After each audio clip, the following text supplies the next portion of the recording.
evening po sa lahat. Let us begin.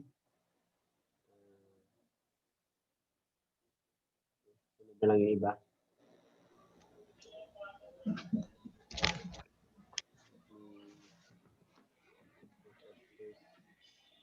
Internal kanto.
Let's join in prayer. Our Heavenly Parents and true parents, good evening. We are now again Father in heaven in UPTA class. I pray, Father in heaven, as we watch the life of two parents, we can be able to understand more deeply, Father in heaven, how much the investment of our true parents, how much they really sacrifice, Father in heaven, for us to be here. I pray, Father, that you could dwell upon us, invite also our elders and brothers and sisters to come and join with us, Father in heaven, that together we could be able to really share our hearts and mind, Father in heaven, towards one another, and what are the things, Father in heaven, that we need to develop within ourselves, understanding your life, the life of the parents. And also we discussed the section 2 of the principle of creation, Father in heaven, we could be able to also, yes, understand you intellectually and physically, Father in heaven, your principle. Thank you so much for your unending love, Father in heaven, that you bestowed upon us day by day. I would like to offering for this prayer. Heavenly Living. Ju. Ju, so Aju. wala pa yung iba. Ha? Jew. First activity is video of preparing. Hello. Hello.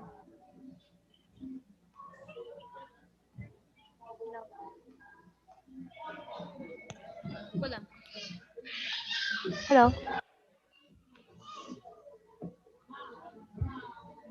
Narinig mo? Naririnig mo ako? Yeah. Ayan, malakas na te. Kanina mahina. Sorry kuya, nagtatry ako ng microphone ko. Father's Life Course. 1 hour and 5 minutes.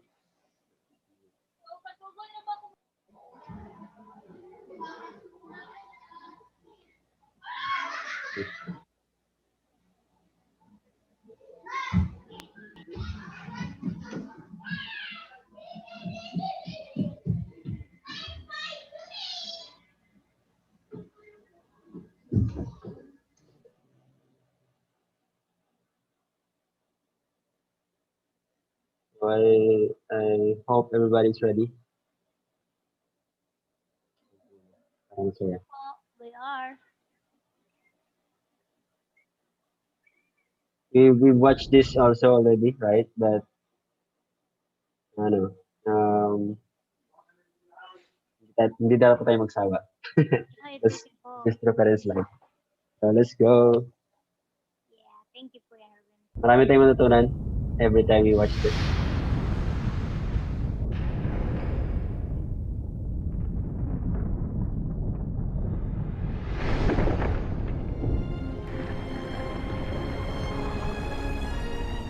Vast universe, beautiful earth,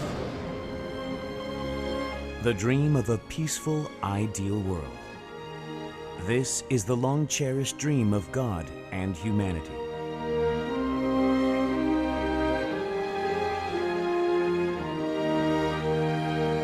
In the shoes of a servant, with the heart of the parents, shedding sweat for earth, tears for humanity, and blood for heaven. The man who has spent his entire life for God's homeland, Reverend Sun Myung Moon. Reverend Moon is now revered as the true parent to humanity, the savior to the world, the king of peace of the cosmos, and the model saint before heaven.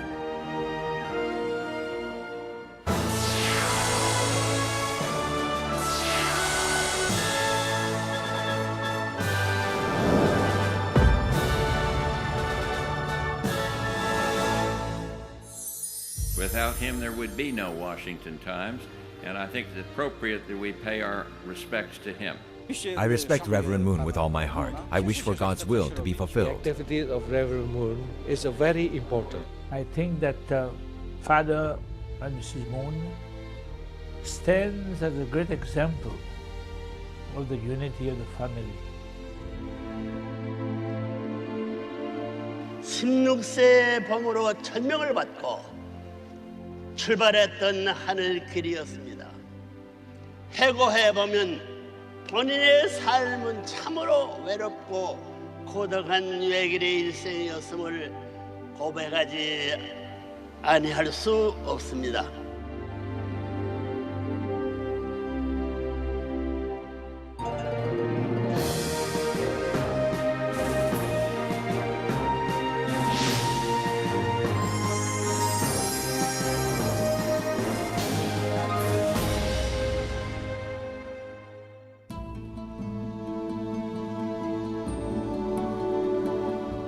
Ten months after the 3.1 Korean independence movement, Reverend Moon was born in Jeongju of Pyongan-bokdo on January 6, 1920.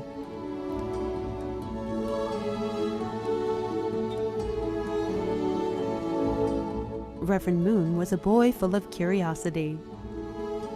He befriended nature, spending his days roaming the mountains and rivers. he was also quite mature, always thinking of others before himself. 고기를 잡으러 가면 고기 구멍에 식구먹질 해가지고 뱀장굴 가서 입에다 물고 나곤 했죠. 손을 잡 매끈매끈 해서 못 잡는데 근데 우리 오빠가 지지 세낭 차렸단 말이야. 이렇게 바디가락에다가 쟤는 이렇게 고기다가 가지고 한무살이 지질 잡아가지고 고선 허세나 너 이거 먹어라. 그래서 잘 먹으지요. However, the nation was groaning in misery under the Japanese rule. His hometown, Jeongju, was on the path of refugees, running toward Manchuria. Reverend Moon's family was renowned for giving charity to those in need.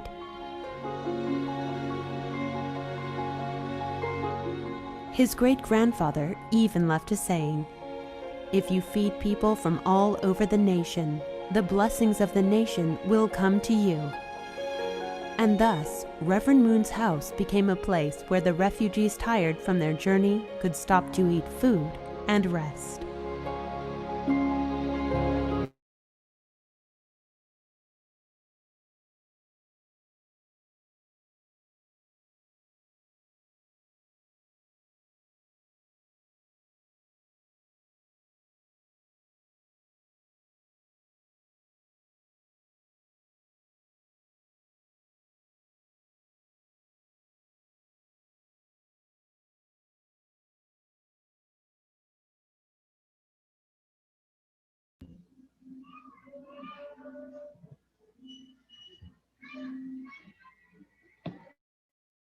Gave sacks of his family's rice to the refugees passing by his home.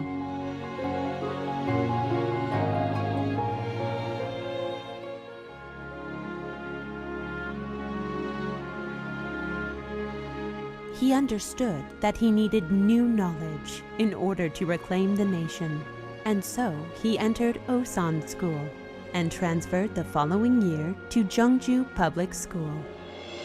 Influenced by his grandfather, Yoon Kook Moon, who was a pastor and also an independence activist, Reverend Moon's love for religion and his country grew.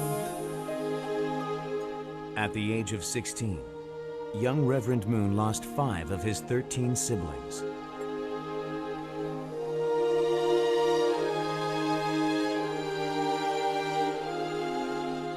Grieving the death of his siblings and friends, and for the suffering of the nation, the young boy at 16 years of age went up a mountain alone to seek answers from God.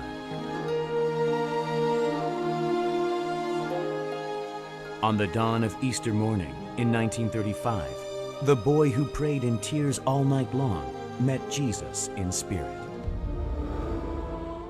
When I doubt people, I feel pain. When I judge people, it is unbearable.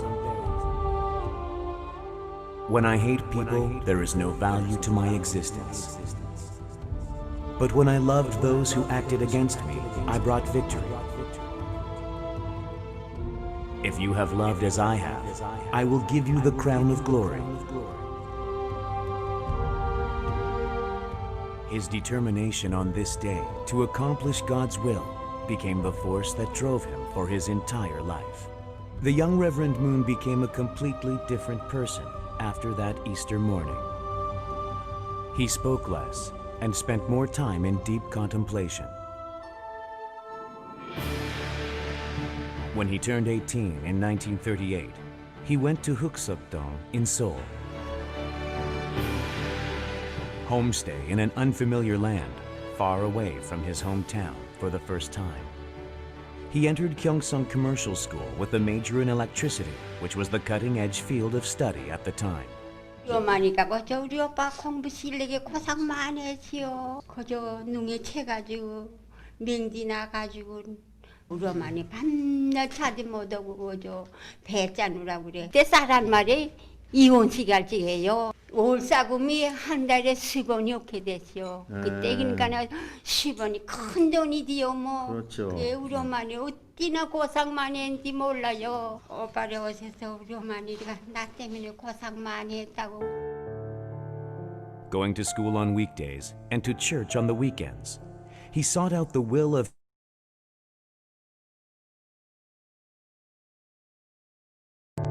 his Bible worn to tatters from his study, and his tears from deep prayers soaked the floor. He cried because the pain and sorrow of God and Jesus touched his heart. In 1941, Reverend Moon went to Japan for further study. Thinking that learning about Japan thoroughly would help the liberation of his nation, he entered Waseda University and majored in electrical engineering. Apart from his studies, he voluntarily experienced the lowest kinds of life through working at a dockyard and experienced the highest standards of life by sometimes sleeping at luxurious hotels. In such ways, he trained himself vigorously. Under his motto, "One must govern himself before desiring the dominance of the universe," Reverend Moon worked to unite his mind and body. At the same time, he was very active in an underground independence organization created amongst Korean students. 제2의 3.1운동 어떤 걸 하려고 모임을 가졌었죠. 걔네들이요 얼마나 심한지 그 한국 사람인데 다니면 꽁무니를 따야 돼요.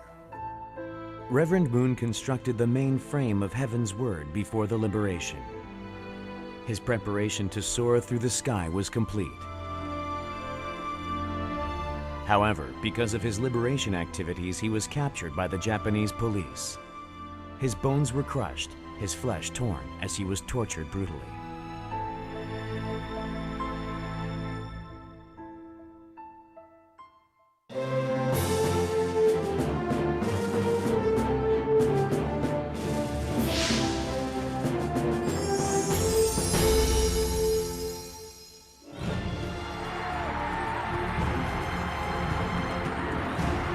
In 1945, the liberation finally came. The tragedy of losing what they once owned, having their children taken away to the Japanese army, the pain of oppression. The sorrow of Korean people during these 40 years was exactly what God had been going through. God, who was ripped of everything by Satan, chained by pain and sorrow for 6,000 years.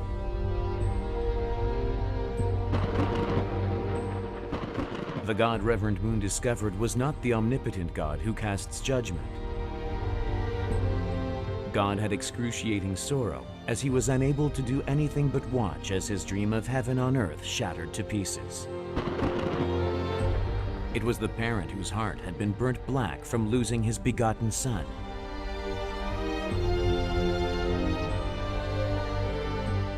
God's sorrowful heart.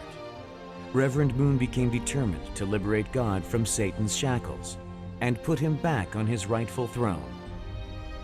This was the promise he made with heaven.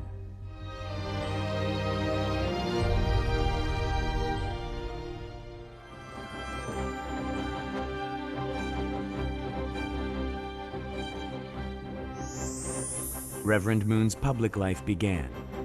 He was 26 years old. He began searching for spiritual Christian sects and worked to spread the will of God and the new truth. The joy of Korea's liberation was cut short. The nation was divided into North and South at the 38th parallel line. In 1946, when refugees journeyed south seeking freedom, Reverend Moon went up north,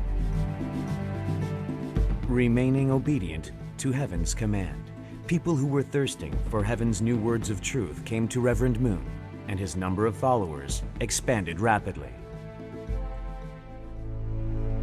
In 1946 and 1948, because of local Christian churches' slanders and the North Korean Communist regime's religious persecution, Reverend Moon was arrested twice and dragged to Daedong Security Office, being charged as being a spy from South Korea. Reverend Moon endures more gruesome torture. Even through his suffering and anguish, Reverend Moon endures the torture by lamenting for God all the pain he had to go through. 세숫대야에 피를 토해놨는데 이 토해인 건지 토했는데 핏덩어리가 둥둥 떴는데 한 세숫대야나 토했어요.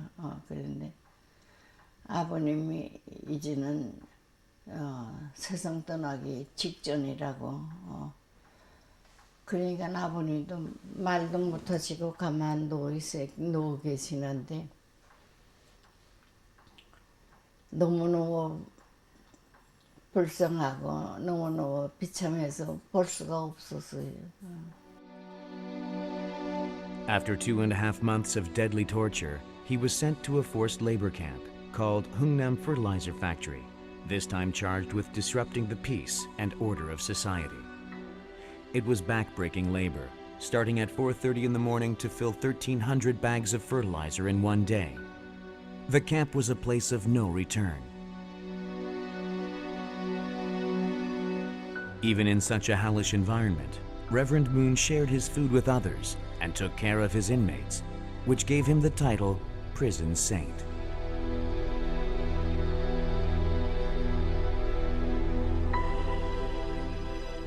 미숫가루 같은 거 저는 이제 놀아먹질 않는 사람이 대부분인데 문 선생님은 그렇지 않고 아픈데 안찰 기도도 해주고 그냥 이 교회에 대한 진리 같은 것들 전파를 시켜주고 다른 사람하고는 좀 다르게 행동을 했습니다.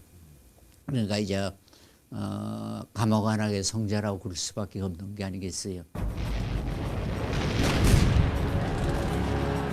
On June 25, 1950, Reverend Moon was in the camp when the tragedy of the Korean people began. October 14th of the same year was the day he was to be executed. The North Korean army planned to retreat and began killing the inmates systematically. However, Hungnam's gates were opened due to the bombing of the United Nations forces.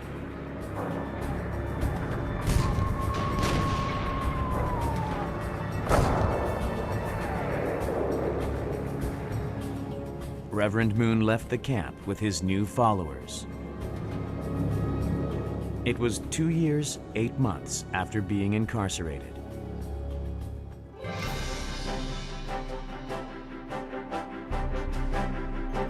"40 years later, on December 6, 1991, Reverend Moon met Kim Il-sung in that very place of death. He talked about the peace of Korea with the very person who sought to kill him. Now, Reverend Moon gives financial support to charity and hosts cultural sports exchange more than any other religious organizations or business companies in South Korea. Reverend Moon's true love embraced even his enemy who tried to take his life. Just like the story of Jacob embracing his brother Esau with love in order to indemnify the sins of Cain and Abel, Reverend Moon used this same philosophy in interacting with North Korea. Reverend Moon visited his hometown in Jeongju. As he laid his eyes on his hometown, deep grief was filled his eyes.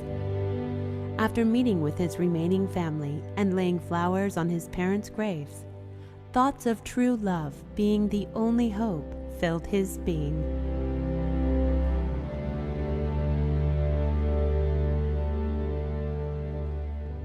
Reverend Moon's foundation in North Korea blossomed through the Little Angels performance later in Pyongyang, and plays the role of acting as a hotline whenever there is tension between North and South Korea.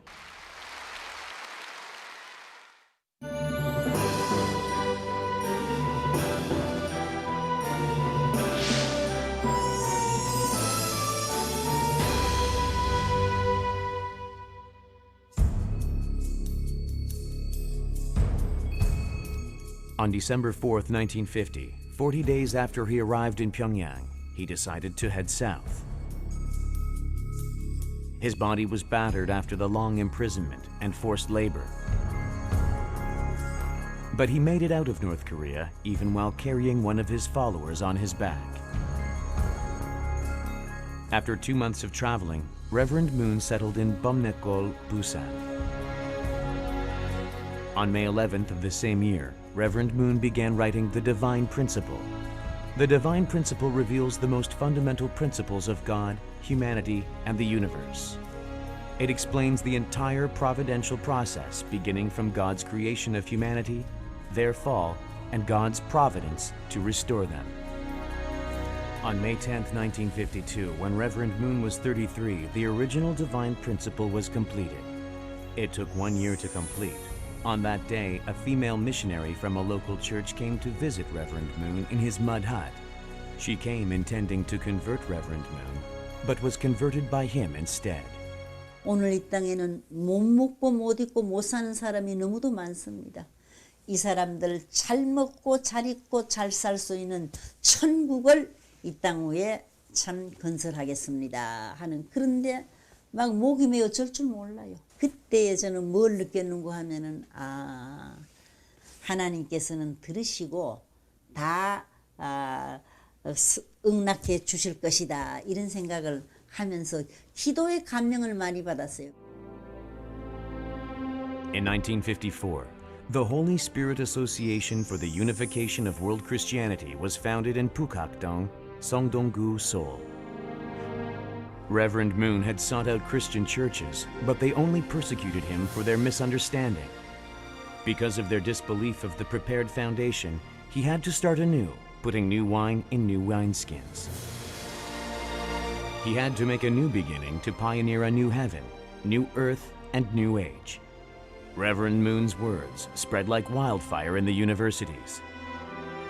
Especially 2 mission schools, Yonsei and Ewha Women's University, were at the center of this whirlwind. Why couldn't the omnipotent God prevent the fall of man and all the misery throughout history? Was Jesus destined to be crucified? When, where, and how will the Lord come? The headquarters church at Chongpadong, which was then called Seoul Church, was crowded with people who came with these kinds of questions. Reverend Moon would speak with such fervor that his clothes would be drenched with sweat, and so the congregation would break out in wailing. The Seoul Church was nicknamed the Wailing Church. As its influence expanded, the persecution by the Christian church became greater, and even the media started accusing the Unification Church of being a cult.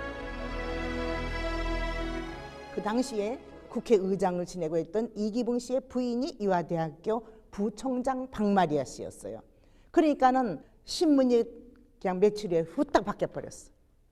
막 우리를 갖다 음란한 집단이다, 벌거벗고 춤을 춘다, 가정을 파괴하는 집단이다, 이렇게 돼가지고 사회에 나쁜 여론이 퍼지기 시작했던 것입니다.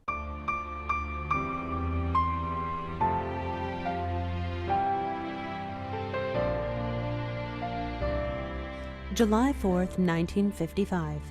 Reverend Moon was incarcerated on the charges of evading the military draft and destroying families. Overflowing with love for humanity, he did not blame or hate anyone.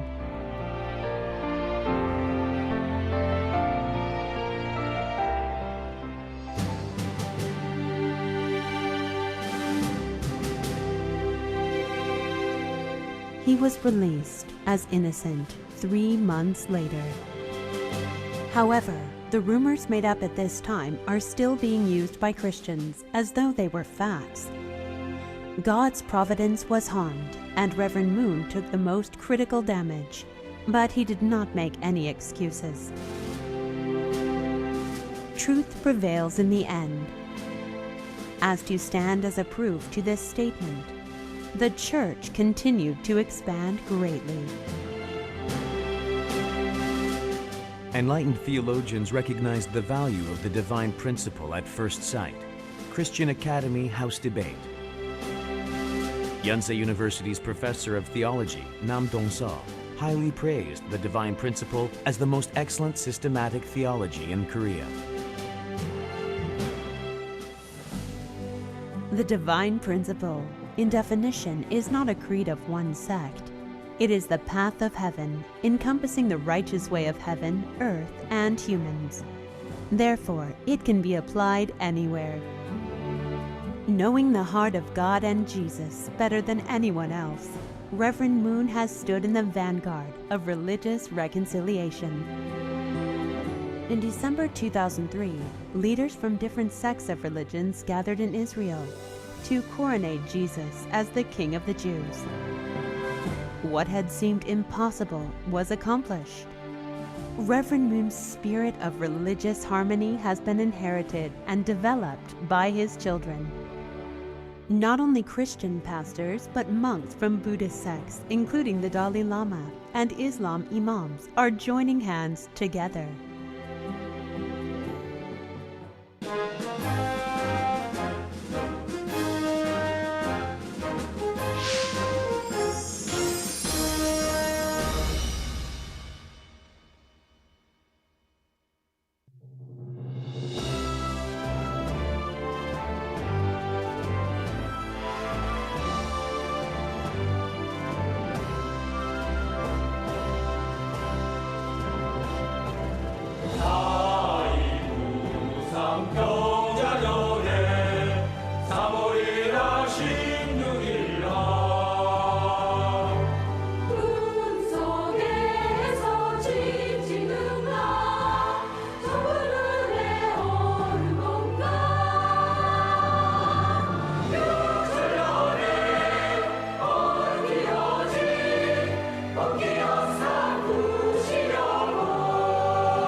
In 1960, Reverend Moon was 40 years old. His holy marriage was held in Chongpadong, Seoul. The groom of heaven who found the principle through tears, shedding blood, in order to indemnify the providence of restoration all alone and now standing victorious. The bride of the earth more pure and beautiful than white lilies, answering the call of heaven. The dream that was never realized since the fall. The joyous day of the relief of heaven's sorrowful heart, the realization of humanity's greatest dream. From this day, Reverend and Mrs. Moon began to walk the path of the true parents, true teachers, and true owners. 7 years after the holy marriage, the two created the model of true peace and heaven on earth. This period was a model course to create the ideal true family that serves God and humanity through the heavenly lineage severed from fallen nature. Reverend and Mrs. Moon set the standard of the true family and then strived to go beyond race, nation, and reach the world. Reverend and Mrs. Moon extended this 7-year model of the public course from the individual level to family, tribe, race, nation, world, all the way to the cosmic level, restoring God's lineage and His original status. Korea was an extremely poor nation in the 60s, with a per capita income of $100. Reverend Moon started an enlightenment program in rural areas together with witnessing efforts of his followers. This eventually led the nation to begin the new community movement. Japan was the first world stage pioneered to spread the words of heaven. Reverend Moon visited Japan 6 years after 1959 when it was first pioneered. He prayed for Japan and led the young people to the path of heaven. The Japanese members risked their lives to spread the principle to university students affiliated with North Korea. Today, Japanese members are the greatest in number in the Unification Church and play an important role in worldwide witnessing. All this would have been impossible if Reverend Moon had not poured so much love into the nation that brought him near to death during the colonization.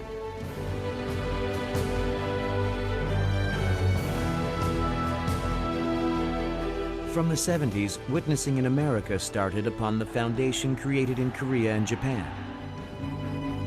In the early 70s, America was moaning in serious sickness. Young people wandered around without any vision, intoxicated and soiled with drugs and free sex. In the winter of 1971, Reverend Moon left for America. The eccentric pastor from the East began spreading the message of heaven while touring around the nation. After a while, Reverend Moon became an icon for the spiritual revolution of the American society.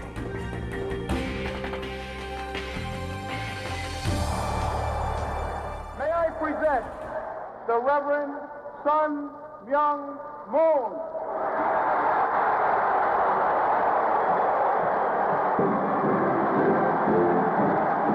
지금 미국이 국제 신앙한 땅에 떨어지고 의역은 죄악의 도상이요 악마의 것으로 화해가고 있습니다. 미국 전역에 이와 같이 사탄이 도인이 될 때 하나님은 외면하실 수밖에 없고 급기야 미국을 떠나실 수밖에 없게 될 것입니다. 지금이 바로 그런 때인 것을 똑똑히 알아야 합니다.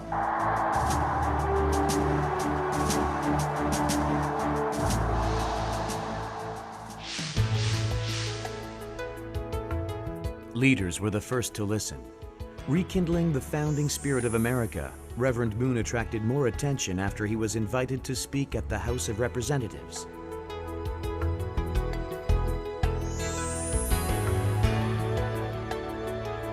"300,000 people gathered at the Washington Monument Assembly.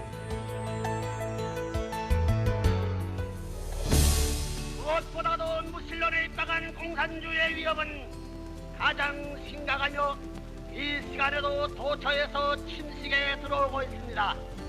이것은 단지 미국만의 문제가 아니고 하나님께 있어 그리고의 모든 종교인과 온 자유세계인들에게 있어 심각하고도 절박한 문제입니다. 하나님께서 200년간 준비하신 미국은 크게 각성하고 하나님께서 분부하신 중차대한 세계적 사명을 다하여야 할 것입니다.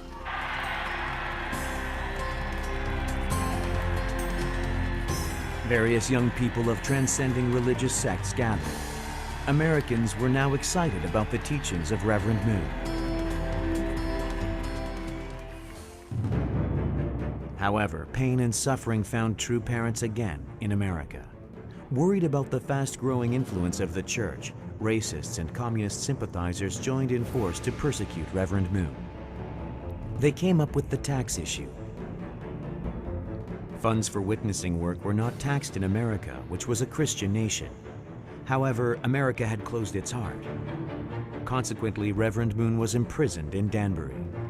After the Japanese rule, North Korea's communist regime, and South Korea's Christian regime, innocent Reverend Moon was imprisoned for the 6th time. 교회와 기독교와 이 나머진 세계가 하나 될 줄 믿고 감옥에서 하나 못 되는 이 무리들을 하나 만들려가는 내 테리토리는 우리의 영토인데 영토에 사는 사람을 새로이 하나 만들 운동을 위해 간다는 것을 알아요.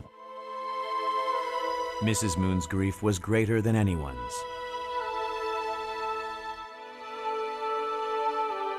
(1984년 7월 20일은) 정말로 빼서 없애버리고 싶은 날이기도 했습니다. 감옥까지 해방하러 가신다고 당신을 위해서 울지 말고 뜻이 성사되는 걸 위해서 기도하라는 말씀을 누누이 하셨지만 왠지 그런 말을 듣게 될 때에 나도 어떻게 억제할 수 없는 소름이 북받쳤습니다. Reverend Moon's imprisonment served as the catalyst of a massive movement for religious freedom. The tribulation of Danbury united the American society, especially the Christians, who were divided into many different sects. President Barack Obama's mentor, Reverend Joseph Lowry, stood in the forefront of the religious community demanding religious freedom. What I do understand is that I'm not secure until his rights are secure. And Falwell is not secure until Lowry is secure. None of us is secure until all of us are secure.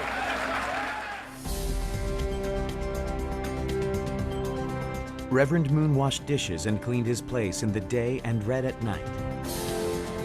At 3 in the morning, he woke up to pray for forgiveness for the situation and prayed for the end of the Cold War and for world peace.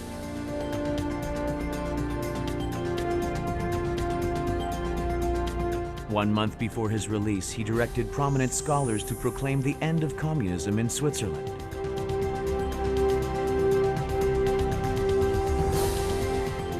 In order to end the Cold War, he used the Washington Times to play a critical role in establishing the Star Wars policy and created the public opinion which helped prevent the spread of communism in Central and South America. Together we rolled up our sleeves and got to work. And, oh yes, we won the Cold War. Reverend Moon was recognized for his efforts to end the Cold War and fight for religious freedom. In this period, Reverend and Mrs. Moon received 4 honorary doctorates. Reverend Moon was finally released after 1 year and 3 months of incarceration. The wrongful imprisonment helped the Unification Church to create a more solid foundation, hastened the end of the Cold War, and promoted religious alliance. These miracles happened during his time in Danbury.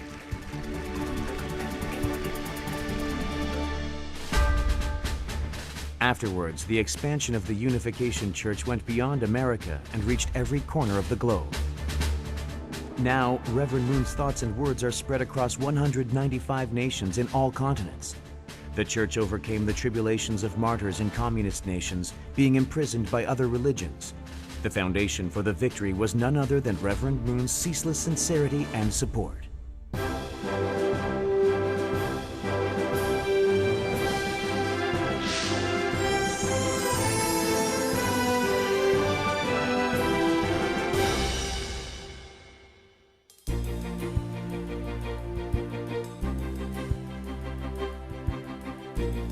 In 1990, the biggest event in the 20th century happened. It was the fall of communism. On April 11, 1991, Reverend Moon met with Soviet Union President Gorbachev.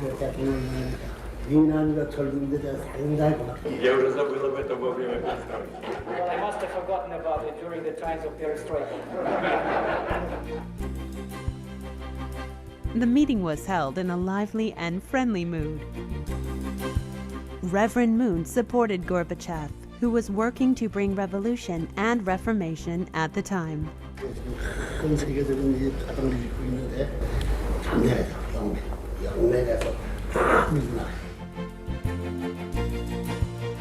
The two leaders earnestly discussed about economic cooperation between Korea and the Soviet Union, and also about the peaceful unification of the Korean peninsula.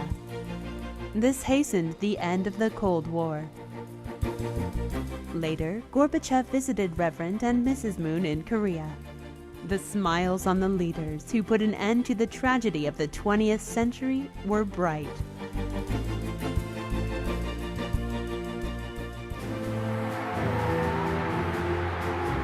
After the liberation, the Korean peninsula was dominated by the ideological battle of left and right. Untouched by the warm breeze of détente, the relationship of North and South Korea is still ice cold. In 1968, Reverend Moon created the International Federation for Victory over Communism.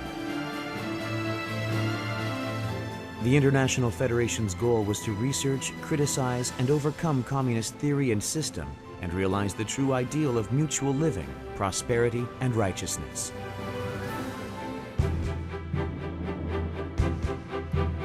In 1975, as communism expanded rapidly after the defeat of Vietnam War, blue-eyed foreigners shouting in the streets to save the nation could be seen all over the country.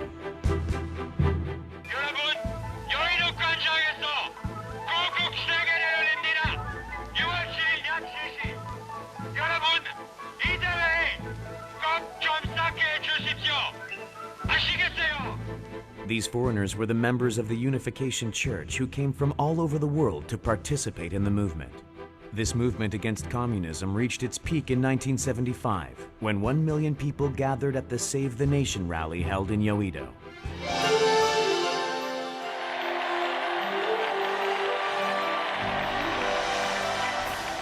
하나님이 있다 하는 세계는 하나님 편이요, 하나님이 없다 하고 하는 세계는 사탄과 악마의 세계입니다. 이 두 세계가 부딪힐 때 그 결과는 하나님의 전망을 결정하는 것입니다. 그러므로 공산주의를 쓰러뜨리는 이 싸움은 곧 하나님의 싸움이 되는 것입니다.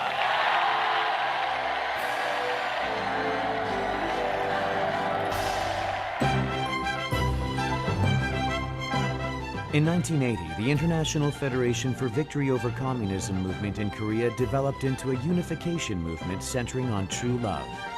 In 1994, especially when North Korea's Yongbyon nuclear crisis was at its peak, students from both Koreas gathered to discuss reconciliation in Beijing, China. Under the slogan, "Love is thicker than blood," Reverend Moon created a turning point for the unification movement. At the international level, the movement developed into Causa. Causa was a Godism movement with the goal of supporting South America's anti-communism movement. At the time of President Carter, the communization of the world reached its peak. Reverend Moon played a critical role in helping Reagan become president by defeating Carter, the favored candidate.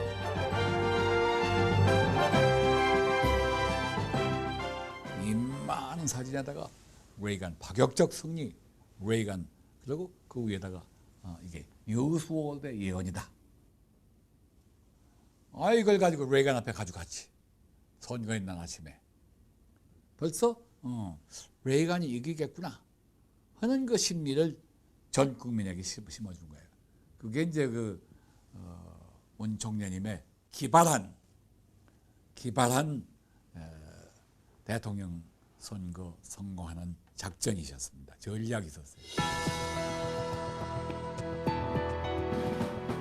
Washington, D.C., America's heart of politics. Reverend Moon founded the Washington Times in 1982 to correct the public opinion that had been heavily influenced by the left wing. The newspaper gave great influence and strength through the White House all the way till the fall of the Soviet Union in the early 90s. From the start, the Washington Times was not shy about challenging the more established media outlets. Freedom prevailed in the Cold War, without a shot being fired, I might add. In difficult times, even more than in easy ones, the voice of conservatism must make itself heard in the media.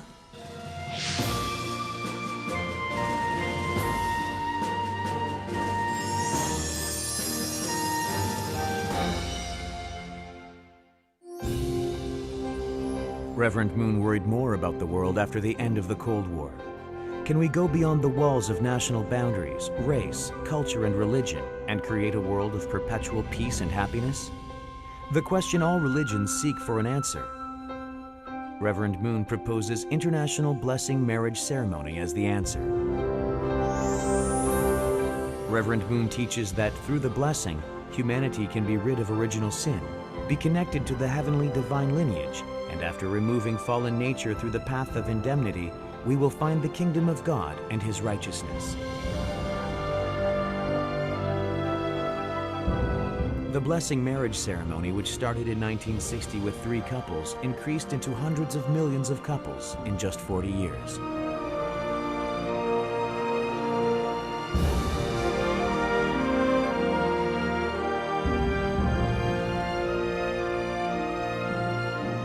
Finally, on January 27, 2001, the World Peace Blessing Ceremony was held at the New York UN headquarters.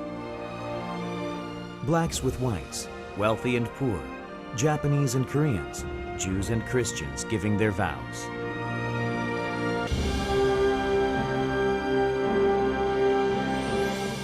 The intercultural, inter-exchange, international blessing marriage ceremony is no longer a unification church ritual.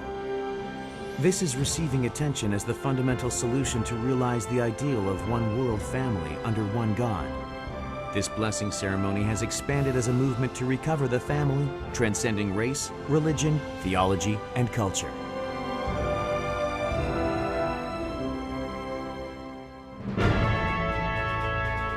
The United Nations, often dubbed as the world government, though stating to arbitrate the interests of 195 member nations, unceasing sharp conflict between these nations remains so that the UN can hardly work to fulfill its original function. Reverend Moon aims to revolutionize the social system through NGOs and the UN, centering on the blessings of families. The UN's gate was first opened through Mrs. Moon. She proclaimed the dawning of the Age of Women in 1992 and founded the Women's Federation for World Peace and began to renew the UN.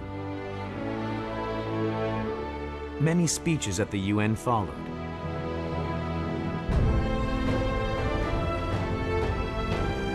In 2000, Reverend and Mrs. Moon spoke together, calling for the renewal of the UN.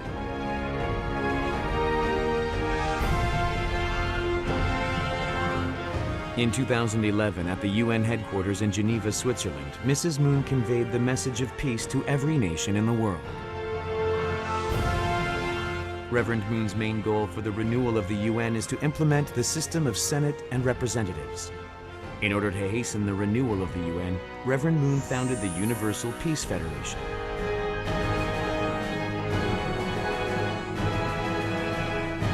Transcending the profit of one's own nation, in order to create a solution for world peace, Reverend Moon mobilized his entire foundation for world peace.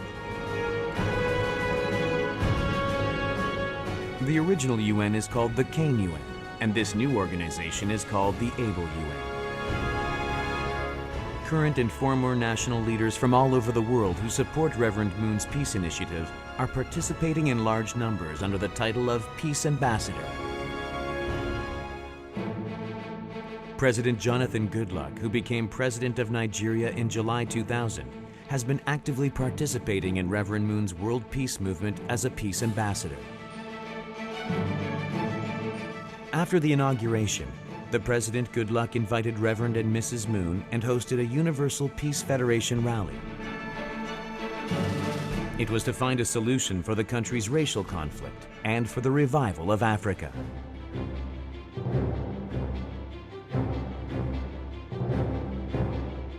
One family under God. All UPF activities are aligned with this one vision, and its foundation is spread all across the world. International NGOs created by Reverend Moon are active in many fields. The UPF is working internationally for the renewal of the UN and nationally for the education of peace ambassadors and the unification movement.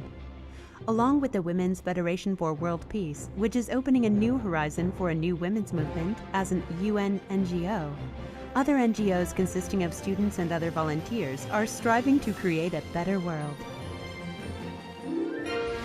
True peace begins from spiritual healing. Heaven and Earth Training Center, where you can experience training and meditation centering on unification principle. Reverend Moon is working hard to lead not just Christians, but representatives from all major religions to overcome their differences and work together for the unity of humanity. The foundation for the equalization of technology is being laid in both industrial and economic fields to create a mutually prosperous world. All fields from medicine, beverages, machinery, construction, shipbuilding, and even leisure tourism.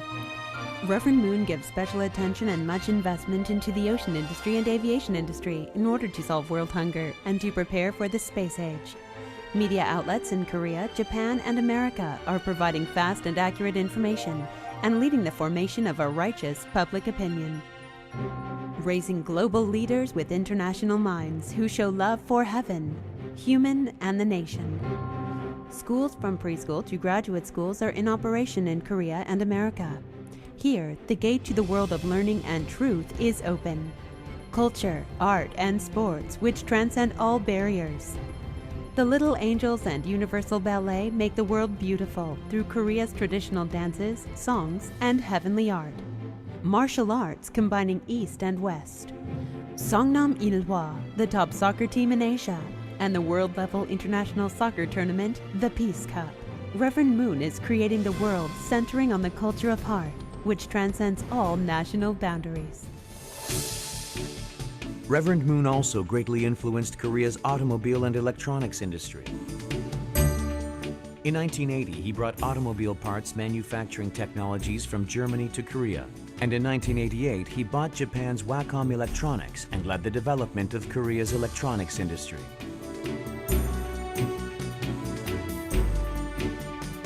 After the mid-90s, Reverend Moon expanded to South America. In 1997, at age 77, Reverend Moon explored the rainforest of the Amazon and pioneered the path humanity will tread in the new millennium.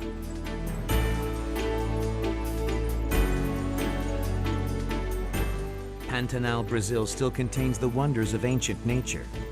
Here, Reverend Moon is educating the community culture of a peaceful world and is preparing the foundation for the leisure industry of the future. There is another place where Reverend Moon has been paying much attention from the year 2008. That place is known as today's Sodom and Gomorrah, the Sin City, Las Vegas. Reverend Moon has been investing his time and money to turn Las Vegas from Sin City to Sun City. This is because he knows God's heart, which yearns to save every last soul in the deepest depth of hell.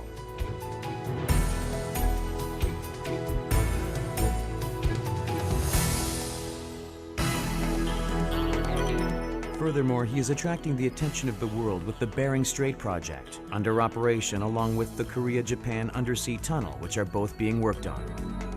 The nations concerned are discreetly discussing the matter.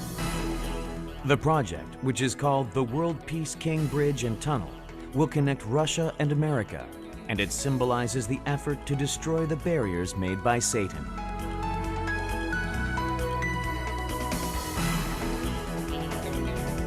Tongil Group exists to support this ideal. Reverend Moon's countless international activities of various different fields have one main purpose. This is to tear down all barriers and realize God's ideal of creating one family under God. And so, in effect, the Unification Church will be the church which inherits the foundation of Christ to complete the work which Christ started. And so the Tongil Foundation is playing the supporting role to that. It will support the church, the Unification Church, and its growth and its development so that it can reach the point where it can really inherit the foundation of Christianity worldwide.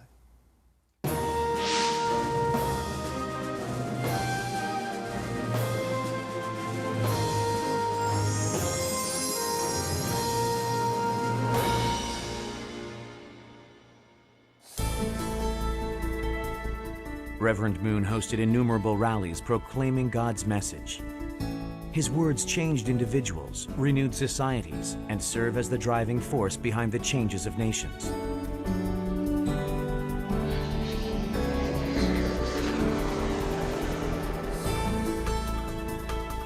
Mrs. Moon, who silently helped him from behind and started standing beside him from 1992 and accompanied him in more than 1,000 international speaking tours.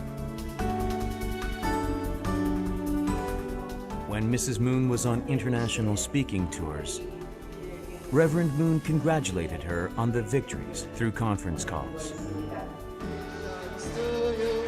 Congratulations to you, congratulations to parents. Open mouth, job, job, job, job, job, job.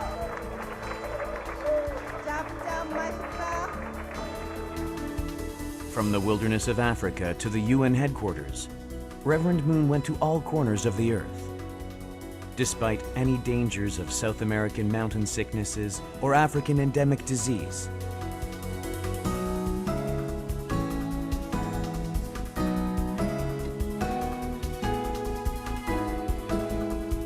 he brought the words of heaven to the ends of the earth.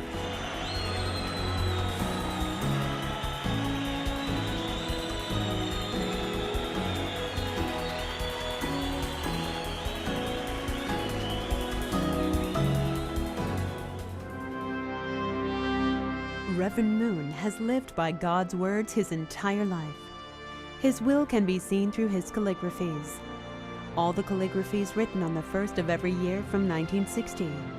The calligraphies written at offering ceremonies for events of buildings and monuments and such give us a glimpse of Reverend Moon's heart and philosophy. In each stroke and letter is his unchanging determination for the completion of God's will and his sincere hopes to restore God's homeland. Begins at early dawn, 5 a.m., morning, Hundake, started in 1997. and has become the tradition of Unification Church. Reverend Moon treats all people with the same love, whether they may be one person or thousands, young or old. He normally speaks for 3 to 4 hours, sometimes 12 hours. He has even spoken for more than 20 hours at times. His disciples remain seated without eating anything. Reverend Moon speaks to his children with all his energy. Sometimes he tells others to stand up and share their stories or sing. Even after 12 hours, Reverend Moon continues without paying attention to the passage of time, his voice trembling with concern.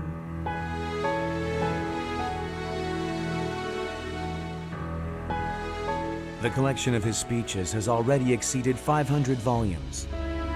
If we combine all the different types of his books, there are more than 1,000 books.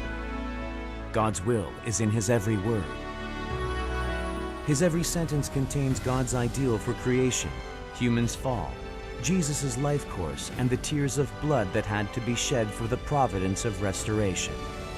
When reading Reverend Moon's words, one cannot help but cry when coming to understand the sorrow and pain of heaven.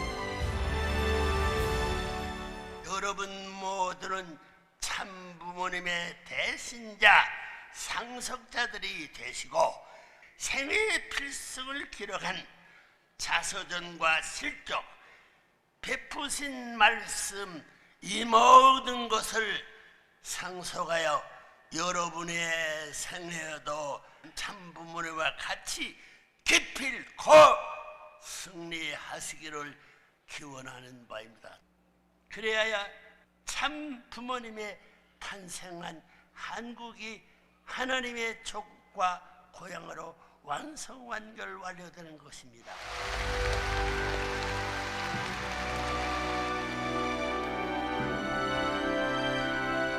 The words of truth make our character mature, and a life of true love makes us holy.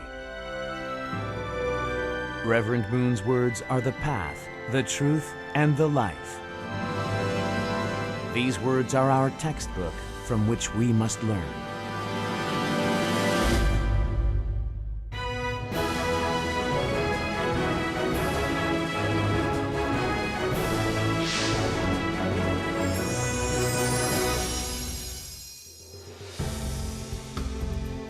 In March 2004, an amazing event took place at the U.S. Capitol building.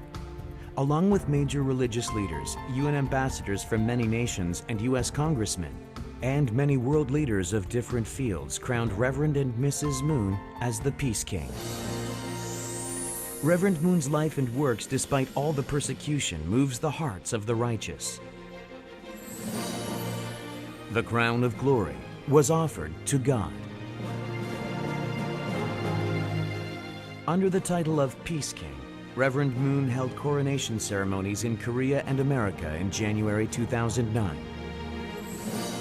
This was the day the pain of 6,000 years due to the human fall was relieved, and the day the sovereignty stolen by Satan was reclaimed back to God's side. The promise he made with heaven at 16 was finally fulfilled at age 90.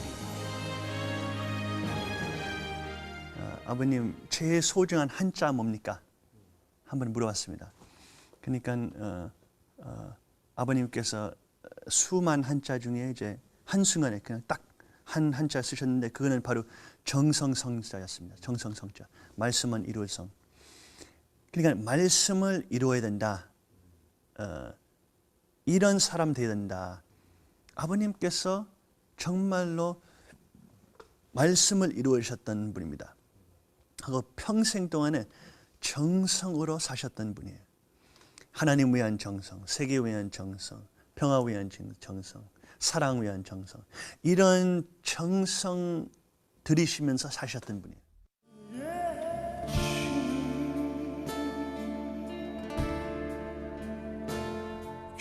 Walking the way of the will was a thorny path of tribulations.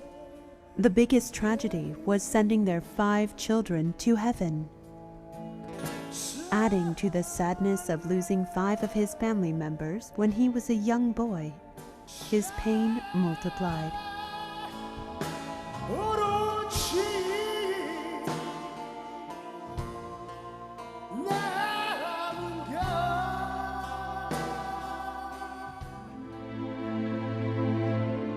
Is there more indemnity left to be paid, which required the life of my firstborn son?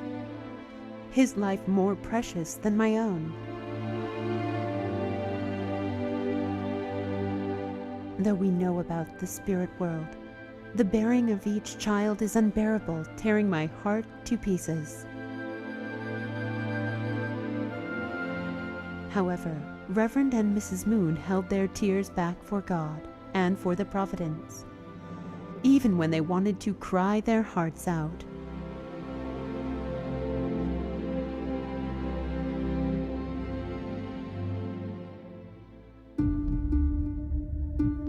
Reverend Moon himself came close to death 7 times.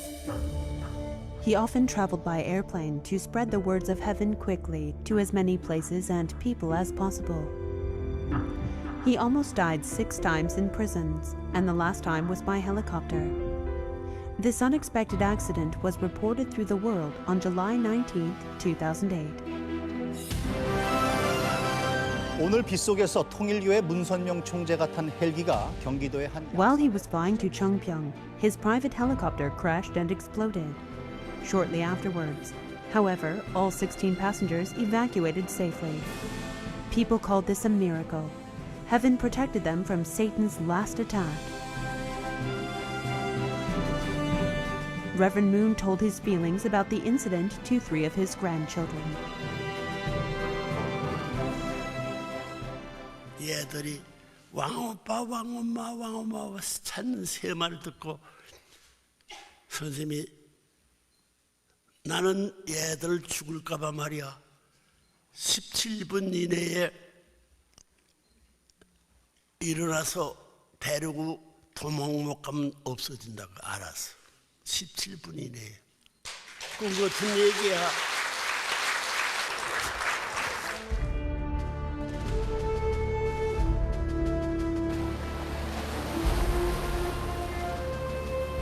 The ocean has a special place in Reverend Moon's heart. Whether in rain or snow, even when the waves raged, he always spent time in the ocean. On days without great events, he would frequently go out to the ocean. Through fishing, he understood the heart of heaven and set plans for the providence.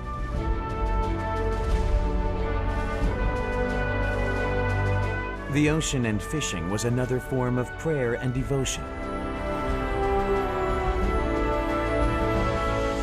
He spent his days with heaven in one hand, the earth in the other, seeking to correct the course of history. Trotting through the mud while bearing the burden of history on his back. His days of pioneering the path of heaven, which God and humanity have long awaited, living strictly in line with heavenly principles every moment of the day.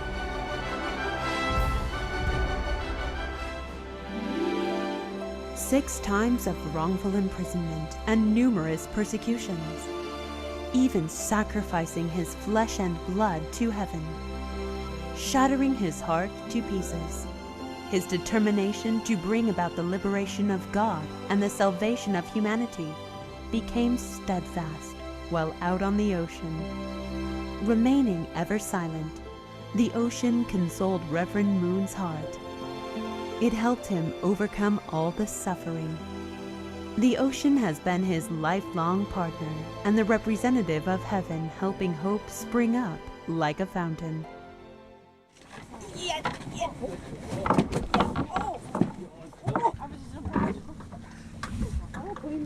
두 마리, 두 마리. 두 마리. 두 마리. 어머 어떡해. 어떡해. 빨리 네트. 오케이.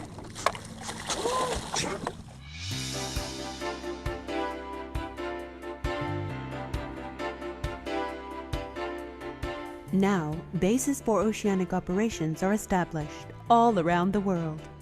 They are founded in order to solve problems of world hunger and the energy crisis through the ocean. Reverend Moon also invented the resin molding method and created a leisure boat to hasten the dawn of the age of ocean leisure.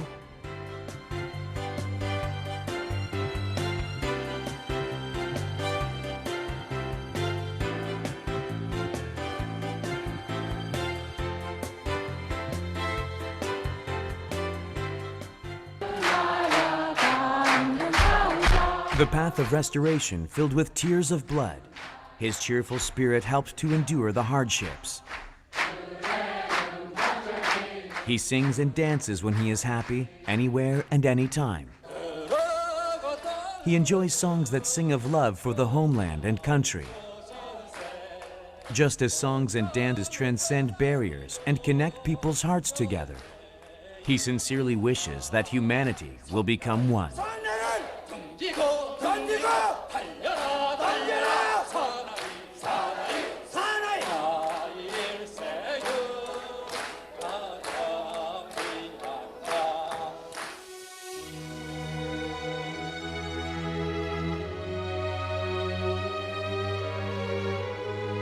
The new heaven, the new earth, and the new age have dawned.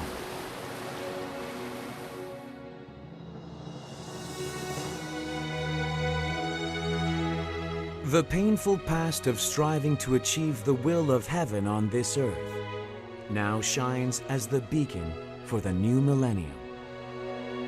Liberating God from his inexpressible agony, which was so deep and vast that even if the sky was paper and the ocean was ink, you could not record it all. Not much time is left now until the foundation day of God's homeland, Chanilguk.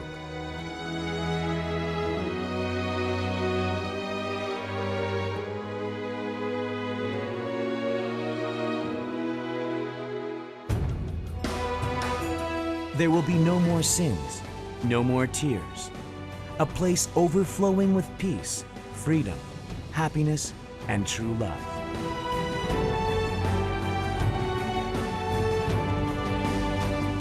In order to establish his kingdom and its righteousness, Reverend Moon continues to march forward mightily on the path of the true parents of humanity, the true teacher of history, and the peace king of God's homeland.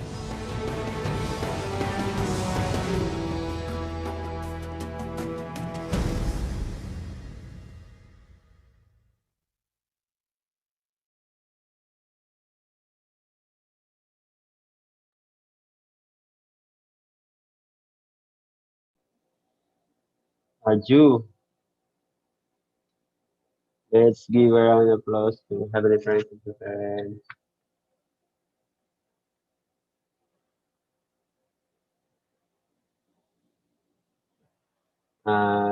Picture muna tayo. Dito sa Okay, please open your, turn on your camera. Show your faces.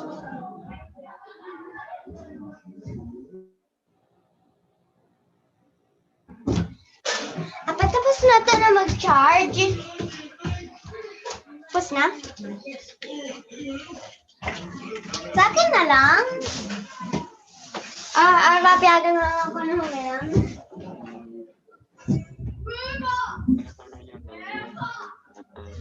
Take picture.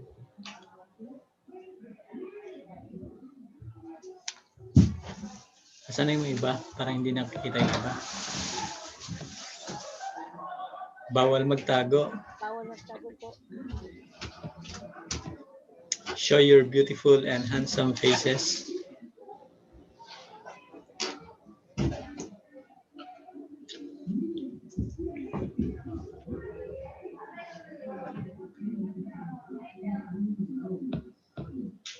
Hala ba tayo?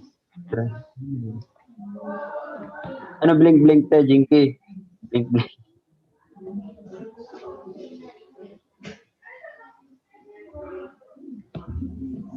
Siya, kuya.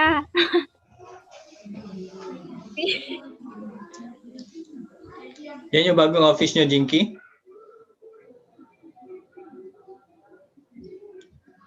Mahina pa lang ano sa HQ dahil sa ano. Si Ate Sylvia, si Christine, si Bea, Kuya Julius. Biling flowers. Ayun si Kuya Julius nandiyan na.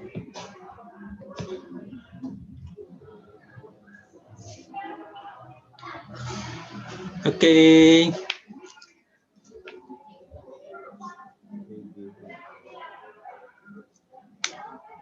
Okay, let's take picture. Formal. 1, 2, 3. 1, 2, 3. Next. Vision 2027. Sungi.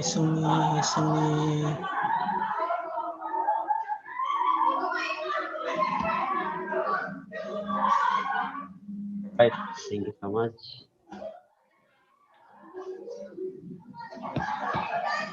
So, yun yung ano. Marami mong nagawang video, sir, di ba, na about preparing classrooms. Oh, meron pa yung MB, yung mismong National Broadcasting ng Korea.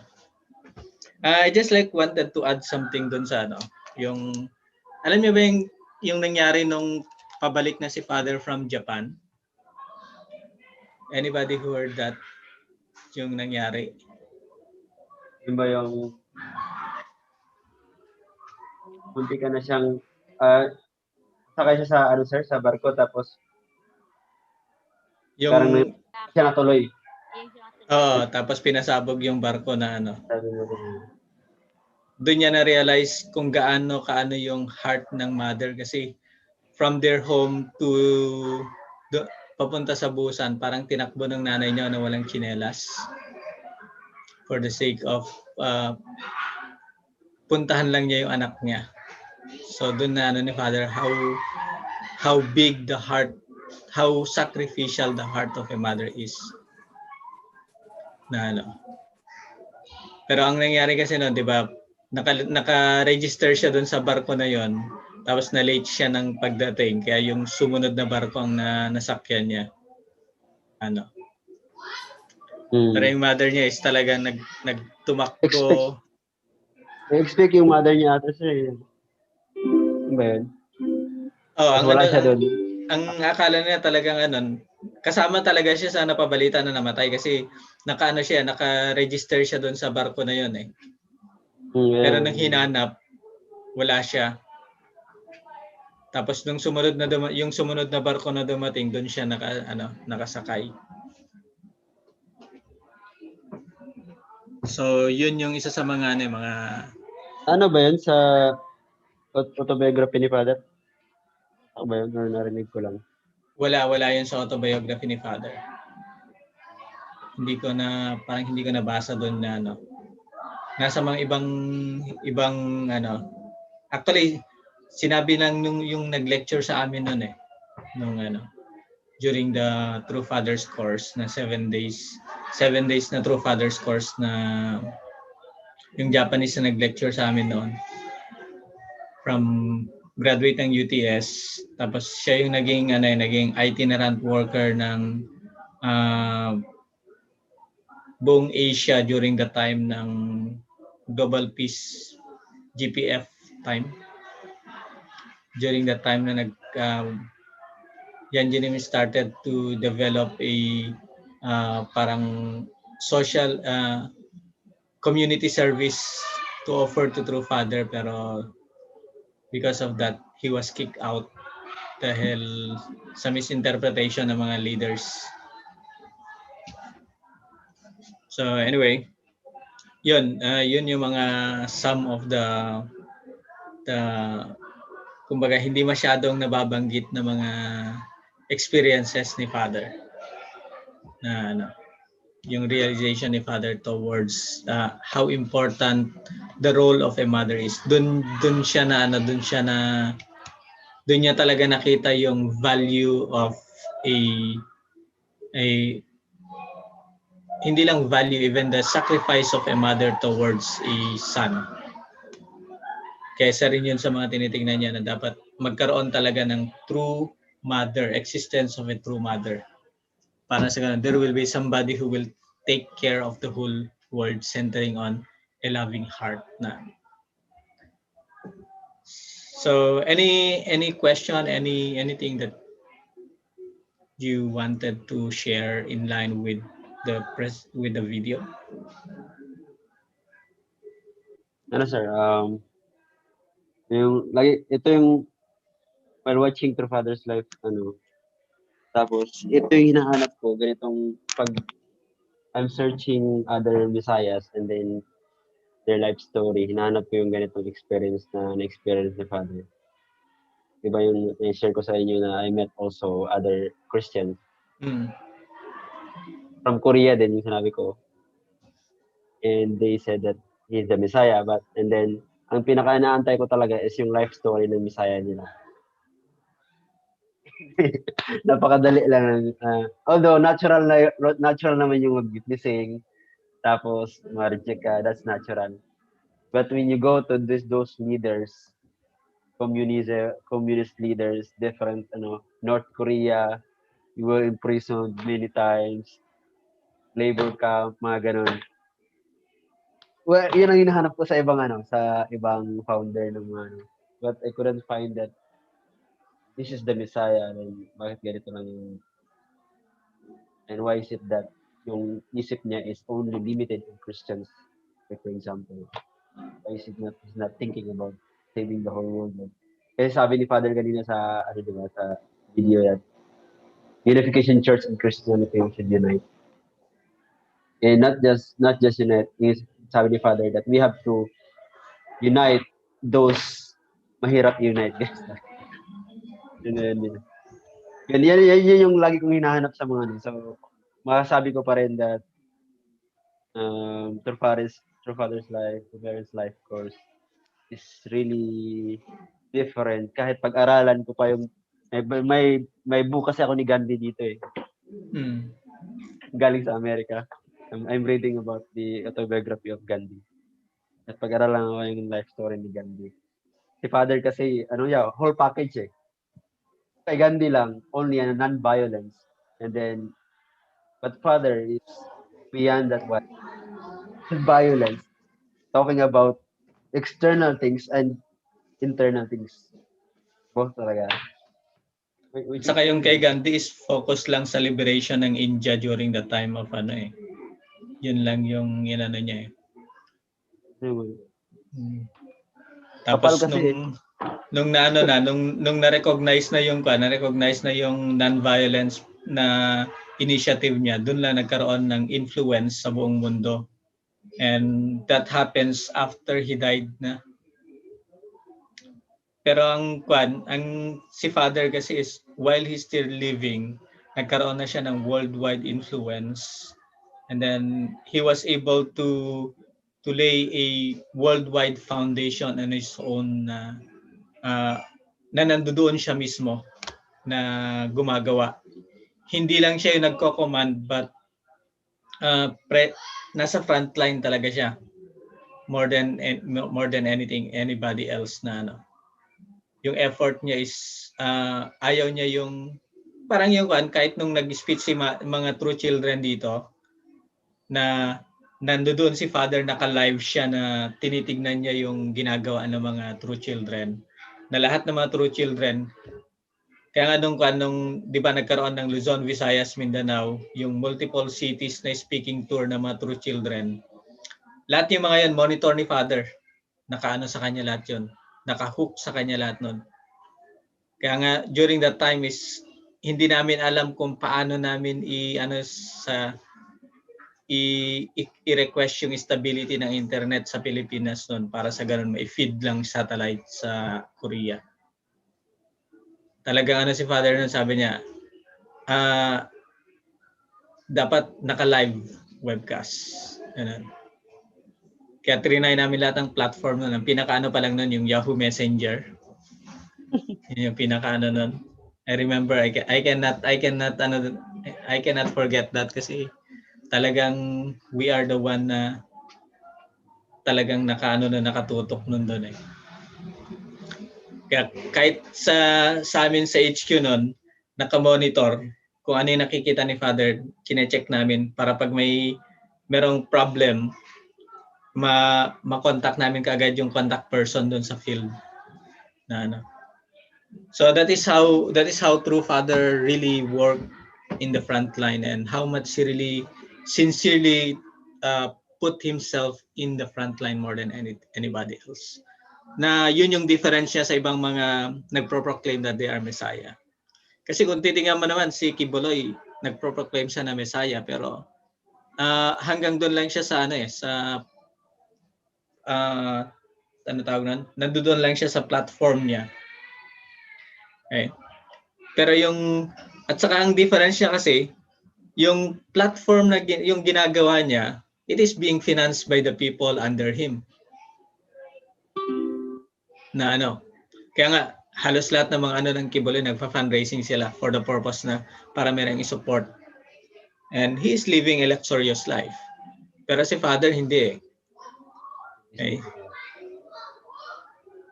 Kahit yung mga conferences niya to unite all scientists, philosophers, although merong support ang mga members, pero that's just a minimal support. Ang number one na pinanggagalingan ng mga finance, yung mga billion na ginagastos ni Father during the time is coming from the stock market and coming from the businesses. Okay. Kasi aside sa business na hinahandle ni Father, meron siyang stock market. So this is how kaya nga kung titingnan natin kung pag-aralan lang talaga natin yung buhay ni Father and i-practice natin, hindi tayo maghirap eh. Hindi natin kailangan mag-beg sa mga members to ask for the donation. Pero ang nun, paano ilalatag yung habang nagwo-work ka, habang ginagawa mo yung mission, paano mag-back up yung financial support na pinapioneer natin sa Pilipinas na At ito yung ng UPTA. Kaya we are kung titingnan nyo, habang hindi pa ganun kalaki yung ginagawa natin na mission, we are now establishing mga small businesses na pwedeng maging big in the future. Para sa ganun, it can finance yung mga gagawin natin na even yung mga programs natin in the future. So this is how we should think as well, katulad ng the way Father think, na he's not just only thinking of doing the event, but he's also thinking how he can continuously kumbaga spontaneous ba yun? Paano ma-maintain yung event. And then aside from the maintenance of the event, anong backup na gagawin? Na halimbawa, maubos yung resources dito, saan kukuha ng resources na isusupport? Okay. Kung halimbawa, hindi kaya na i-finance ng mga members kasi kulang yung saan tayo kukuha ng pang-backup? So this is how true Father think. And this is how true Father work. Kaya nga kung titignan natin, talagang true Father is a model of everything. Okay. So yun yung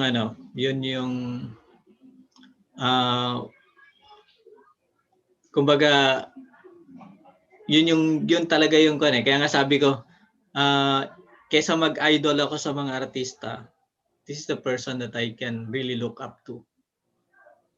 Kaya pag tinatanong ako, bakit wala kang picture ng artista, bakit wala kang picture ng ganito, it's I'm just wasting the space of my wallet if I put a lot of mga because there is one person that I really respect most because of the influence and the model na pinakita sa akin. Kaya pag tinatanong ako, sino yan? Sino yung nasa wallet mo? True parents. Bakit mo siya tinatawag na true parents? Because he really guided me and opened my eyes. Korean fans pa.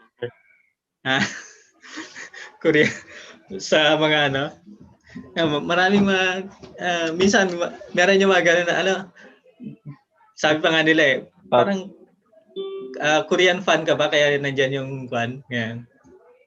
Pero sabi ko hindi, I'm not fan of anybody, but I just respected Reverend Moon because of the influence that he has and the modeling na pinakita niya sa not only to me but I believe to all humankind.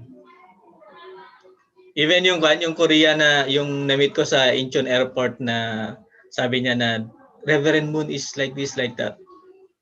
Tinanong ko siya, do you know that Reverend Moon is doing a conference tomorrow, holding a conference tomorrow for interreligious unity here in Korea? Sabi niya, oh, I don't know that. I just only know that Reverend Moon is like this. Sabi ko sa kanya, don't judge. You have to look at first. You have to know first the person. Ano yun, founder ng isang nakalimutan ko lang yung church nila dyan sa Payatas. Meron siyang church dyan sa Payatas na yun. Ang pangasawa niya Pilipina. Tapos in-invite niya isang prosecutor. Yung kasama niya na bata na nang nandun kami is prosecutor, yung nagbigay sa akin ng yung soft drinks dun sa airport. Inisip ko, hindi ko sana tatanggapin pero no kasi yun sa culture niya pag in-offer eh. So, hindi mo pwedeng tanggihan. So these are the things na kumbaga kung titingnan natin of all the accomplishment of true father, yung sinabi ni Jesus Christ na by the fruit you shall know the tree. Okay. Kaya nga no wonder even the International Council of Churches, they proclaim True Father as the most accomplished religious leader in the 21st century. Do you know that? Aware kayo na World Council of Religion already proclaimed True Father as like that? He is the most accomplished religious leader. Narinig ko yan, sir. Yung, sa ano din yung sa news? News Biz ba yun? Biz magazine ba? Yung Nung year kaya nung inappoint si De Venecia as a representative of Father in UN. Meron siyang inano doon pero ano lang yan just part of it. Pero yung proclamation mismo ng International Council of Churches, talagang meron silang inano na gano'n. Kaya nga even sa mga peace education sa Ateneo dito sa Manila, even sa AIM, yung ginagamit nila na for yung pattern for peace education, they are following yung ni Father. When I attended a conference of Mindanao Advocacy for Peace sa AIM, Asian Institute of Management, yung pinag-uusapan nila na peace and reconciliation through interreligious dialogue. That is yun yung isa sa mga proposal during the time that was approved by Kofi Annan. Okay? Kaya nga after na na-present yung Interreligious Council sa United Nations, sa lahat ng initiative ng UN ngayon na peace initiative is meron siyang interreligious dialogue as part of it. And kaya kung mag-join kayo sa mga iba't ibang peace initiative na ginagawa ng mga iba't ibang organization, either GOs and NGOs, they are following the proposal of True Father. Yeah. And only True Father is the one who organized the biggest non-government, became the advisory board of UN. Do you know that organization? Di niya alam.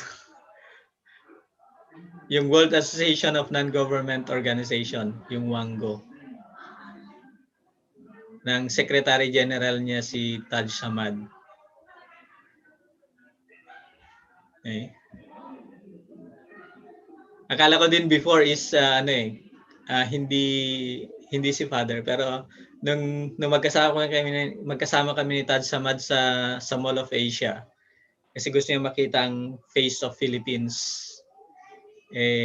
Wala naman ako makita may madala kundi doon sa Mall of Asia. Tapos kumain kami ng yung alam niyo yung ube flavor na ice cream. Yung kinain namin sa buong pag-ikot namin kasi first time daw niya makita. Tapos kwento niya sa akin kung paano unite lahat ni Father yung mga NGOs, and then after that binuo niya yung World Association of Non-Government Organization to support the United Nations. And his Taj Samad was blessed 1982. Okay. Pero pagka tumatayo si Taj Samad, he is a representative of UN. Yun yung ano niya. So this is the influence of True Father.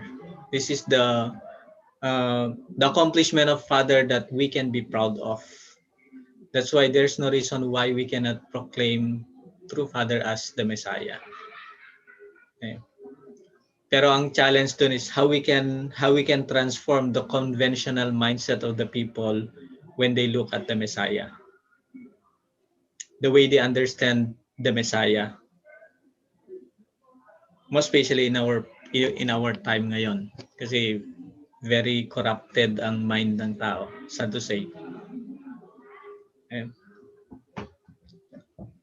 Pero every time naman na kasi halos lahat ng event sa mga professional speaking engagement ko, even parang nung naging speaker ako sa Philippine Society of Anatomists, yung convention nila, mid-year convention nila. When I talk about True Father and then presented the advocacy and the accomplishment of True Father, lahat sila there na kahit yung priest na kasama ko na in-invite nila speaker for moral values for physicians. Talagang napanganga siya na napanganga siya na sabi niya, ganun pala si Reverend Moon. And then after that, sabi niya, is it possible for me to have a copy of the autobiography? Kaya naka-prepare si Doc Win nun, kaya binigay namin. Yun yung binigay namin na gift sa mga speaker. So, yun. That is our true parents. Aju?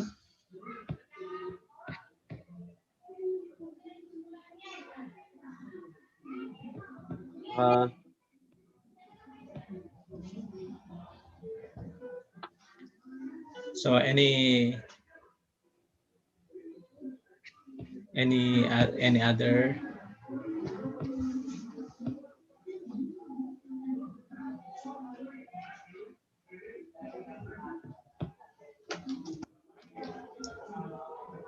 from our elders? Hello po. Yes, yes. yes. Question lang po dun sa...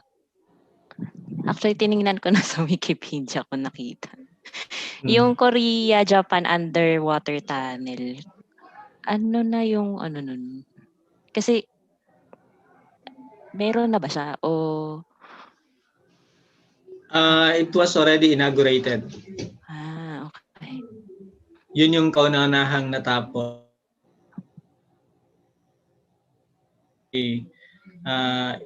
It is being funded by both Korea and Japan.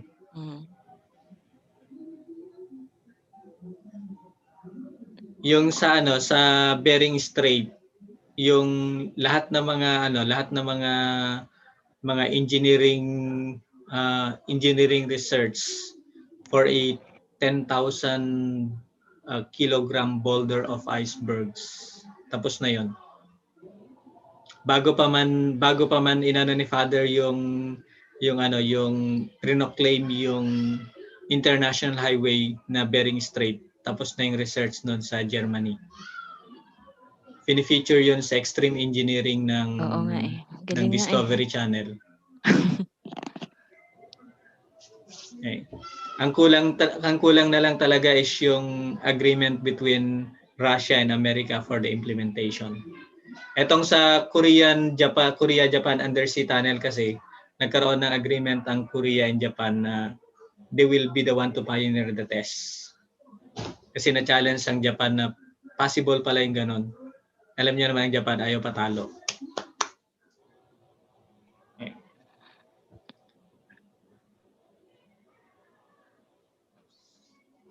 So, it was already, pwede mong Irene, pwede mong i-search yung, na-inaugurate na yun eh. Na-i-flash sa Arirang saka sa KBS during that time. Sige, tingnan ko, kuya. Okay? Pero hindi mo makikita yon na it's the effort of Father Moon. Actually, yun nga yung ano ko dito. Kasi dito, para siyang isang main proponent lang. Yun yung nilagay nila dito. Ganun naman lang. Ayan, a noted long-time proponent of the tunnel project was South Korea's Sun Myung-moon.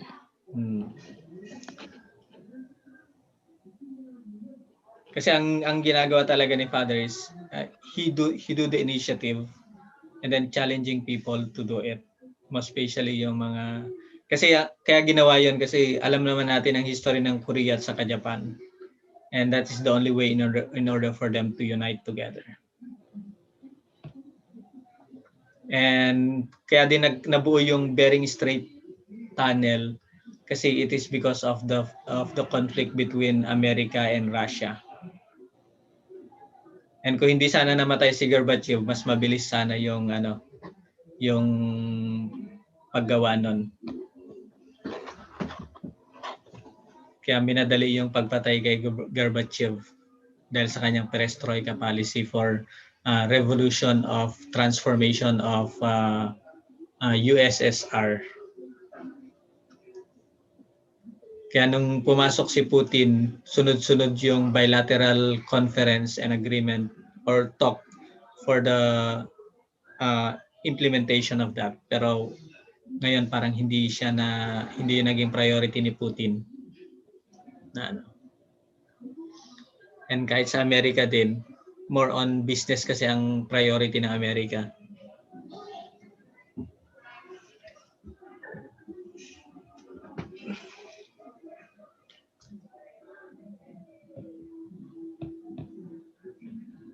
Okay. Any other supplement? Any other additional? While watching sa True Parents Life Course, Father's Life Course, I'm watching True Mother actually. And then you could see kahit before the true children born, mother investing a lot. Makita mo yung picture ni mother, yung mukha ni mother together with the children pag may gathering sa father. So just want to emphasize the importance of mother's presence in front of true father whenever big events happen and in the course daily life of father. And especially yung sinabi niyang I couldn't forget the day of father was in prison in America, July 20, 1984. So yeah, I just because most of the time we're talking about true father, right? Like true father, but it's also important na kasi yun yung minsan kasi yun din yung napapansin ko sa sarili ko that if we talk something, we always talk about true father, right? Because we don't know much about mother. But every time na may video actually, iba na yung tinitingnan ko, si mother na.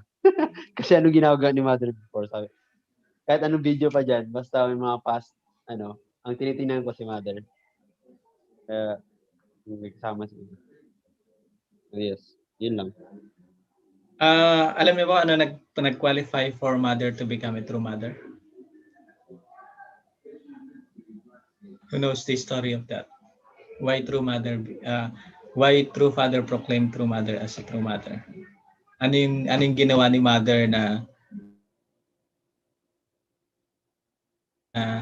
he is really a true mother of humankind? Have you encountered yun?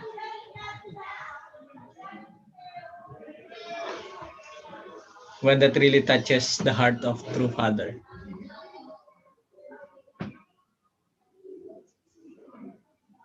Any idea?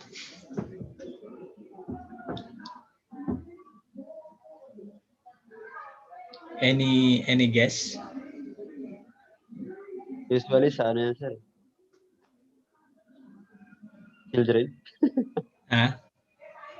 Hindi lang The yan, Heart, hindi The lang Heart yan. of Mother. Kasi may nabasa akong I think autobiography or autobiography ni Father.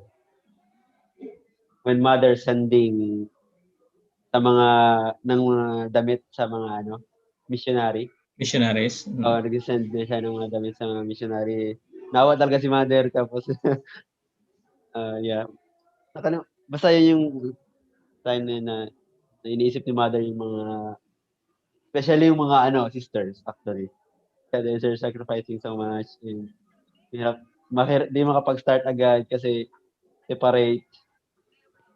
Anyway, I don't know if that's one of the reason, but nabasa ko lang yun and that's the heart of Mother. Even di natin masyadong alam yung life ni Mother but behind. Yeah. That is just one. Pero ang pinaka-ano nun is when True Mother sold yung diamond na first na binigay ni Father sa kanya. Ayun, yun nga yun, sir. Bininta niya tapos binili niya ng ano. Hindi niya. Ay, di binili? Yun yung ginamit niya ng pang-support ng sa Africa. And that was the time na that's the time na na-touch yung heart ni Father na and then dun niya proclaim, dun nagkano na True Mother is really the true mother of not only for Korea, not only for his children, but for all humankind. Anong Asian Jinky? True Mother, sa Mother of Peace, yung ano po ni autobiography ni True Mother po, parang nabasa ko po yata. I-search mo daw doon, tingnan mo doon kung ano. Hello po. Pero bago pa naisulat yung autobiography na yun, yung ano even bago naisulat yung autobiography ni Father.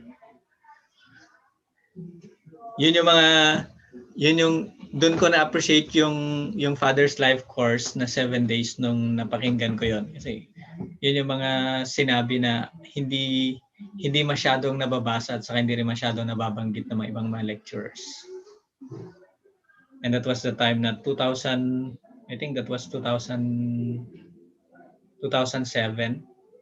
when we have that 7 days workshop na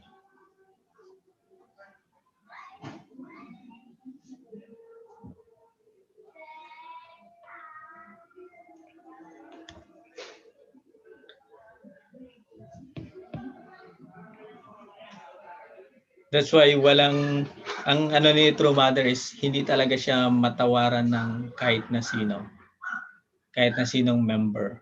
Kaya Father defended True Mother that much. That he is the only one who is qualified to become the true mother of heaven and earth.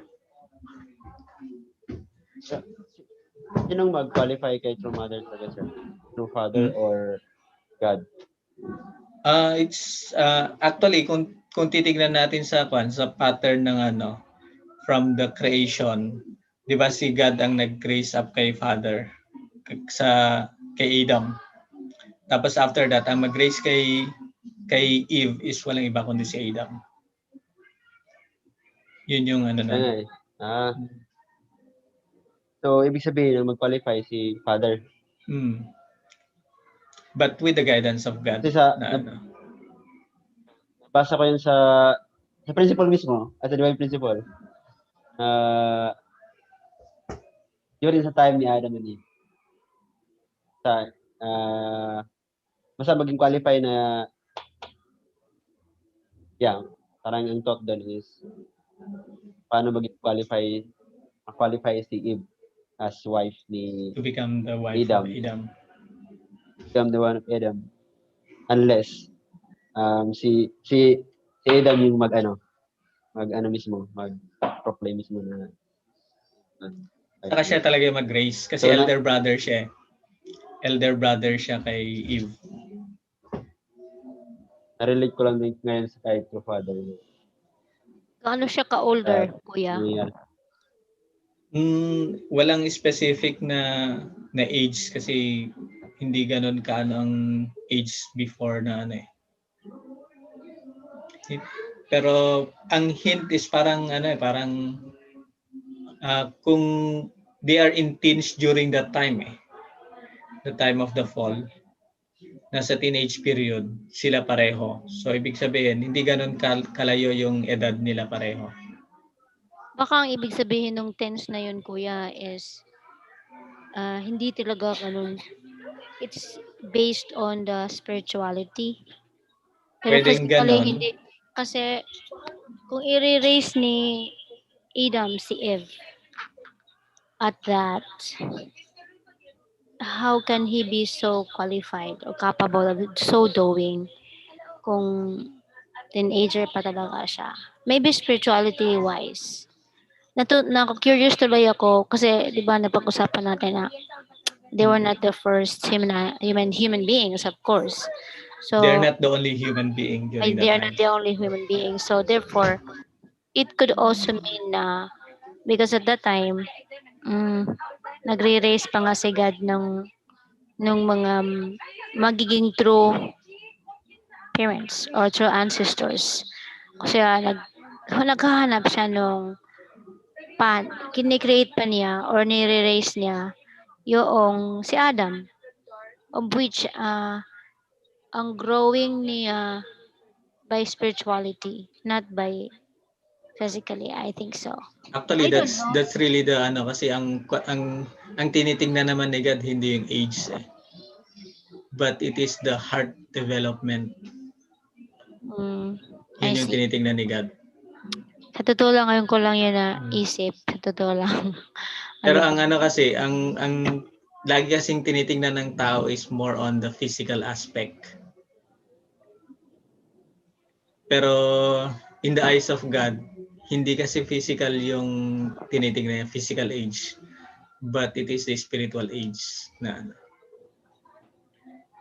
Kaya nga, kung titignan natin, nakalagay lang dun is they are still in the process of developing their heart to completely practice a lifestyle of living for the sake of others. Kaya nga din, kaya ko naisipin dahil yun sa 1,000 years is equivalent to one day, and a day is equivalent to 1,000 years. So, posible na physically maybe not teenager, but yeah, artistically and spiritually. Ang ang bakit siya naging teenager kasi ang level, kung titingnan natin sa panahon natin ngayon, ang active development of discovering of our personalities during the time of teenager. Yeah. Naging curious ka, very Yun yung inquisitive. naging parallel from that time sa ngayon. Now I understand that. Only now. Oh my God. Kaulaw, eh. Saka depende rin yan sa kultura, saka sa tradisyon ate. Kasi yung kultura ng Korea, parang di pa sa Ilocanos, may ganun sila na kultura. Yung ading kultura,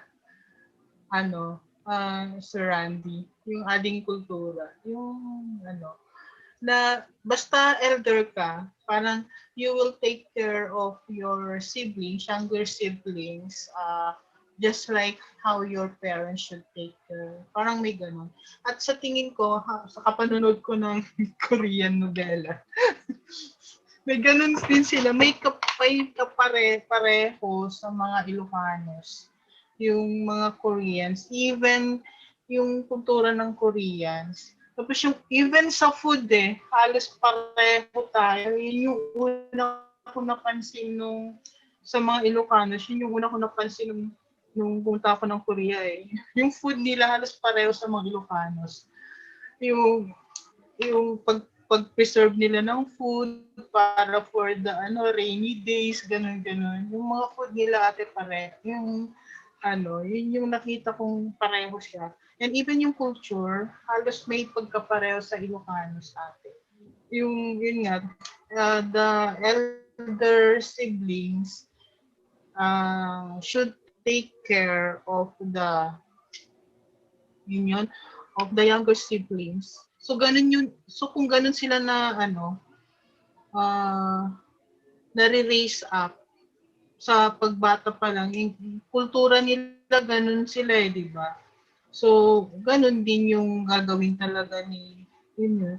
And kaya nga sabi natin, di ba, from dun sa Tonggam, yung Book of Prophecy nila, ganun, yung halos yung sinasabi, yung tinuturo na tradition is based on that. So, ganun siya eh. At saka, maaring magkaiba talaga sila ng edad, pero kung ako ang tinitigan ko kasi when a true father accepted yung tawag dito, yung mission as the Messiah, di ba? He is also a teenager about yung age ni Adam. Nagkataon lang na yun. And then si mother din nung inaccept niya about that age also, yung ganun.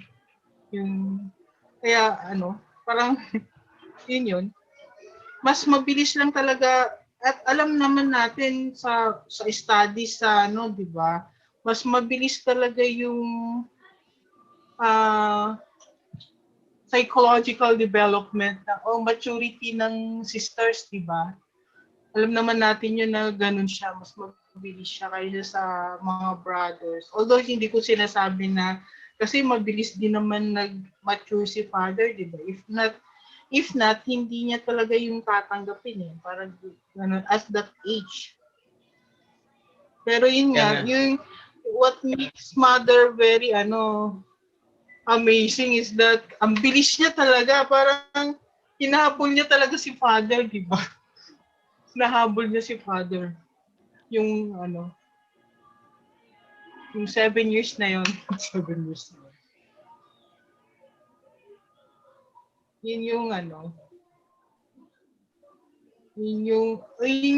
Yun lang yung realization ko kay mother. Masyadong ang bilis niya. Saka yung niya talaga, yung parents niya. At saka pero siya rin yung ibig sabihin, na-realize niya kasi sa sarili niya eh. Parang ganun. Kaya sa atin kapag mas mabuti talaga na ma-challenge talaga natin yung mga other members, especially new members, to realize yung principle by themselves. Kasi hindi naman kung i-spoon feed talaga natin lahat yun at hindi nila ma-realize sa sarili nila at hindi nila masyadong mabubuhali yun eh. Kailangan yung may personal experience, personal resurrection, di ba, sir? Yung sinasabi na resurrection ng resurrection. Kasi kung hindi natin ma-realize yun, mababaw pa rin yung intindi natin sa principle. Sana yun yung ma-aral nila sa atin to realize it themselves. Actually, ate, yung doon is syempre, so mother was being raised ng parents niya, ng mother niya, ng grandparents. The anak siya ni God. But then, She was already prepared even before. so just like parang mga anak natin, kailangan natin i-prepare. But, and then, yung necessary circumstance actually is very important. Kaya nga, true father was there to raise mother up. But kung titingnan natin yung daanan ni true mother, so yung nalaman ko, how did she overcame all those challenges when he get started family and how he was being treated imagine when he was first and they were on the first 7 years of the marriage, mother cannot even walk through the front door of the house. Actually, yung ganun ba, yung siniserve niya yung mga members na she has to clean the bathroom herself. To think ang dami-daming family members already at that time. Yung ganun nga. Maraming mas elder sa kanya na mga members na parang hindi naman I can only parang nare-relate ko na nakaharap-harapan o naririnig niya na pinag-uusapan. Because ang dami nag-aspire na maging asawa ng true father. At the time, she just endured it silently. I think that necessary environment was very contributory to her fast-growing Christianity and to serve the true father in silence. Kaya kung titingnan din yung observe natin yung sinasabi ni Kuya Ed, the true mother is asked to speak. Parang naive siya masyado pero masyadong mabigat yung binibitawan niya na every single word that she uttered.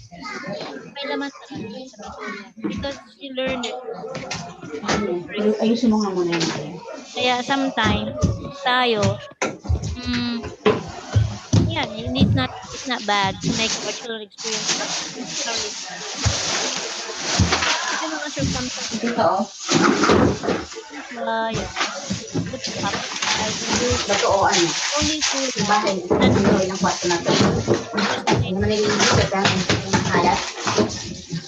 yung ganun. Importante talaga yung yung environment din in contribution to how we raise them up or teach them what it is called. Parang din, yung ginagawa or ginawa ni Eve sa ni Eve, ni Adam. Unfortunately, yes. Actually, during the first 7 years of their marriage, after they got married, true father was criticized because pinapabayaan niya si mother. During the time, members criticized true father, and the reason why true father did that so that the members can really feel a sympathy to true mother, so that he can raise true mother as a true mother of humankind. Kaya yung first 7 years, lahat napunta kay father yung sisi na parang inaano ng mga members, even they chastise si the Messiah why he is like that. Ganun ang nila kay father during that time. That's why both true mother and true father really endured the scrutiny of Satan in order for them to stand as the true parents of humankind. Yun yung substantial manifestation ng our failure of seeing things from God's viewpoint, Kuya. And then to think they did not explain at all. It was only like given light later on after our parents had been able to victoriously lay foundation. I mean, yeah, had been victorious on their one level foundation of restoration. Yeah, yun. Pero it was very necessary for mother to grow up faster. Artistically, spiritually, emotionally. Kasi siya pala yung, hindi natin kung titingnan natin, siya yun sa mga matid pa sa ato, strategy or technique ni true father, how can she be able to embrace? I mean, yeah, externally, to continue true father's vision at the moment. Because had mother not been able to understand it or not been able to see it from God's perspective, she might not continue to guide us. I mean, if she wasn't raised, there's no point. And then there's no reason that she can be able to stand and even promise to God at that time of ours to accomplish the Holy Community. He couldn't have understood it if she wasn't raised that way. So yeah, the environment is very important. Mga necessary environment for us to grow faster. And then of course, may responsibility yung tayo mismo, yung tao, to how can we be able to look at this from God's perspective? Kumbaga, true mother talaga siya dahil she had manifested this kind of attitude na complete obedience to father who's been raising her up to become in her position right now. nabasa ako ate na ano, na actually sa ano yun eh, negative ano kay mother.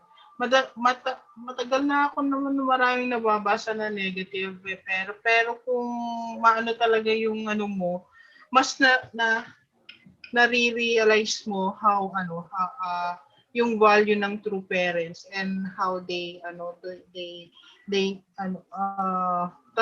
paano nila in-overcome lahat yon.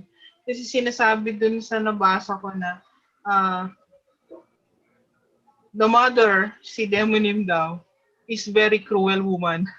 Victim daw si mother dun sa ano sa kaso nila ni father na masyado siyang bata na napakasawa ni father. Yun yung sinasabi ko. And then, para sabi ko, cruel daw, parang gano'n. They are seeing Demonim as very cruel woman na ano, parang sinacrifice niya yung kanyang daughter. So, parang gano'n yung sinasabi ko. Sabi ko, yun yun. Sa secular point of view, parang cruel siya. Pero they need to, she needs to go through that process eh. Kasi di ba, meron din sinasabi sa principle na kung paano, it is Eve, kasi ang rene-restore niya kasi si Eve eh, di ba? Kung paano Eve turn back kay God sa panahon na yon, yun yung i-restore ng Eve eh. Yung kapalit niya, the second Eve, di ba? Wala naman ibang nag-second Eve, di ba? Si true mother lang. So yun yun. So, kung paano tinurn back. So, di ba, kaya sinabi din na, kaya nag-turn back din. Parang, yung crucifixion ni Jesus, parang restoration din yung pag-turn back ni Adam. Merong part sa principle na gano'n sinasabi. It's the same as God turning back or forsaking. Yung term is forsaking. It's the same as Adam forsaking God during due to the fall, di ba? So kailangan yung pag-forsake yung why have you forsaken me, parang yung sinasabi gano'n, is kailangan ma-restore din although alam naman natin na wala kasing choice si God eh. Checkmate si God sa panahon na yun eh. Checkmate. Kumbaga sa chess, checkmate siya. So, he needs to sacrifice his only begotten son. Pero nakasilip si Jesus Christ ng paraan, nakasilip sila ng paraan para mapagpatuloy yung providence, di ba?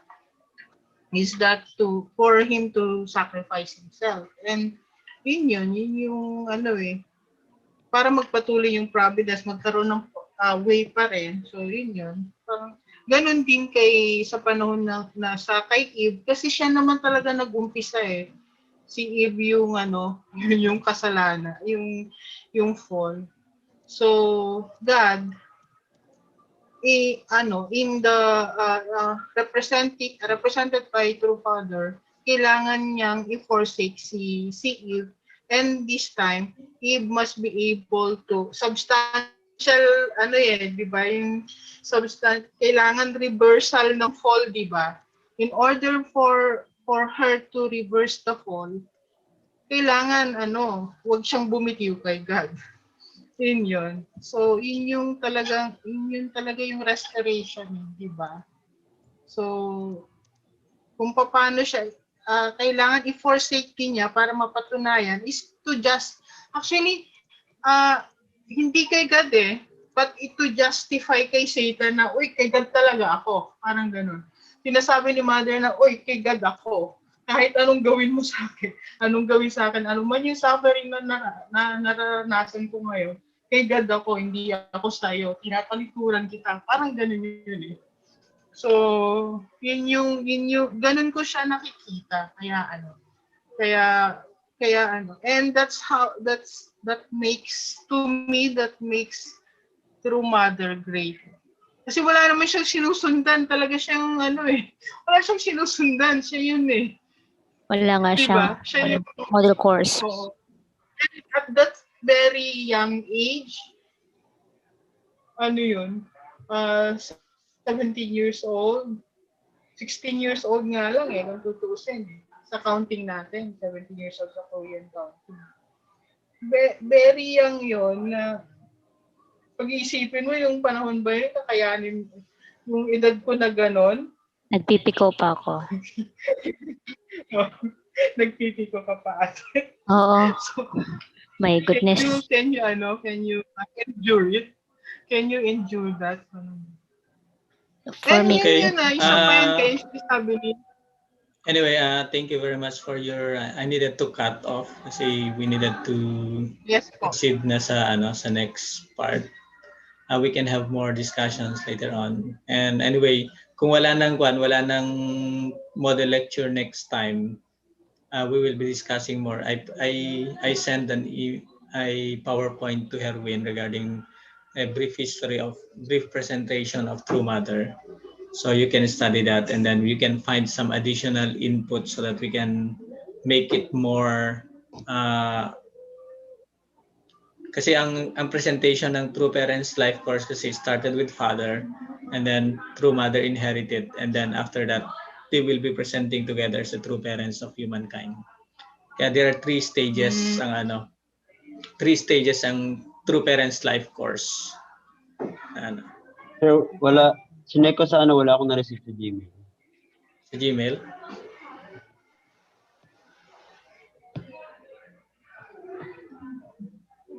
Herwin Kalinawan, di ba? Sir. Share. Herwin Kalinawan P26 at Gmail. Baka sa to, sir. Kailangan ko. Pero tingnan mo sa send, sir. Na-send ba? Send. Share sa drive Sa drive ko Collaboration.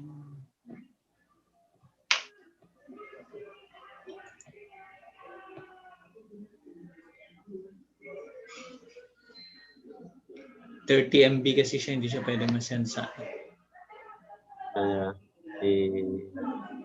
Ano ba yung isang email mo? Nag-iisa lang yan, sir. Yung Herwin Kalinawan na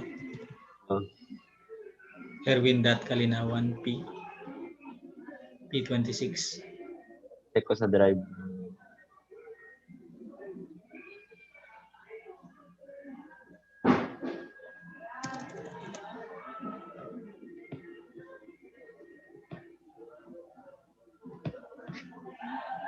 So after you receive that, please study it, and then we will be discussing more on next meeting. Kung kaya sinabi, pag walang model lecture, we will be presenting that.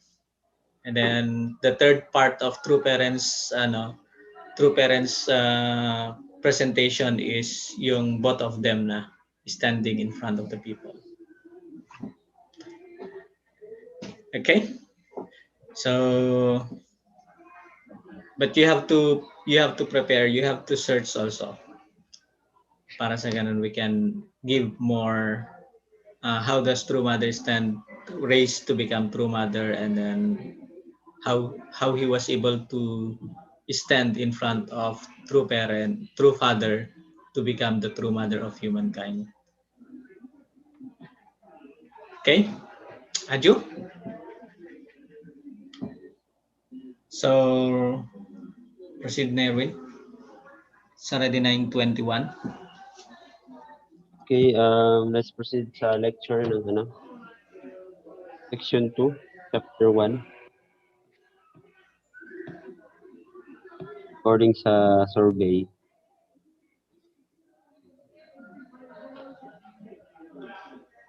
First lecture, si Ma'am Marlene, pero wala. Next, si Ate Irene. Then, Ate Cerebel, wala. Next, si Dea Salve. Si Jinky, wala siyang Ano? So last na lang si Jinky. Tapos pala ni Jinky that time. Jinky. So second cycle man to. So mag-ulit siya. Last. So paano gawin natin? Presentation na muna lahat. Tapos after ng presentation, matapos sila lahat mag-present, Q&A after. Sige, para we can have... Okay, proceed. Okay, let's welcome first to present Ate Irene. So, bigla ka ba, te? Good evening.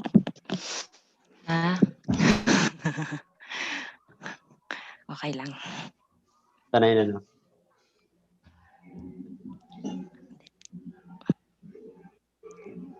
Wala naman ako magagawa, di ba? Ano kaya magagawa, te? Mag-present pa rin. Hindi, ang tanong doon, kaya mo bang tangihan si God? Siyempre, hindi.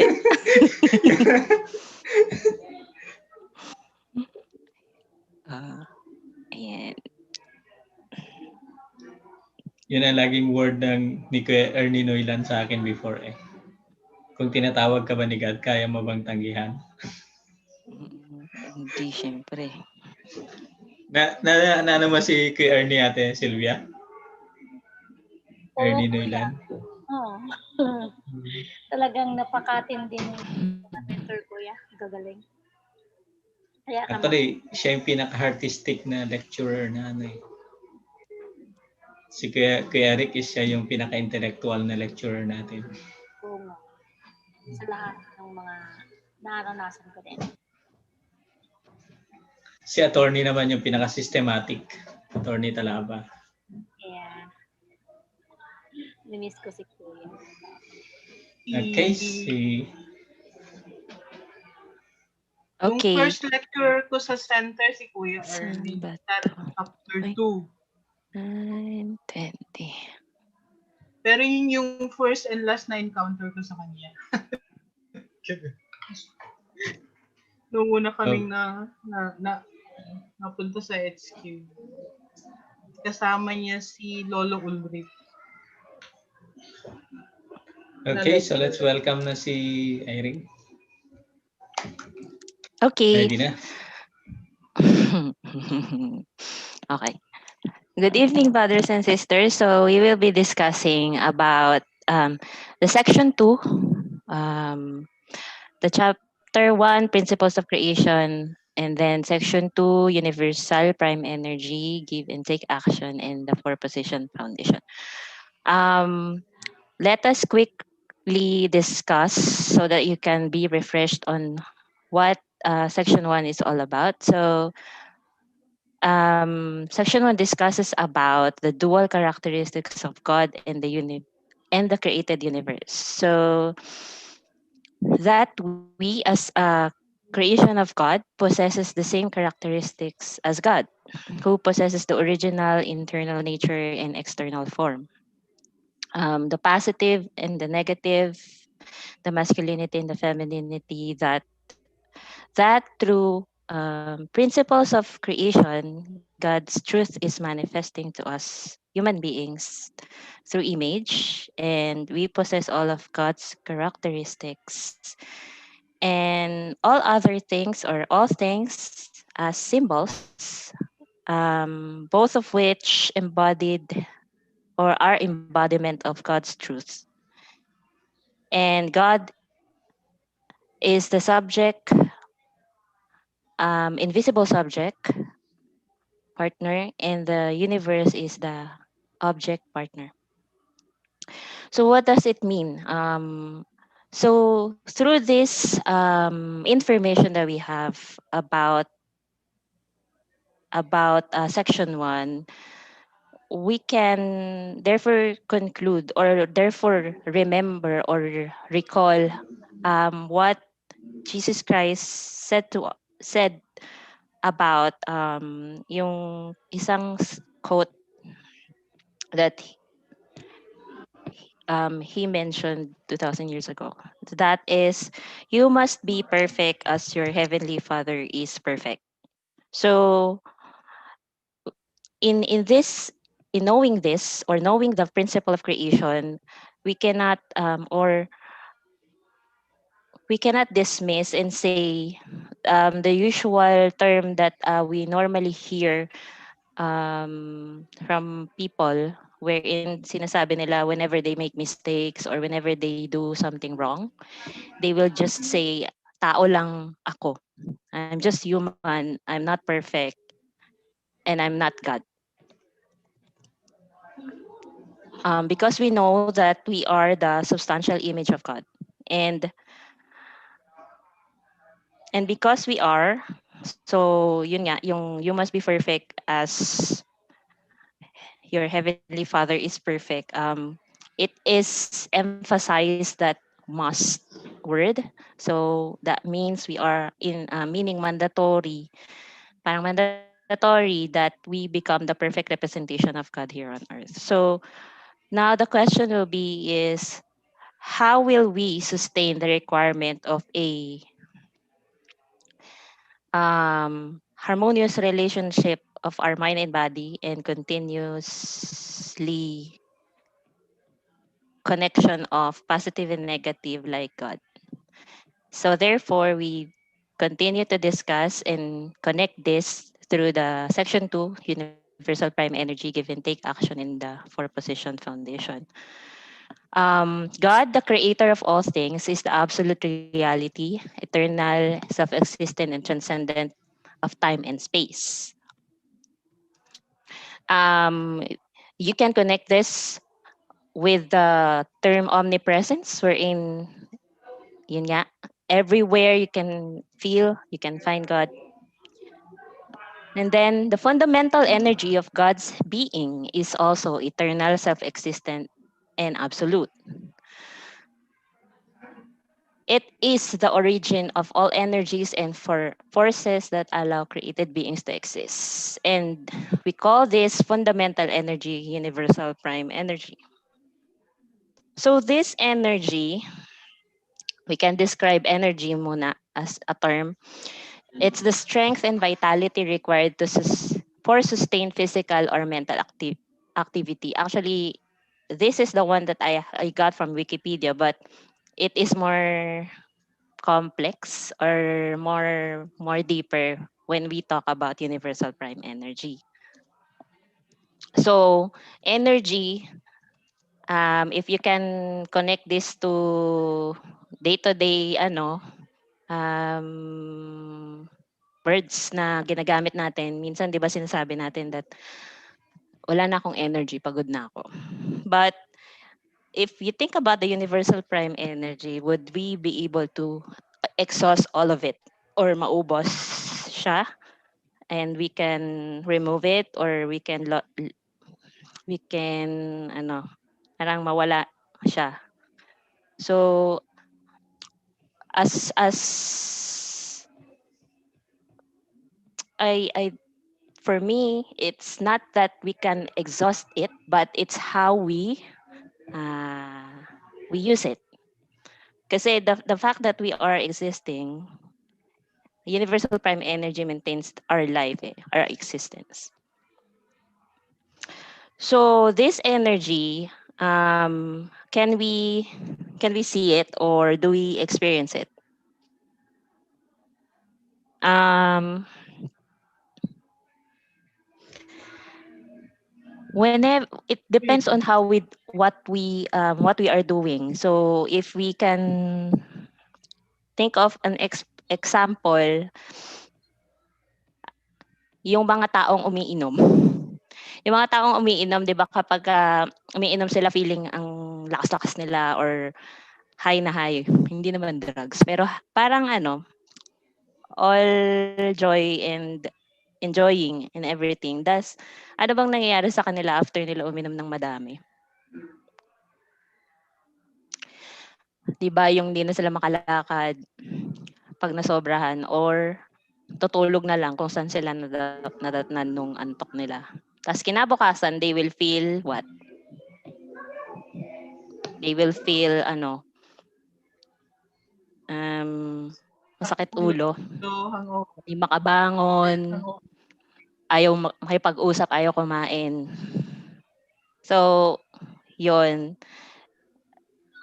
Hiya na If siya. you if you associate it that way, so sa yung dun ka pa rin you're existing, but then you lost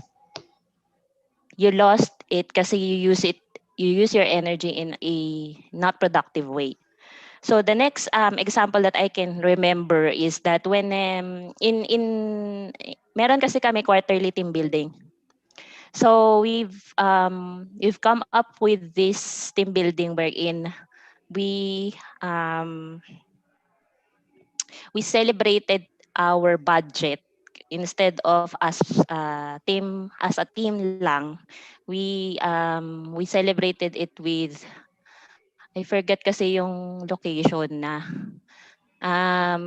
mga cancer patients to na kids, yung mga bata pa lang sa UN, sa UN area. I forgot. But syempre, the fact that the preparation for having that kind of team building is really, really, really tedious.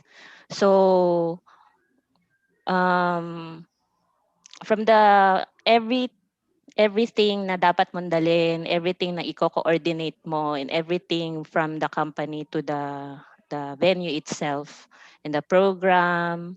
So lahat ng binitbit namin and everything, kung kumbaga exhausting na siya in that activity pa lang. Kailangan mo pang mag-program sa mismong venue. And then, you have to play games and whole day activity siya. But then, during that time, we didn't feel any of that actually. Even if napapagod ka na, alam mong pagod ka kasi maaga kang nagising for it to be prepared. But then after all of those, you feel the joy, you feel the heartwarming experience to be with kids. Not even if they are sick, they are still lively. They still participate, they still laugh, parang ganyan. Tapos ikaw na wala kang sakit or you're okay, magrereklamo ka pa ba? Parang ganun. So between the two activities that I mentioned, you can see that both have energies, but it depends on how you use it lang. That it's either you lose it or you recharge. Parang ganun. So there, let's go with the give and take action. So through the agency of Universal Prime Energy, I just step back. So I just got a term or kung ano ba ibig sabihin pag sinabing agency. So I just highlighted yung mga things that would easily connect it. So provides, aid, to do or manage. So that's how Universal Prime Energy is. So through the agency of UPE, the subject and object elements of every entity form a common base and enter into interaction. This interaction in turn generates all the forces the entity needs to exist, multiply, and act. The interaction generating these forces through this process is called give and take action. So kailangan natin na magkaroon ng harmonious interaction between subject and object elements, as mentioned here. So what does this mean? So this means that one will be in the subject position, and then the other is in the object position. Even within each element have its own subject and object or dual characteristics. So in us humans, we can know that the the subject and object partner alone within us is the mind and body. But there are instances, right, that instead of letting the subject paano ba yun yung right term ko? Drive. Kasi 'di ba the subject is the mind and then the object is the body. But what about if you prioritize yung body than the mind? As an example is kung halimbawa galing ka sa labas and ang dami mong ginawa and then pagdating mo sa bahay, ang sarap ng ulam. So halimbawa pagdating mo nakita mo sa lamesa, favorite mong ulam.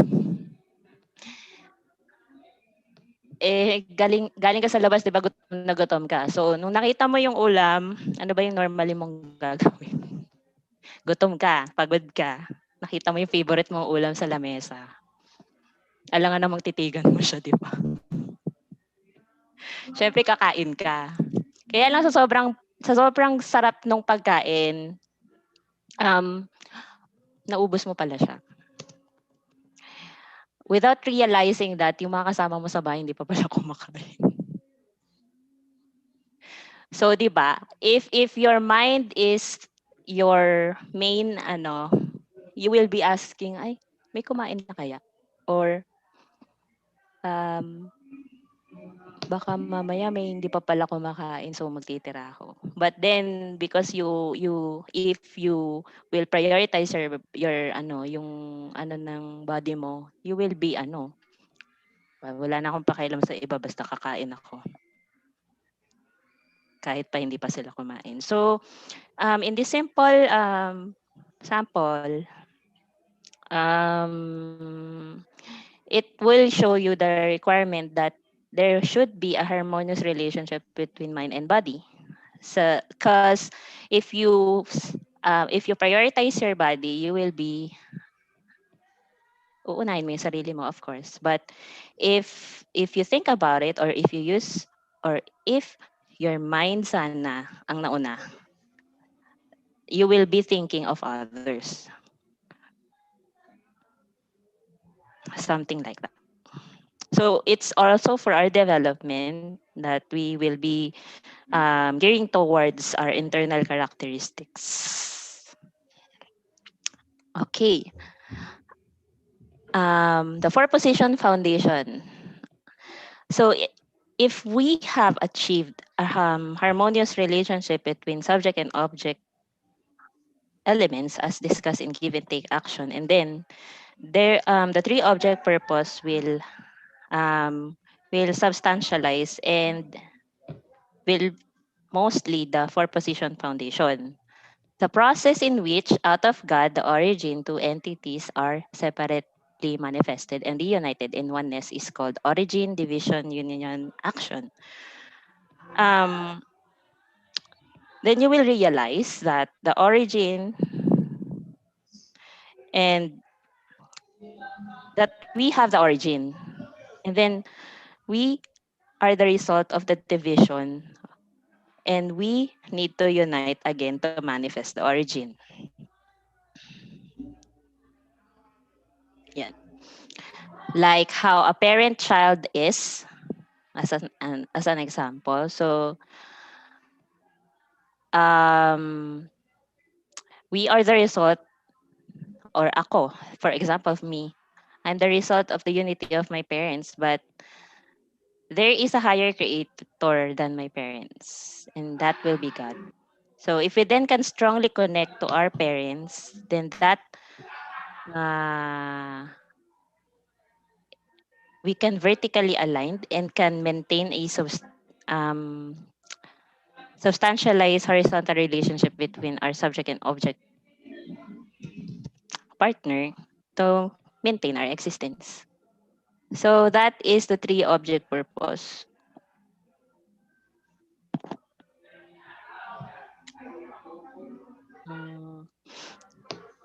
Any of the four positions resulting from the origin, division, union, action, namely the origin, subject partner, and object partner and their union, may assume the position of subject partner and engage the other three as its object partners, forming a communion of three object partners. So this means that someone will trigger or initiate For example, mm, in a conversation, there will be no conversation if someone doesn't start to talk to someone, right? So, like kapag bago ka sa area or you are new to the neighborhood or someone is new to the neighborhoods, normally, 'di ba, ang ginagawa nila for you to meet other yung mga kapitbahay mo, ang naalala ko diyan is normally they will give you food. 'Di ba, magbibigay, may birthday, tapos magbibigay sa'yo ng food. Tapos yun na, makikilala ka na nila. They will ask your name, they will ask where you're living, or I mean, where your location, yung province mo and all that.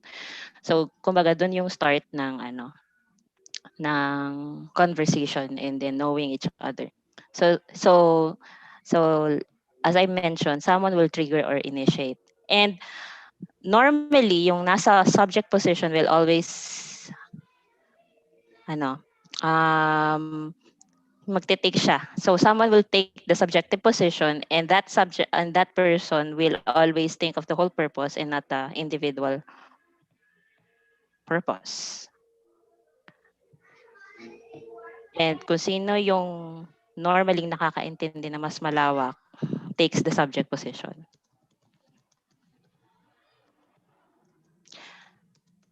So when each of the four then acts as the subject part enters into give and take with the other three, they fulfill the three object purpose. Yeah.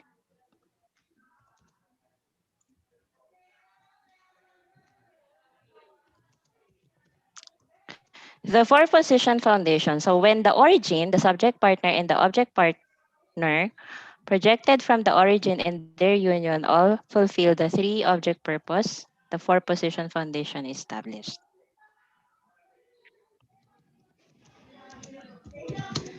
So this foundation is what? First, it's the root of the principle of three stages because it involves three stages of God, husband and wife and children. Second, it's the root of the number 12 because as each of the four takes on three object partners, 12 object partners are created. Number 3, it is the fundamental foundation of goodness and realization of God's purpose of creation. So, if we continue to maintain the harmonious relationship and then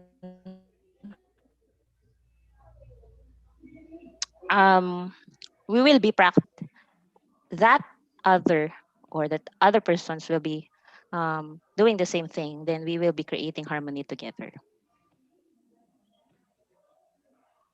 And the last one, the fourth, fundamental foundation for the life of all beings, providing all the forces necessary for their existence.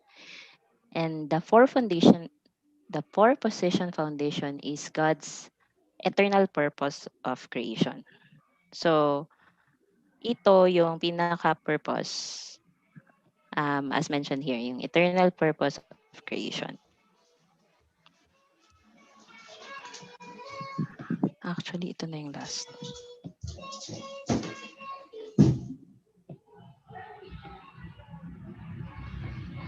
Okay. I remember now. Sorry. But brothers and sisters, this is the conclusion of the section 2 of the discussion for today. Inisip ko kasi kung ipapakita ko pa yung video eh. Inapanood niyo na po. Alright. Thank you. Okay na, Thank you po. Oo. Okay na po. Thank you very much. Let's give a round of applause. Next to present. 9:47. Sino yun? Ilang minuto kong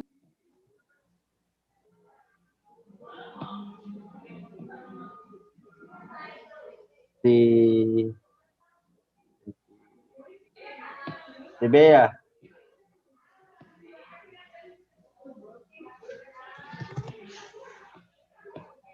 Sir Cambea. Hello po. Good.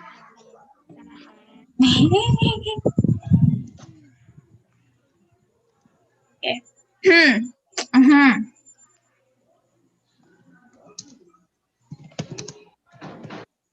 Okay.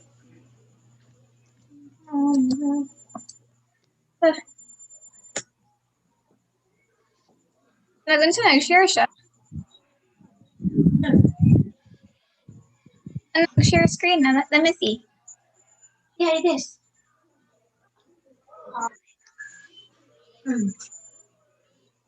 Is it? Gana. You need to open your cam. Me? Si Mamo. Okay, so let's begin. So, kita naman po yung slides. Kita Yes. man? Yep. Okay, so from the previous section, we have learned about characteristics of God and the created universe. And from there, we have known that all the created beings and the created universe came from God. So, and since God, the creator of all things, is the absolute reality, eternal, self-existent, and transcendent of time and space, the fundamental energy of God's being is also eternal, self-existent, and absolute. Therefore, it is the origin of all energy forces that allow created beings to exist. We call this fundamental energy universal prime energy. So, what sa slide nito, brothers and sisters, what it is trying to say is that since God is our origin, yun, the energy that we, huh?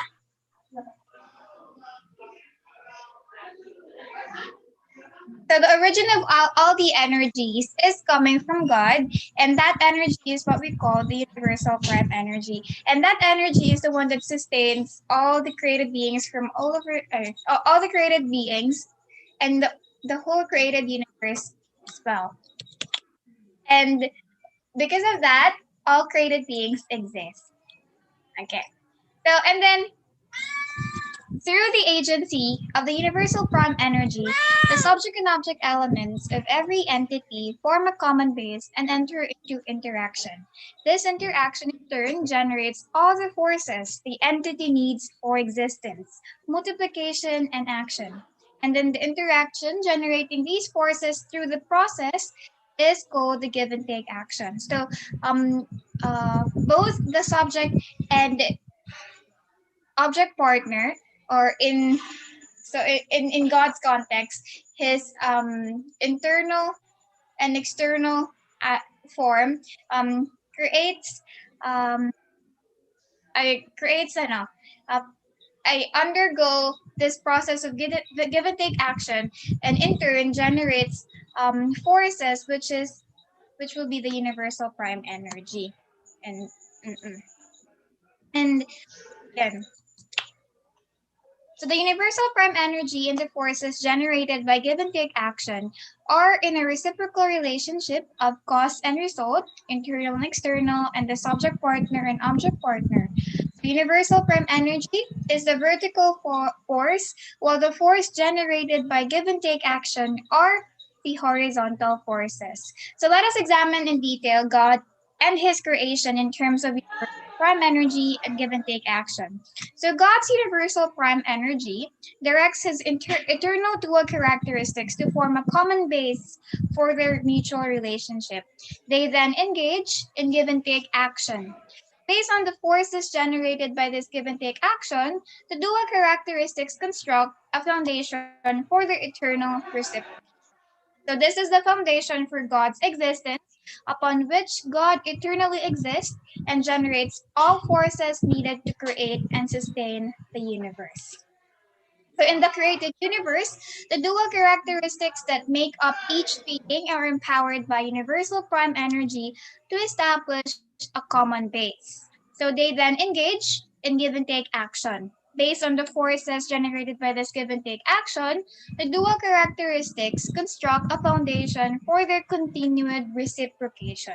So this becomes the foundation for the existence of each individual being, upon which the being becomes an object partner to God and is able to generate all the forces necessary for its continued existence. So for example, the atoms. The atom comes into existence when electrons and assemble about a nucleus and engage in an electromagnetic interaction, which can also be considered as a give and take action, a type of give and take action. So when a positive ions standing in the position, let's just say in of a subject partner, and a negative ion standing in the position of an object partner performs a give and take action, they form molecules and produce chemical reactions.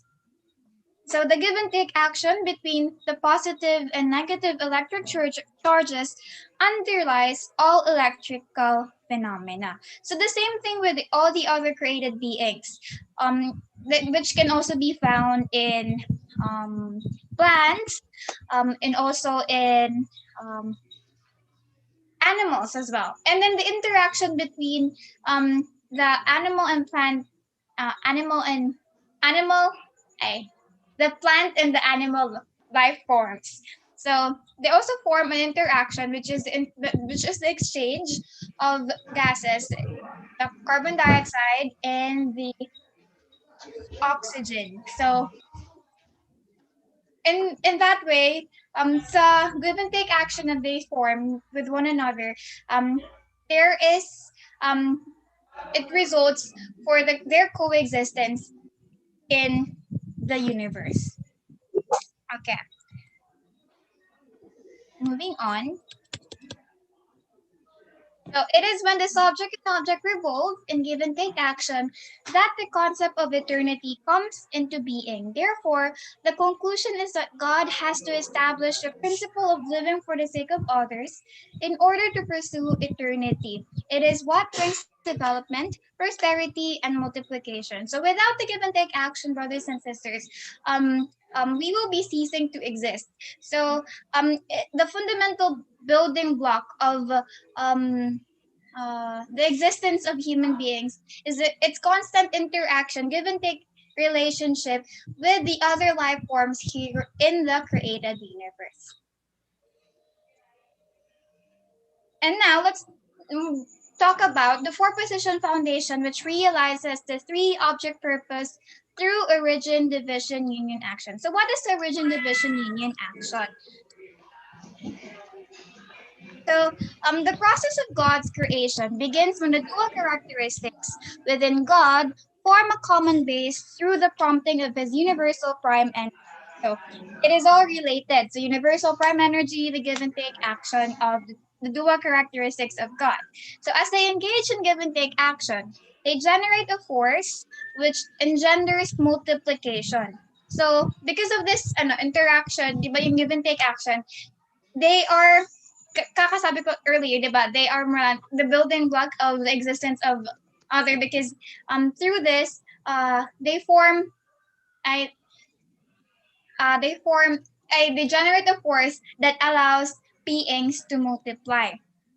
And this force projects the dual characteristics into discrete substantial object partners, each relating to God as its center. So universal prime energy is the vertical force, while the force is generated by the subject and object, the relationship of the relationship between the object and subject partner are the horizontal forces. So in here, God is the center. So these object partners to God then assume the position of subject partner and object partner to each other as they are prompted by the universal prime energy to form a common base and engage in give and take action. They then join together in one harmonious union to form a new object partner to God. So this whole process in which out of God, the origin, two entities are separately manifested and reunited in oneness is called the origin, division, union, action. So when we see here, di ba, God, and then if so putting in the context of God as our creator. So God is the origin, and this can yung subject partner here niya is yung internal characteristics ni God, and then the object partner external um, form of God. And then because of the give and takes between these dual characteristics of God, they prompted na makakreate sila ng union. Yung union naman nila can be represented by the whole created universe. So yun, this is the origin, the division of the dual characteristics of God, and then the union once again, which is yun, yung resultant, yung result.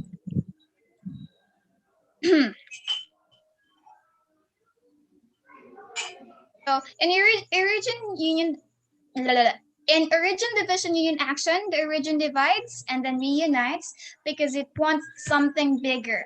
Thus, an object of God's love must divide and become bigger for the sake of God's love. So God feels joy when the shocking stimulation at the sight of his object partner becoming bigger before the invisible subject partner.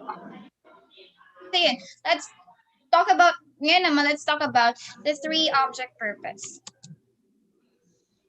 So, as a result of the origin division union action, four positions are formed.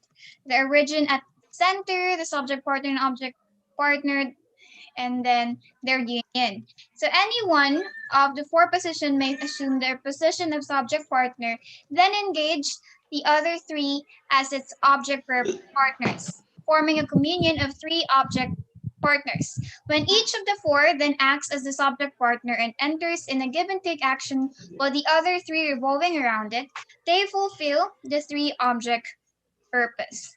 So here, this is the yung ideal structure, yung a model structure of the four position foundation, where God is the origin, then the division, the subject partner and the object partner and their union. So in this one, yung three object purpose, it is created when all the four entities in the four position foundation assume the position of a subject partner, while the other three are um um I assumes the position of the object partner, and so on. So when this happens, the three object purpose uh the three object purpose is created.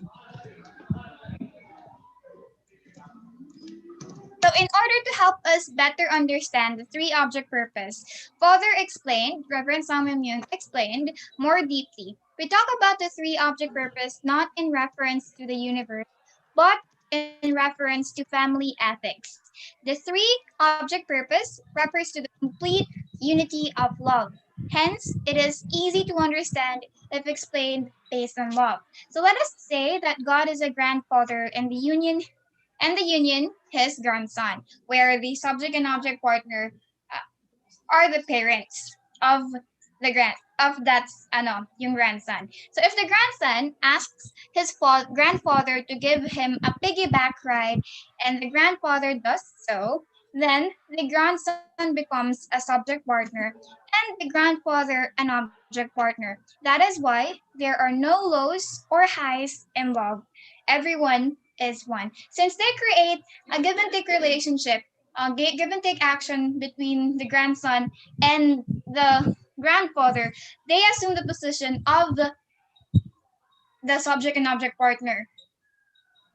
Yeah, the position and then so nag-interchange yung position yan, di ba, brothers and sisters? And another example, so the same applies to a couple. So if a wife asks her husband to massage her shoulders and then the husband accepts the request, then the wife becomes the subject partner and the husband an object partner. So di ba usually naman, we all know that the husband, yung sa model structure ng four position foundation, the husband or the man stands in the position of in the subject partner, since they are the one who are di ba sila yung tawag nito? Head of the family. The men are the head of the family. So, sila, kumbaga, yung nag-a-assume ng position of a subject partner. But then in this scenario, yung wife assumes the position of the subject partner while the husband as the object partner. So basically sa three object purpose, what it is trying to suggest is that all entities, so all beings in the four position foundation can assume the position of either the subject partner, the object partner, the origin, and the union, as long as they have a harmonious and complete relationship within one another. So within all the entities. So third, a mother unconditionally follows the father, and the children follow the parents as if pulled by a magnet. God also follows the children with joy. This is actually very true, because no matter what happened, a mother would always follow their father.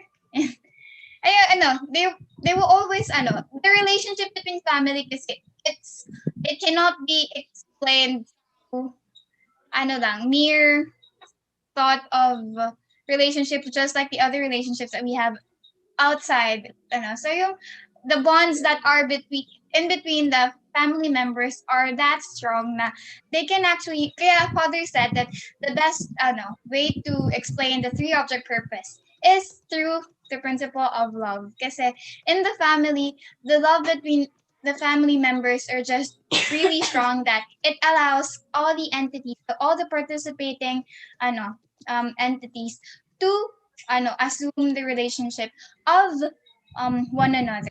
So lastly, if I show absolute faith, absolute love, and absolute obedience to God, then I, an object partner, can stand in the position of a subject partner. And God, who is the subject partner, will also follow me. And lastly, brothers and sisters, what this one is trying to suggest also is that hindi siya parang static na kung sino yung subject partner, he will always be the subject partner. Because if that is the case, brothers and sisters, it does not allow every entities to grow. So yung three object purpose din, it is an avenue for every entity to grow through the help of the other three entities. So yeah, I hope na fun yun. So yun, let's dive deeper sa four position foundation since parata siyang na-mention. So the four position foundation.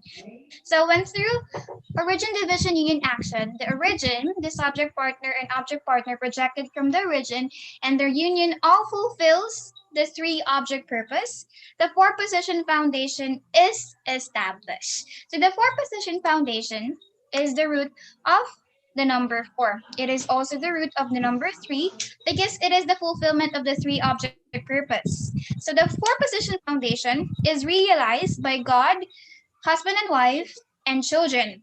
They complete the three stages of the origin division union action. Hence, the four position foundation is the root of the principle of three stages. Furthermore, each of the four positions in the four position foundation takes on three object partners and fulfilling the three object purpose. In total, there are 12 object partners, hence it is the root of the number 12. The four position foundation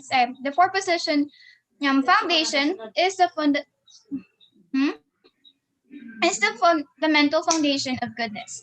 It is the realization of God's purpose of creation. It is the fundamental foundation for all life of all beings, providing all the forces necessary for their existence and enabling God to abide in them. Therefore, the four position foundation is God's eternal purpose of creation. So, ayun, the four position foundation actually, there's so many things. Yung mga significant numbers like 4, 3, and 12 actually can be rooted sa four-position foundation. So, so, yun. Balik na brothers and sisters, the four-position is the root principle of 12, fundamental foundation of goodness, fundamental foundation of life, for life, and the eternal purpose of creation. So the four-position foundation, is a foundation within the family centering on God, which is established when Adam and Eve become completely one, so they can never leave the realm of God's love, form an ideal couple, and multiply godly children. So when this four-position foundation is established, Adam and Eve become united through the love of husband and wife, centering on God, and become unable to leave the realm of God's love. Wait, next slide. Oh, so yun na yung last, brothers and sisters. Yeah, I hope it's very it's very short, but I hope you were able to get something out of it. So yun, thank you so much, brothers and sisters. Aju. Thank you, Bea. Pakso.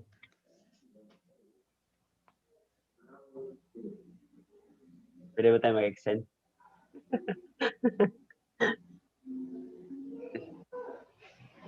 We have 2 more lectures. Ate Sylvia and Ate Jinky. What do you think? Just raise your hand. Ako, okay lang po. Okay lang po, kuya. All right. So let's continue. Let's welcome Ate Sylvia for the next lecture.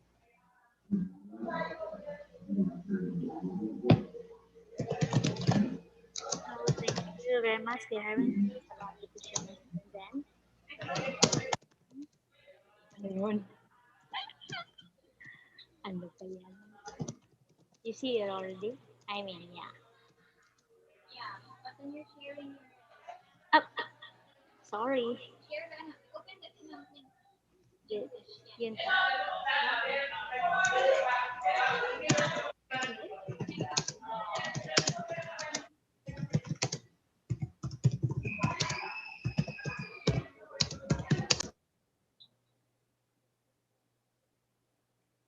So, good evening, brothers and sisters. Yeah, today we are going to discuss about the universal prime energy, give and take action, and the four position foundation. So, yeah, before we have to go to discuss about this universal prime energy, please allow me to discuss a little bit about the the section 1 in chapter 1, that's 12 characteristics that God has dual characteristics which has been manifested in all creation, and that um, we also learned that through that section 1, God himself having the dual characteristics has its essence and or the internal form and the um, internal nature and the external form. So here we will be discussing about the universal prime energy, wherein we can relate directly or understand more about God's external form. So yeah, we knew that God is the creator of all things, right? Which is the absolute reality, which is external and self-existent and transcendent of time and space. And this creator, this origin, this absolute reality and eternal existent God has its fundamental energy. Yeah, this fundamental energy of God's being is also eternal. Yeah, this is eternal. Wait a minute. Eternal, self-existent, and absolute. And because God is absolute, therefore its fundamental energy is also eternal, self-existent, and absolute. And then this fundamental energy is then the origin of all energies. yeah, that allow all created beings to exist. Yeah. And this can we call this fundamental energy the universal prime energy. So yeah. Ako ay i-explain ko ba? Ahin na. So yan. Wait a minute. Yeah. So the prime energy. So as I have mentioned, this universal prime energy is the external form of God having that. The other form or the object form, yeah, the object form of God in his dual characteristics. So now we will talk about give and take action. So we have discussed about the universal prime energy, the universal prime energy, who is which is absolute eternal existence, and this is the agency wherein God uh, God's characteristics can be fully understood. But then, of course, this universal energy is the sub through the agency of the formal the universal prime energy, the subject and object elements of its entity form a common base and enter into interaction. This interaction in turn generates all forces the entity needs to exist, multiply, and act. So the interaction generating those forces through this process is called give and take action. Actually, itong universal prime energy can be, kung titingnan natin, i-apply natin dun sa sarili natin, for example, is halimbawa, yung I would like to take the example of having a project like a feeding project, something like that, or a charity project na an individual may be engaged to, and then we knew that as a person manifesting, I mean, yeah, in us, God has been manifested through our mind and body, and then our mind motivated to give or motivated to extend, uh, with our body uniting to this motivation, and then through that create this mind and body having created the human base will actually will generate a different kind of force that would continue to us to that would allow us to continuously be moving or be motivated, and actually that kind of um, motivation that would be placed into action would be replicated or multiplied, that would make one person or an individual never get tired and continuously to do the action itself. So ganun yan siya. Hindi ko pala so it is when the subject and object revolve, give and take action that the concept of eternity comes into being. Kaya nga, diyan yun sa example ko, it is very, siguro, sa tao lang, but in essence, actually, this concept, that example that I had, has its origin, and the concept of eternity, this concept has that eternal source. Has its eternal source, and this is how God come into existence without end. Actually, doon dahil sa give and take na yung ini-explain ko, katulad halimbawa dun sa tao na nagde-desire to give, and then when the body unites with it, that action, that motivation and action, having a base to do it, can generate an unending power, energy to continuously do what the person is doing. So therefore, the conclusion is that God had to establish the principle of living for the sake of others in order to pursue eternity. It is this that brings development, prosperity, and multiplication. So paano ba yan? Paano ko ba sasabihin yan? Ayoko na i-example. Yeah, I think katulad nung halimbawa nung give and take relationship of plant and animals that would animals giving off oxygen and animals giving off carbon dioxide that would complement or supply the necessary requirement of the other to continuously exist. Yung parang ganon. Ganon din yung actually ganon din yung si God in himself na yun yung natural na principle ni God that has been manifested in all created beings that makes all created beings continue to develop and prosper and somehow multiply. Oh, yeah. So now we are going to talk about the four position foundation, which realizes the three object purpose. So yeah, we through the origin, division, action, union action. So we knew that God is the origin of all things, right? But God has been manifested through its subject and object partner, and this subject and object partner is the division of God Himself, showing His dual characteristics. Wherein subject and object partners will create a common base, thus making it having it having a union action. Wherein dito we can actually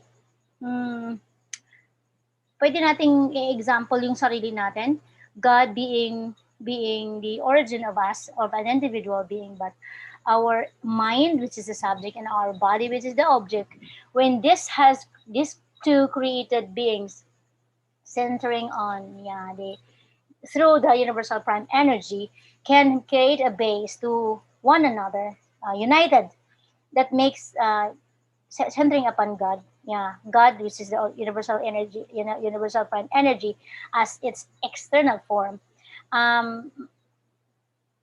Itong mind and body, if they are united centering upon God, it could create a person who is inheriting a true value as that as the of God, no? So the process in which out of God, the origin, and then these two entities separately manifested and through mind and body in an individual, and there's having a common base centering upon God, can then be reunited in oneness, is called the origin, division, union action. So in origin, division, union action, the origin divides and then reunites because it wants something bigger. Thus, an object of God's love must divide and become bigger for the sake of God's love. So God feels joy and shocking stimulation at the sight of his object partner becoming bigger before the invisible subject partner. So ito, yung sinabi ko kanina, yung example natin na in an individual level, God has manifested itself through mind and body in every individual, and then when this individual had mind and body, individuals, mind and body unite centering upon God, could be able to can be able to become a perfected being, no? So in like manner, through human being, it could be applied through both men and women. So kung dyan both men and women can have reached, like say, perfection through good give and take relationship between mind and body, that is only then can this man and woman be a true object of God's love, no? And then when this man and woman also be united, centering upon God's love, it only then that God can feel so much joy and shocking stimulation at the sight of these two object partners of his becoming bigger by its union, and thus procreating a good individual through their union. So we will talk now about the three object purpose. If any of the four position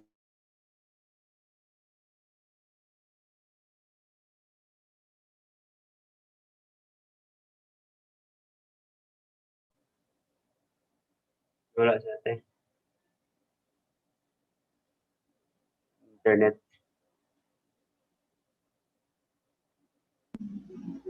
Pero nandyan si Bea, baka naano lang. Hello? teka lang po, nag-globe na. Nag-shutdown yung laptop ni Mama. Tina-charge. I-use mine na lang. Kaya gini.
It's Ito na, it's okay. No. Wait lang ka na. Set up Okay. your laptop naman. Sorry po. So, yun. We are going to talk about the three object purpose. So, in the when was that? Wait lang, balik muna tayo. Han pa rin, Jing Jing. Huh? Lord, harap naman ng hindi tayo marunong. Okay. So,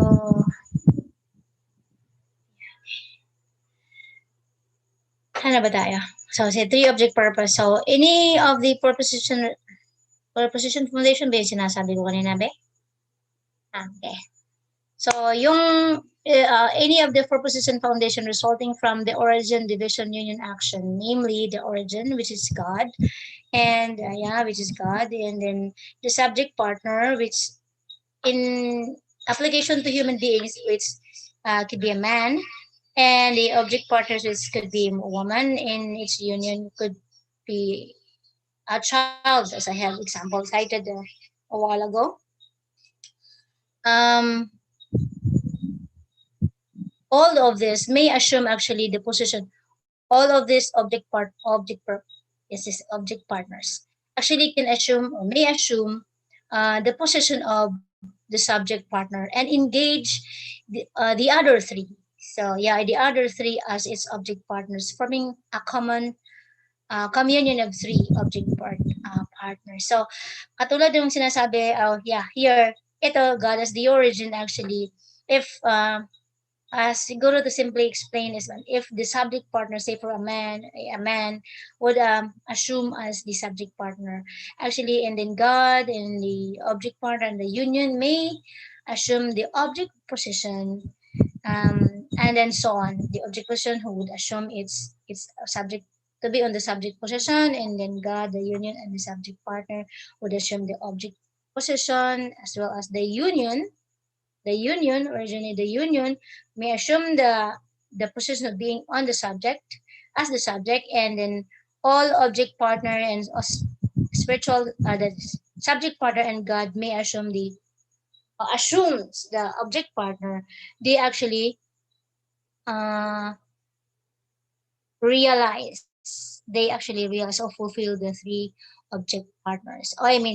Three object partners. So it is when this four then acts as the subject partner and enters give and take with the other three, they fulfill the three object purpose. Balik ko, okay ako. Yan. Hindi ako marunong nito sa kanya. So in order for us to help us better understand the three object purpose, our founder, the Reverend San Myung Moon, True Father, explained this one more deeply. So we can talk about the three object purpose not in reference to the universe, but in reference to family ethics. The three object purpose refers to the complete unity of love.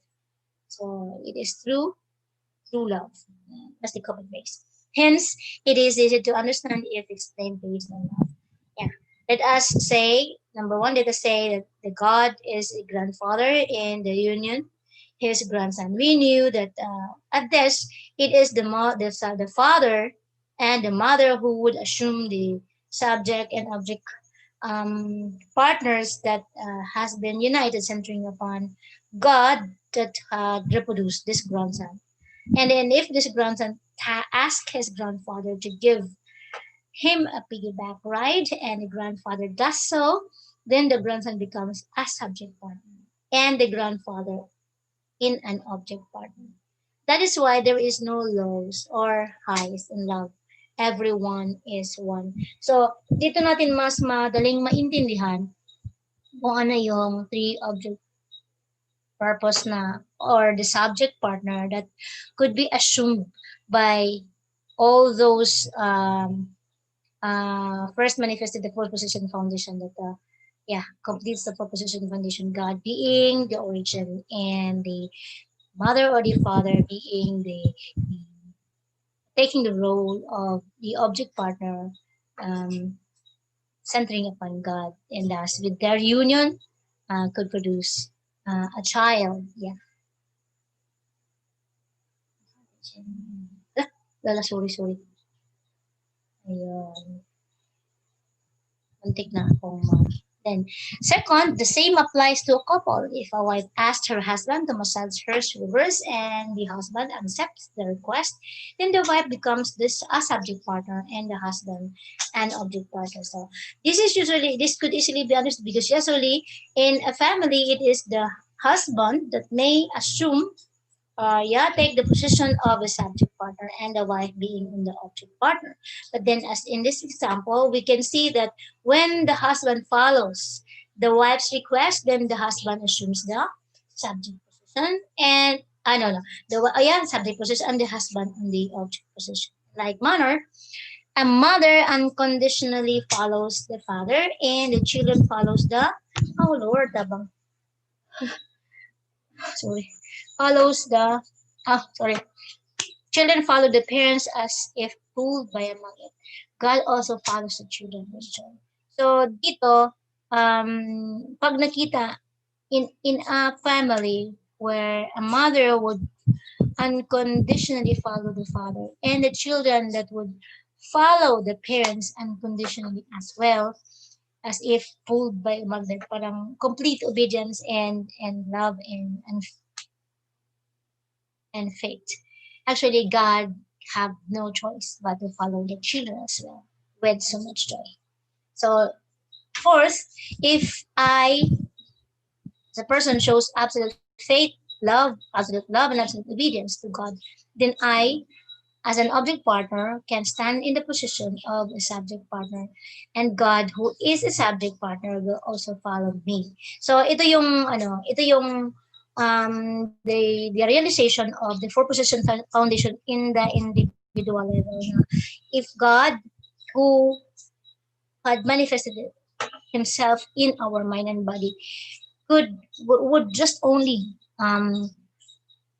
follow him absolutely with absolute faith and some absolute love and absolute obedience, that can we be able to but yeah, for position foundation pala na God being the origin and having our mind and body as the manifestation of God's dual characteristics, and having our mind and bodies be united centering upon God, that's having achieving a perfected character, and then only then, and when we achieve this perfected character, we can therefore, of course, absolutely have faith in God, absolutely love God, and absolutely obey God, because at that point, at this time, we are in the position to have inherited or have acquired the value and that of God. So therefore, at that time, when we have that perfected character, God could also be able to follow us as an individual.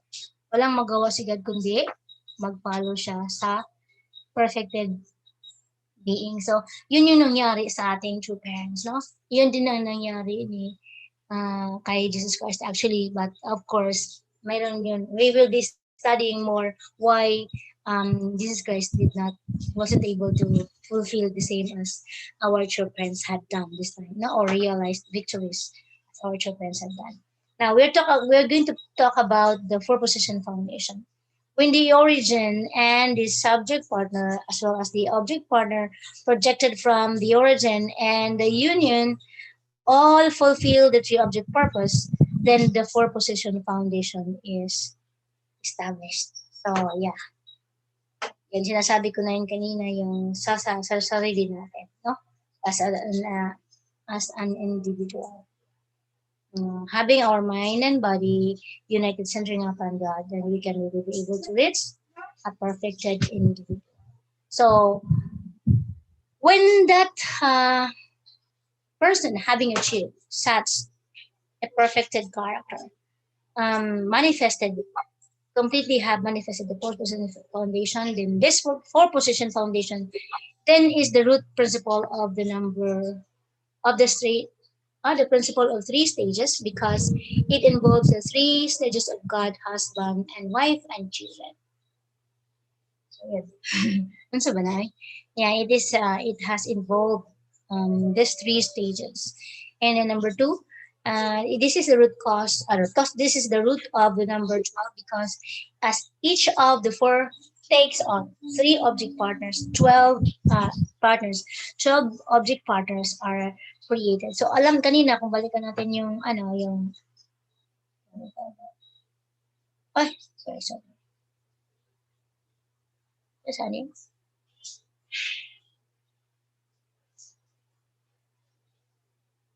Wala na. Sige daw, wag na nga lang. Kaduwag kayo. Wag na lang. So, yun. Yung kanina yung three object purpose. So, makikreate yung number 12. So, itong four position foundation na to, siya yung root ng number 12. And also, this four position foundation is the fundamental foundation of goodness and realization of God's purpose of creation. So, alam natin na yung first, yung three great blessings na na-mention sa natin, na napag-aralan natin, as in Genesis chapter 1 verse 28, yeah, ma-accomplish lang yun upon realizing this four position foundation. That's why ito yung pinakang purpose of creation. Yun yung God's purpose of creation. And therefore, we can also say that this four position foundation is the fundamental foundation for the life of all beings, providing all forces necessary for their existence. So ito din yung fundamental foundation para for life of all beings. For example, let's take it like, for example, in a parent, both a husband and a wife, and then centering upon God.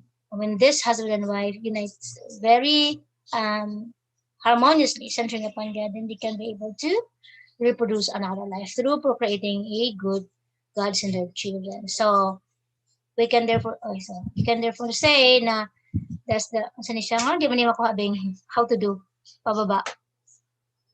The four position foundation, dili na ko makita, hindi na ko mabasa. Okay, there. The four position foundation is God's eternal purpose of creation. So, yun. Alam natin na yun yung pinakang eternal purpose of creation ni God. Yung ma-realize yung kanyang dual characteristics of having a common base, united upon centering on His love, that could be able to reproduce a good being or individual. Yun yung pinaka-eternal purpose of creation ni God sa atin.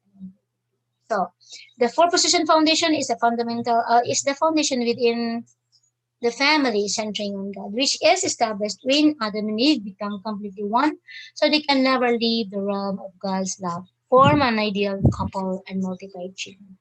So, yan, balikan natin ulit, no? Paulit-ulit natin para maintindihan natin na yung bakit siya nagiging eternal purpose of creation. And bakit siya nagiging eternal purpose of creation nga is this is the fundamental foundation wherein the three great blessings can be has to be realized through the fulfillment of human beings' personal responsibilities. And when the four-position foundation is established, Adam and Eve become united through the love of husband and wife, centering on God, and become unable to leave the realm of God's love.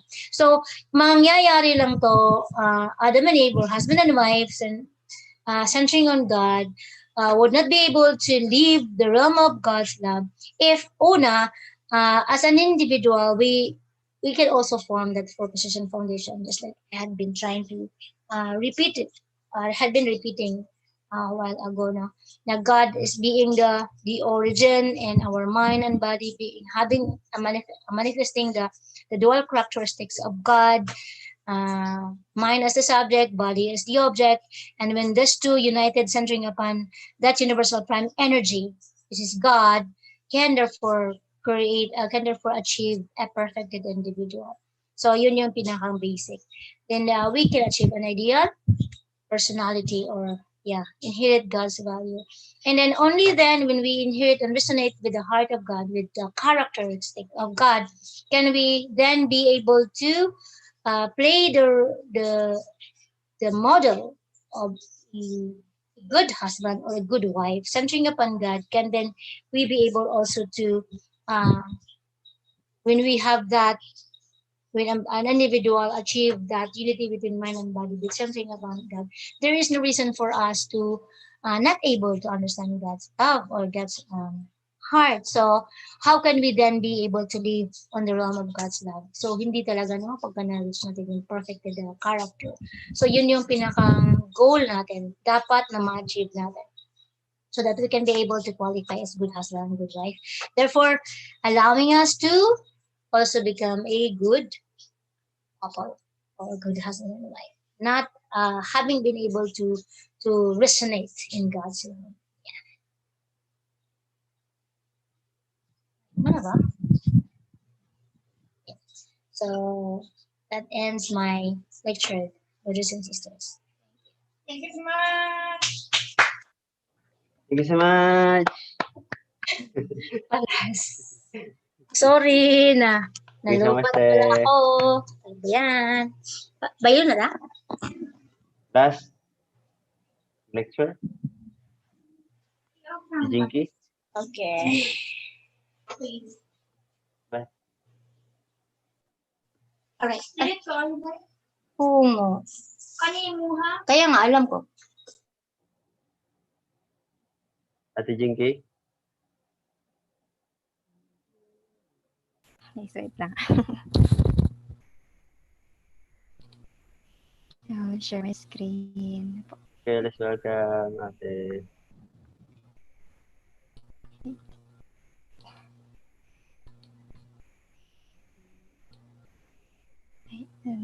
Wait lang.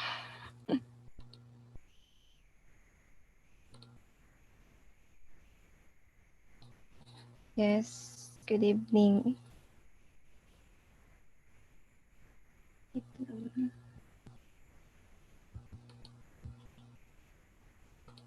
Yes, good evening. Naririnig po ba ako? Yes, te. Good evening po. Right. To our brothers and sisters. Yes, continuation of this lang. Yes, we study actually as the part of the divine principle in the principle of creation. As of now, we are also going to study about the section 2, the universal form energy, give and take action, and the four position foundation. So, God, the creator of all things, is the absolute reality, eternal, self-existence, and transcendent of time and space. So, like, actually, this is the part of the is a like the dual characteristic, actually of God. So the fundamental energy of God's being is also eternal self-existence and absolute. So It is the origin of all energies and forces that allow created beings to exist. As we know that God created the universe with comprised of energy, of course. We call this the fundamental prime energy. So as God possesses energy, of course, for his existence. So God is the creator of all things, that He makes all things exist. That's what we are calling about the universal prime energy. Through the agency of universal prime energy, the subject and object elements of every entity form a common base and enter into the interaction. This interaction in turn generates all the forces that entity need to exist multiple, and of course energy to have the perpendicular. There must be a directional, of course there must be the directional interaction, as we know, like of course you cannot how to say, we how if we convert such energy, of course, into the light. Of course we need, like if you wanted to create electrical energy, of course we need to convert such energy into the, like positive and negative charge, of course. So yeah,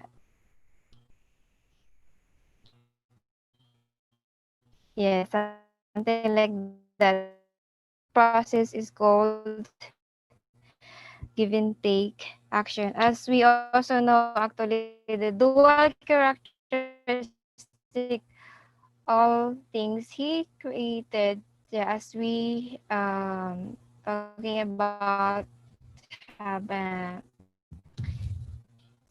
has that's we how the two, like the negative and positive, can really interact. The process, wala ba? Patantara ang bilis.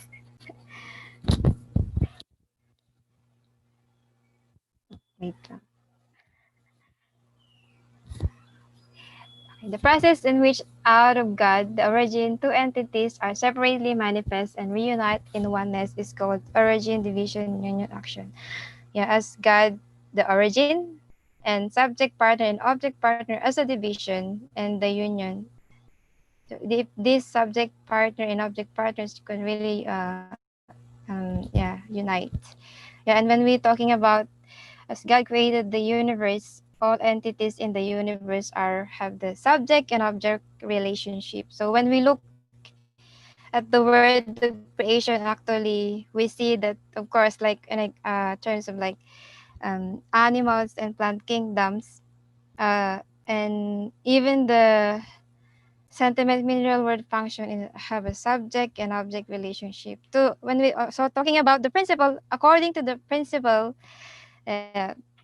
of like yang and yin and yang. Of course, molecules also like sometimes have a plus particles and yin minus particles. So when we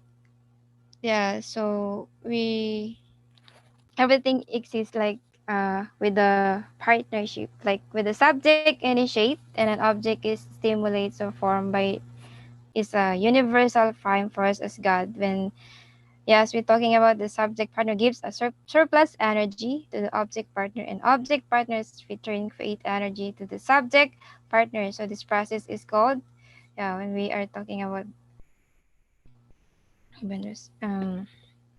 reciprocal.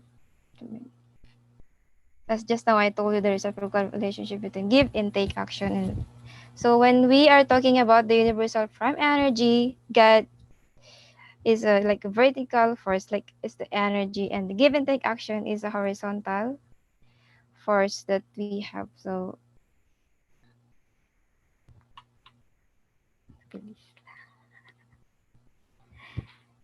So when the three object purpose, any of the four position resulting from the origin division union action, namely the origin God, the subject partner, and an object partner, and their union may assume the position of subject partner and engage the other three as its object partner, forming the communion of three object partners. So when each of the four then acts as a subject partner and enters into give and take with the other three, they fulfill the three object purpose. So as a communion, when these three object purpose fulfill, then they will fulfill fully their purpose. As the four position foundation, when the origin, the subject partner, and object partner projected from the origin and their union all fulfill the three object purpose, the four position foundation is established. At we are, ito yung sinasabi natin as the God is the origin and subject partner and object position partner is an individual and union. When these two are really, when these are subject and object partner really unite, then they could have the union of string to really unite with God. So the four position foundation, there's a number one, the root of the principle of three stages because it involves three stages of God, husband and wife and children. Number two, root of the number 12 because as each of the four takes on the three object partners, 12 object partners are created. So we are talking about actually this one is the 12 types of character of the person that we are going to parang makakasaluhan natin. Yeah, that's why we are talking about how we could overcome this so that we become like a person who can overcome a well-rounded person. And number three, fundamental foundation of goodness and realizations of God's purpose of creation. How we could really realize the purpose of creation that God has. And the fundamental foundation for the life of all beings, providing all the process necessary for their existence. And thus, the four-position foundation is God's eternal purpose of creation. Actually, when we are talking about the universal prime energy, God created all things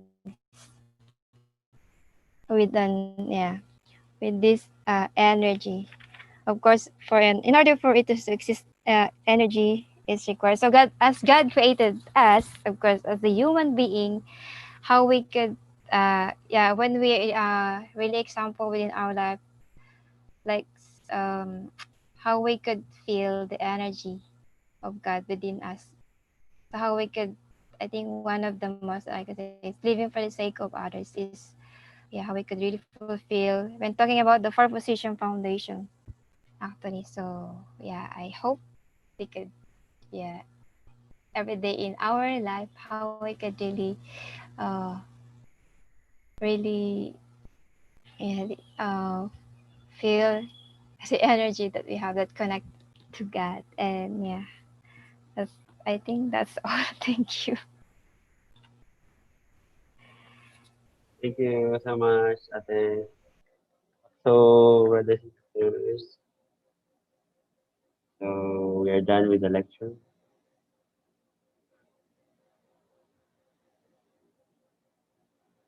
Almost 11 na.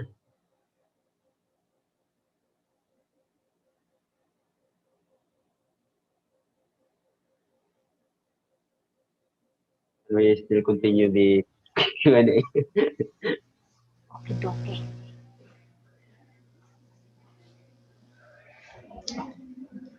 Okay pa ba? Kaya pa, kaya pa. Kaya pa? Kasi lang. Kaya na lang, ganun. Really okay. Ay, pero wala pa mo nag-dinner, no? Oh my I'm goodness. done there.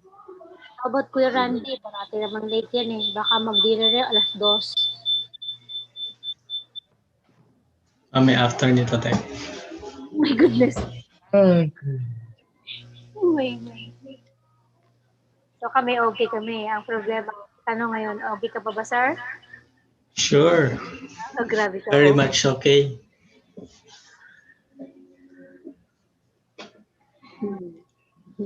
So, any question? May tanong sa chat eh.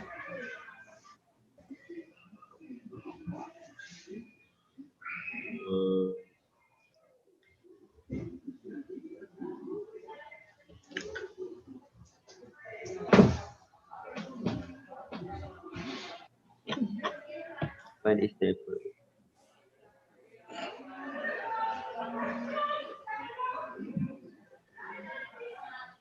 when will the was sent for after 3 cycles? Ang ingay ng kapitbahay ko. So Narinig ba when niya? Narinig niya ang ingay sa kapitbahay? question is when is the establishment of 4% foundation? After having one cycle of purpose.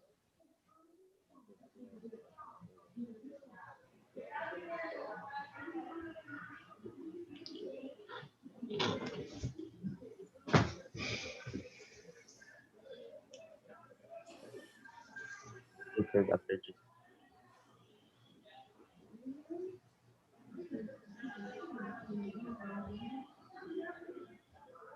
Pag ano kasi tayo, pag purpose and foundation,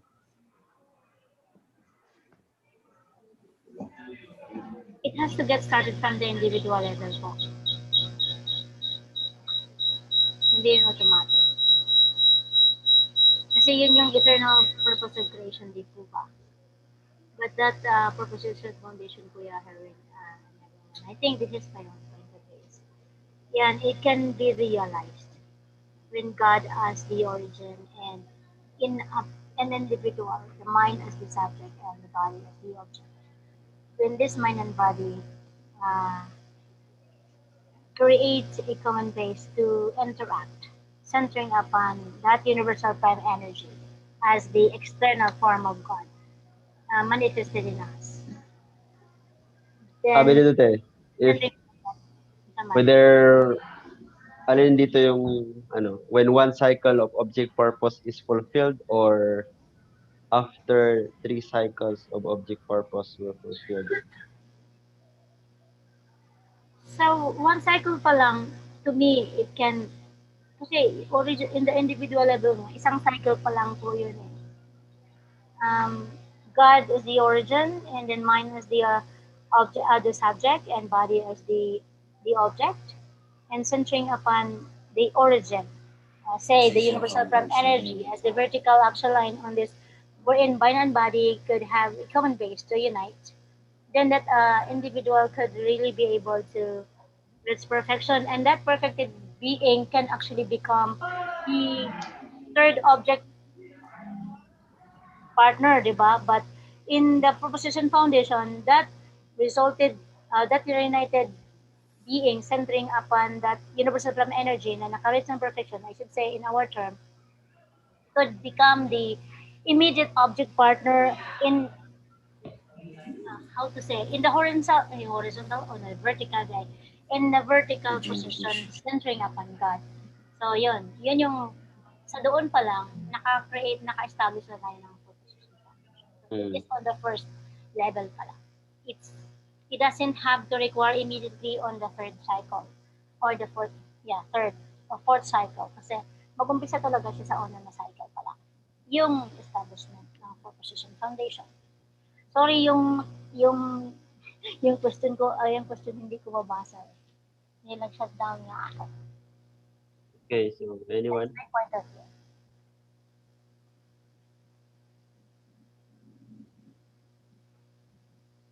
Anybody?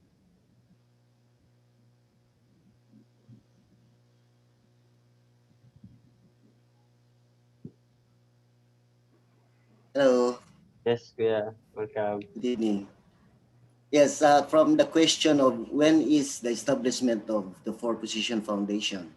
Yeah, it should be, firstly, God is the center, the origin, because it is the start, origin. And from the origin, two entities had been separately manifested.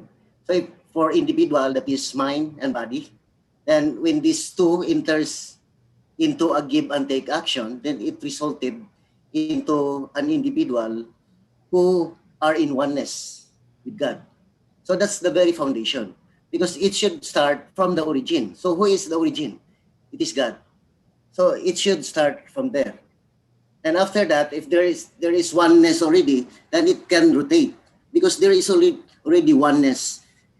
Based on that, it can rotate on to other object, assuming a subject position. So, Kailangan tapusin yung three object purpose, di ba? Bago magkaroon Yes. ng establishment ng purpose and foundation. Am I right?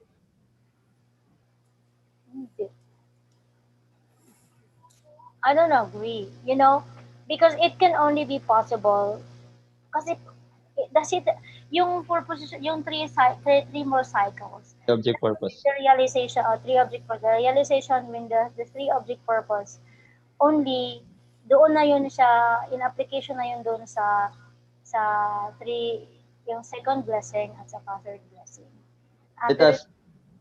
Let us always remember ang three object purpose is a purpose and foundation. Apat yan siya. Kaya nga kuya, so when the three object purpose assumes on the subject possession, it's only Diba, the proposition diba, can realize. Di ba sa diagram, bakit nauuna lagi yung three object purpose? Kailangan tapusin mo na yung three object purpose. Doon mo masasabi that is the complete establishment of the purpose and foundation. Which is also the root of the number 12. Kasi kailangan talaga siyang ang center kasi ng purpose and foundation is love, yung sinasabi ni Father, di ba? And to realize that love, kailangan mangyayari yung three object purpose. Hindi kailangan, but automatically, if the center is love, the three object purpose will happen. And doon magkaroon ng, kasi pag isang cycle lang, even when God is the center, or sino ba yung center? Kung siya lang yung God. Siya yung mag-boss. Parang ganun. Ang mangyayari niyan, dictatorship. Yeah, but it should start from there. Yeah, exactly, kuya. Yeah, exactly. it should start from there. After that, the continuous cycle. Yeah, because we are on. But it doesn't finish there, right? Yes.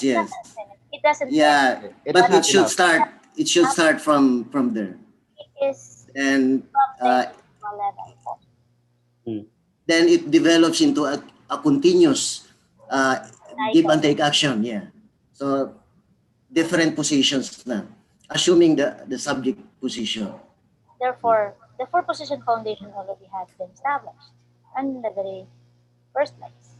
Only that because of this three object purpose, it assumes the subject partner in an alternate manner, and then can be that the completion of, I should say, the application and the realization of the number 12, which is the concrete already, the full consonants, I should say, if let me term it right, ng proposition foundation, thus realizing the three great blessings. Pero yung initiation talaga ng establishment ng proposition foundation, I believe still, na it has to get started in the individual level, which is the initiation of first, of course, doon sa una pa lang na si God as the subject partner. Okay, te. Punta tayo sa individual. Dito tayo sa individual, di ba, we have purpose and foundation. Ngayon, kung titingnan natin yung individual perfection, God, mind, body, tapos ideal person. Paano mangyayari yung doon, three object purpose? Kuya, actually, after that one, it could also parang, sorry, nagtanduhan na lang na gano'n. Sorry. Kasi, so there is, ang question ko kasi doon is there a possibility na magiging subject yung body? No, hindi pa kuya. Kasi yung sa individual level, it does not end there nga. It should be applied to all entities naman. Kasi yung realization ng sinasabi, yung realization ng three great blessing does not involve only the individual eh. Alam naman natin na sa individual lang nag-umpisa ang manifestation ng dual characteristic of God. But it does not end there because you have to remember na yung kanyang dual characteristics is also manifested through different entities na kung saan, say for example, in the species of human being, it is manifested through man and woman. And then if this individual manifestation of purpose foundation can really be achieved by a man, therefore it can be achieved in a woman, or should we say, it should be established in the woman. Thus, this both could really be qualified to be in a position on a subject and object partner. Saka lang yun. Pagka pareho silang naka-achieve ng perfection or the realization of true value of a man, centering upon God. Yun siya. Wherein, kung itong dalawa magkaroon ng common base centering upon God through, sabihin na lang natin, love, qualifies them to procreate a good or God-centered another life or God-centered being that is in the form of the children. Yun. Pero it has to get started there kasi po. Pero point of view ko lang yun. But yeah, yun yung siguro understanding ko. Wherein after that, of which, it could also be applied not on the universal, on the creation level, wherein man would assume on the subject position and creation on the object position. And with that oneness, we can really be able to have the opportunity to harness, to develop, to take care of the creation. Parang ganon. Siyempre, napanggap, of course. Siguro, lang ako, masyado lang akong limited doon sa, I don't know if yun lang yan kasi yung understanding ko. But of course, I am not insisting this. It's just that, of course, everyone's idea is very welcome. Pero yun nga, sinabi ko sa umpisa, it is my own point. Very clear dito sa principle eh. When each of the four then acts as the subject partner and enters, so it's each of the four. So we are talking about the four position foundations. Either God, subject partner, object partner, union. So when each of the four acts as a subject partner and enters into a give and take action with the other three, so they fulfill the three object purpose. So each one should assume the subject partner position. And I should add, Kuya, na when that three object partner should assume the subject purpose, the subject partner, that would be on an escalated manner already. That does not. Yes. But it starts with the origin, God first. Yeah nga po, it has to get started. The establishment of four position foundation has to start in the individual level and then escalate in the bigger and higher and larger form. So, pwedeng maging subject yung body? Yes. Pwede. Kasi it should win each of the four. Kasi if we talk about four position foundation, God, mind, body, tapos ideal person. So when each of these four acts as the subject partner and enters into a give and take action with the other three, so that means you fulfill the three object purpose. If you are talking about three object purpose. Yeah, so also and that is what stated in the principle. I agree, Kuya, because when the body assumes on the subject, it could only mean na it already have achieved perfection. Oneness. Yes, that's my point also. Yeah. It should be first established when God is the center first. Then from there, it can rotate. The other can assume that position. Yeah. In itself. So yes. So that it can fulfill the three object purpose. That's the very point there. Okay, from the others, How about Ate Irene? Pinky. Ate Relina. Kay Ate Relina pa ito galing. Sa kanya galing yan eh. Thank you, Ate Relina. Kasi Ate Manins. Kaya, any additional? Mayroon pa siyang pangalawang question diyan, Erwin. Yung last question niya. Okay. If we intindihin natin yung kasi di ba harmony talaga dapat, di ba? Yung subject and object kasi sometimes you misunderstood na subject laging like laging i-prioritize parang ganon. But Lagi yung nasusunod. Yeah. But ang principle of creation is harmony between the two objects. The two objects. Three object Ayun. pattern. Intindihan natin yun. Next question.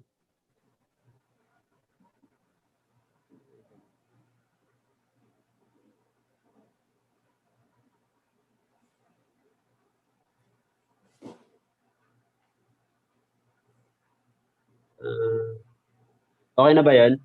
Do you have any additional?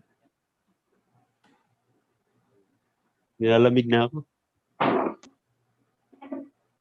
Any... Amo kuya kay natural nga labig dahil ulan. Ay ko muna yung aircon. About si Irene, Jinky, Christine.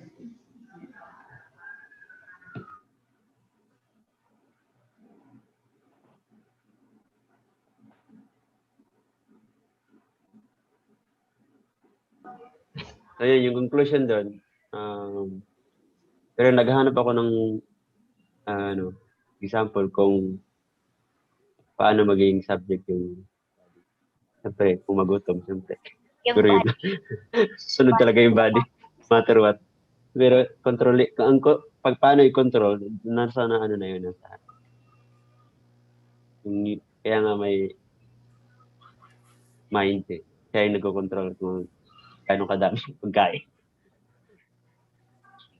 So yun, harmony ng dalawa talaga.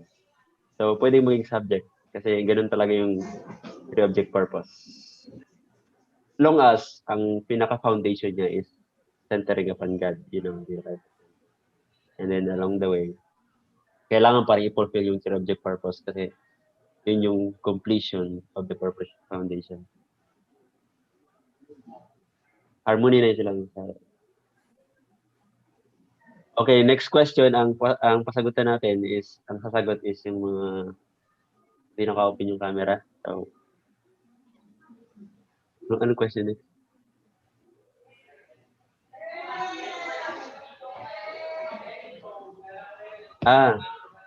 Based on the lecture about give and take action, can we say that God depends on UPA to administer of creation? Okay, so Kaya. Boss. Sorry. Bea. Kuya, ba't ako? Baka may dagdag ka, sir, about sa kanina. Wala na kuya. Okay na ako. Pero yung question, based on the lecture about give and take action, can we say that God depends on UPE to administer operation? Ano? How about yung kanina? Wala kayo dagdag talaga? Wala na? Okay. Yes. Yung sa question, Yeah, hindi ako sure kuya eh. Kasi yung first na talaga na nasa mind ko kanina is the establishment of proposition foundation. The proposition foundation can only be established after the fulfillment of the 3 cycles of object purpose. Yun yung nasa mind ko, pero hindi ako sure eh. I'm so confused.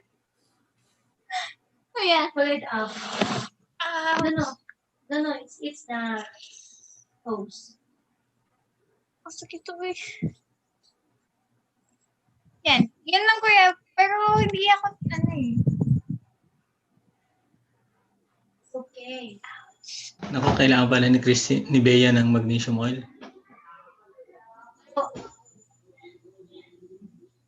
Huh? Kasi nga nagka-cramps ka. Because I've been sitting for so long. Kuya Herwin, okay na po ba yun? Yun lang po yung sagot ko. Wala na ako. Okay, next. Question.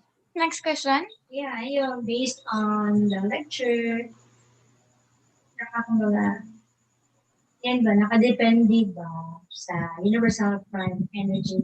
Do you have that question?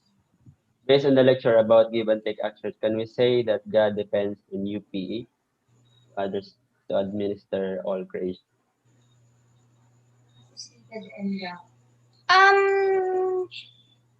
Kuya, correct niyo po ako ha kung mali ako. In relation na rin sa third question, since yung third question kasi, since the description of God and UPE is the same, does this mean God and UPE is the same?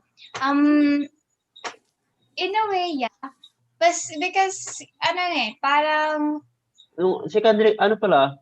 Question. Hindi ko, i-relate ko sa sagot ko sa third, ay sa second. Since, diba, the UPE is the force coming from God. So basically, in a way, it is a part of God. Kumbaga.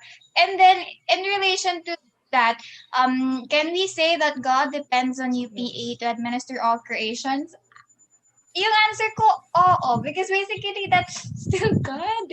And then without the origin and without the universal prime energy,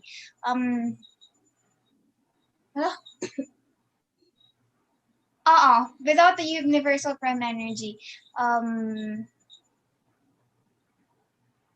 hindi, kasi yung pag-understand ko po is like, the UPE and then the give and take action happens because UPE exists. And then so kung wala yung origin, yung cause, so there will be no result. Since all created beings naman, the created universe itself is the result of the forces generated in the give and take action, which is also a product of the universal prime energy. So, yeah. Hindi ko. Sana po.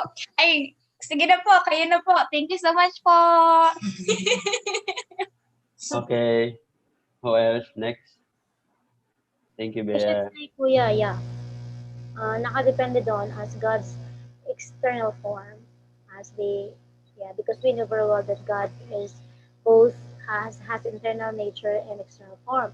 Tapos doon yun na-manifest, yung universal prime energy po kasi, yun yung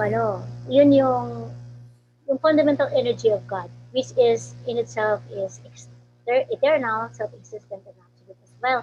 And doon siya, lahat ng energy nag-originate sa universal prime energy. Therefore, and lahat ng created, the original energies of all created beings and forces galing po doon. So, sa universal, sa UP po talaga nakadepende or yun yung pinakang agency, di ba? Nasabi naman po yan sa very first ng section 2 na yun yung pinakang agency. Siya yun yung pinakang agency para ang lahat ng future beings also have sourced out all energies and their existence.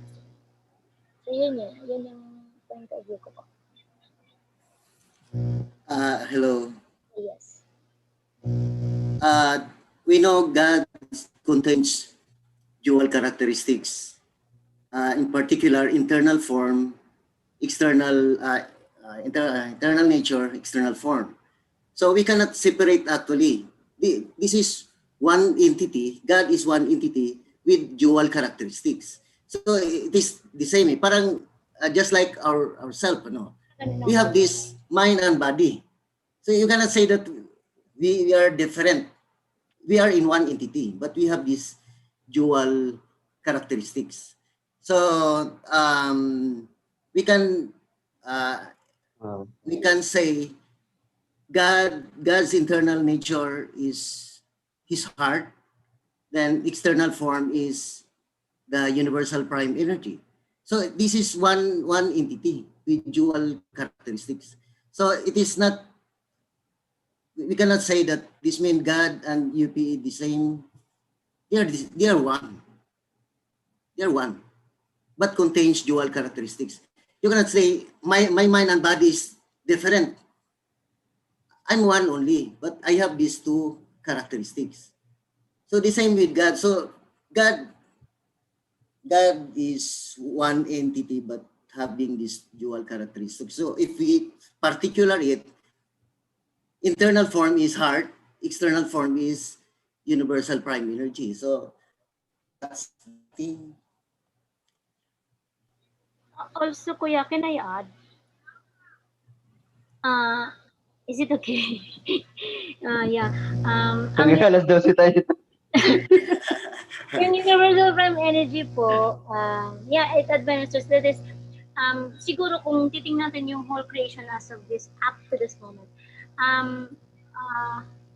yeah, prior to the perfection of human beings, prior to, on the process of growing of human beings, it is, yeah, the God has depended on the UPA. But then, when human beings already have its perfection there, then that both universal prime energy and human portion of responsibility is going to complement to administer the whole creation. I think it's just an inspiration maybe, but it could be wrong. But this is what I think is, um, it would happen, has man can only has man have reached perfection. But on the process of growing, everything is dependent on the UPA to continuously be on process of developing, and yeah. But yeah, after man could, again reiterating it, can reach perfection, then this both of this human portion responsibility and the UPA has to complement to administer of creation. Yan po. Wala po. Kete. How about Ate Irene? Wala sa Ate Jinky.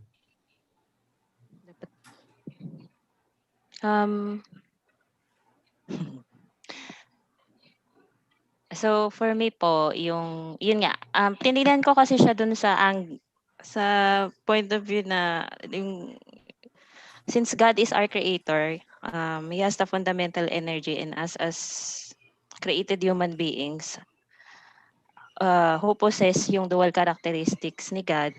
So thus we have his energy, even yung created beings aside from human beings. So that means yun nga, yung universal prime energy kasi yung external niya, form. And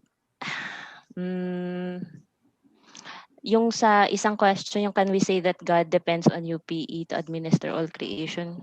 I think yes. Looking into administer meaning manage, 'di ba? Parang be responsible or in the control of, parang ganun. Ayun po yung thoughts ko doon. Yun. Pati yung pati po ba yung pangatlo? Yung una tayo, anong... Ay, yung pang-apat pala. Ano ba to? Una pala. Kung may madadagdag ako.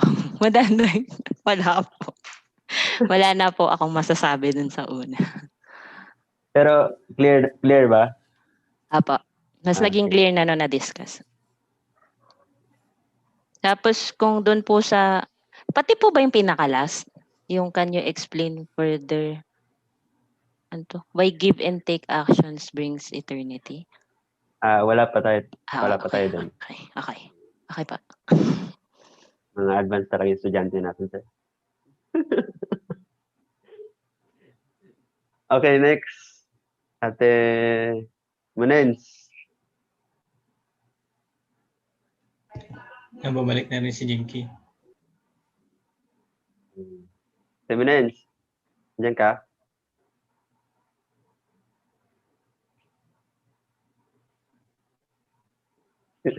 Huwag kayo magtawanan dyan. Ate Jinky, ito lang, Jinky wala.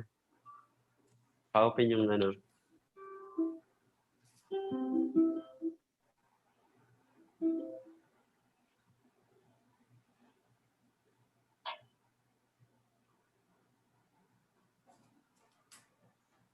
Wala, Ate Jinky. Cutting classes. Labas pasok ko na eh. Okay. 2 minutes. Okay. Diyan ka na, di ba? Galing ka na sa Cubao, bumili ng flower. Good evening po.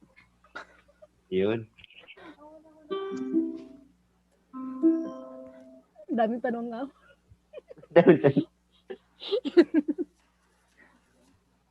Ate, based on...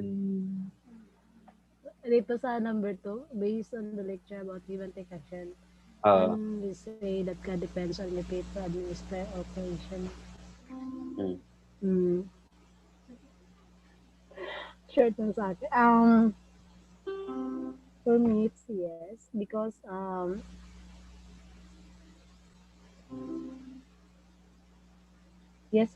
God created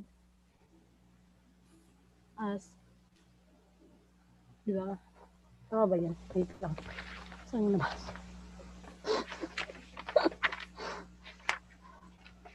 Wala ah.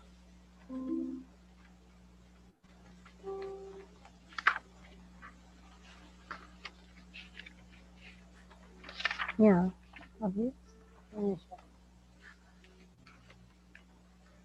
Ano yung klase mo extension? Wait lang. For me, it's yes, because God created us because created us an absolute reality, di ba? Tama? Kaya, ano siya? Anong pang ito? Kaya, God depends siya sa pang ito, universal prime energy. So, yun lang yung pinagtanggap ko. Thank you. Thank you, Te. Next. Ate Jinky.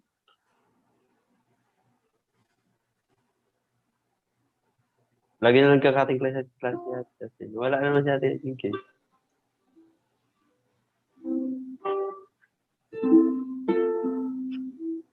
May multa pa naman yung labas ng labas. Dahil yun sa internet, kuya.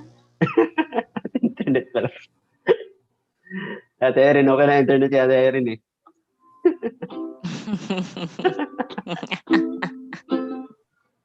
Akala ko, ang internet nasa CR.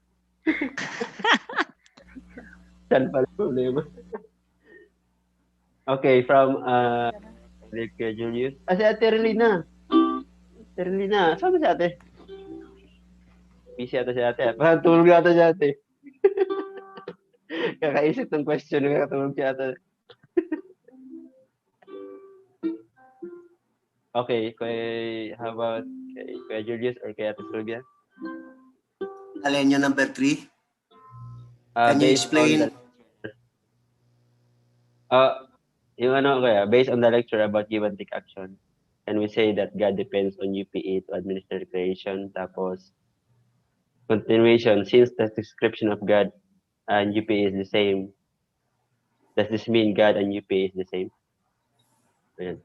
Yeah, God and UPA is one entity, but having these dual characteristics. In particular, sinabi ko na yan kanina eh. Particular, within God, 2 characteristics: internal nature, which is his heart; external form, UPE. So they are the same in one entity. And here's so he to the prime. If they are the same, kuya, can we say that UPA is God? Just like in myself, my body and mind. You say my body, they're one. So you're talking about, if you say my body, not only about body. You are talking also about my mind. Because we are one eh. Okay, God, we use God only, but God contains dual characteristics. So just like me, I'm one individual, but I have these two characteristics of mind and body. So if you say mind and body and are the same, so they are one. So God and UPA is one. So they are the same. How about Yes. Sylvia? Generally speaking, kuya, yeah. Pero technically, hindi po, part lang siya. Generally speaking, di ba, the universal prime energy is the external power of God. But we knew very well that in God Himself, there is this internal character which is His heart, right? So generally, oo. Pero technically, hindi po siya matawag na God Himself lang alone without the internal nature of His. Parang ganon. Pero, yun, katulad ng sinabi ko kanina na yung pag-administer niya sa creation, prior to the perfection of human being, yes, dependent doon.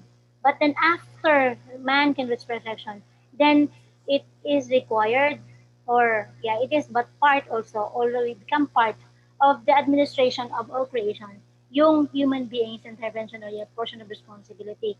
Having like parang nitang lugar, ang mama mag-take care sa baby, parang ganun. Hindi lang, or say, how are we going to take care of the environment? Parang kailangan na ang tao mag-contribute doon.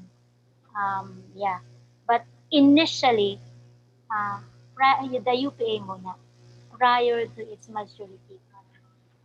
So, ano yung third question, kuya? Wala kasi akong question dito. I-explain. Wala pa siya. Yeah. Ayun, sabi ko, generally, ang si God, ang universal prime energy, oo, but technically hindi po dahil nga kulang ang universal prime energy to be called God itself because we knew that it has its internal nature that has to be complementing to that universal prime energy para madawag na siya talaga yung God. Okay.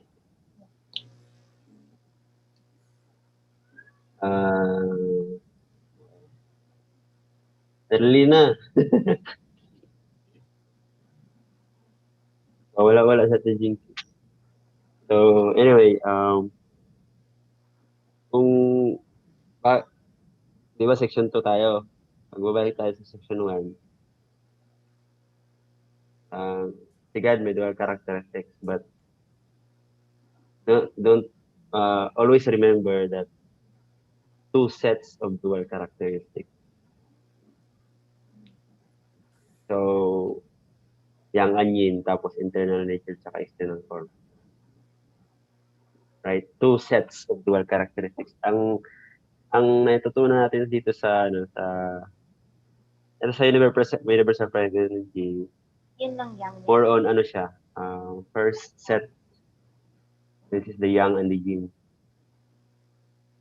Pero before pa that, meron pang yung another set na hindi na invisible sa mata.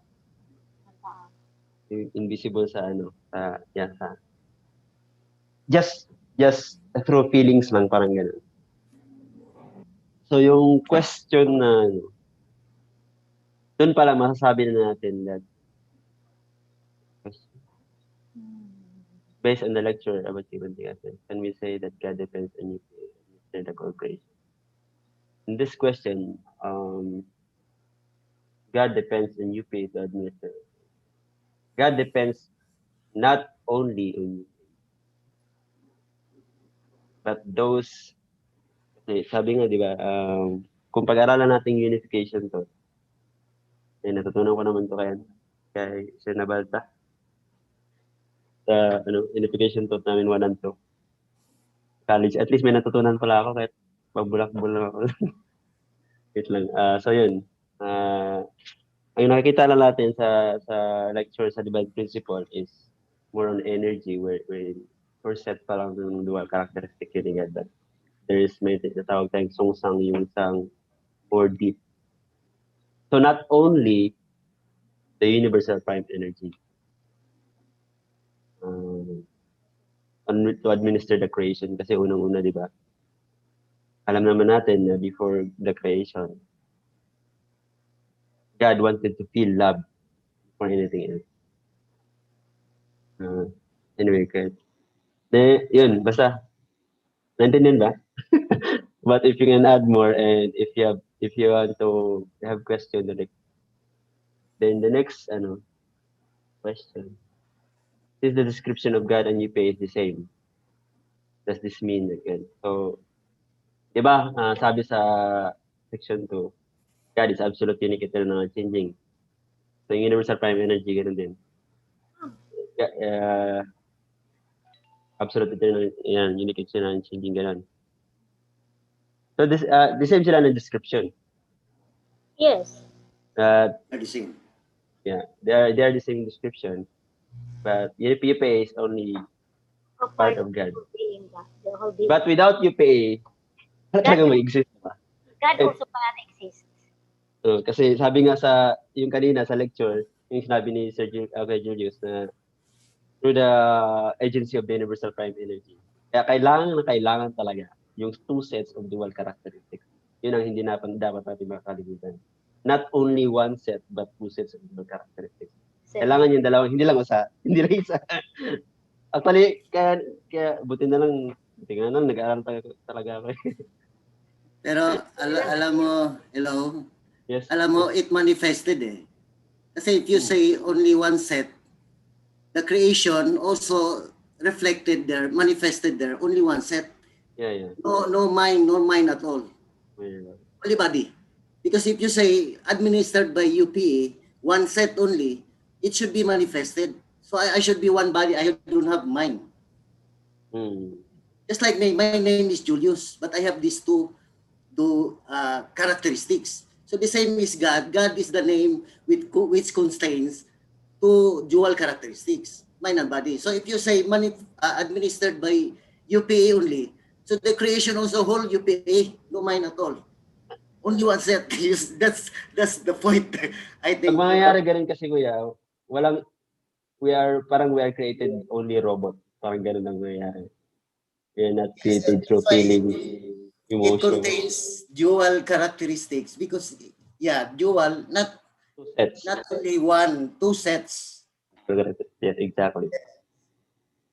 Because tapos, it manifested in the creation. So yun ang dapat actually always remember natin, especially mga lecturers. Kasi ang mga audience kasi ang alam lang nila is always lang yung yung universal prime energy, positive and negative ganun. But tayo ang mas deep na alamin natin is yung internal nature ni God. Two sets.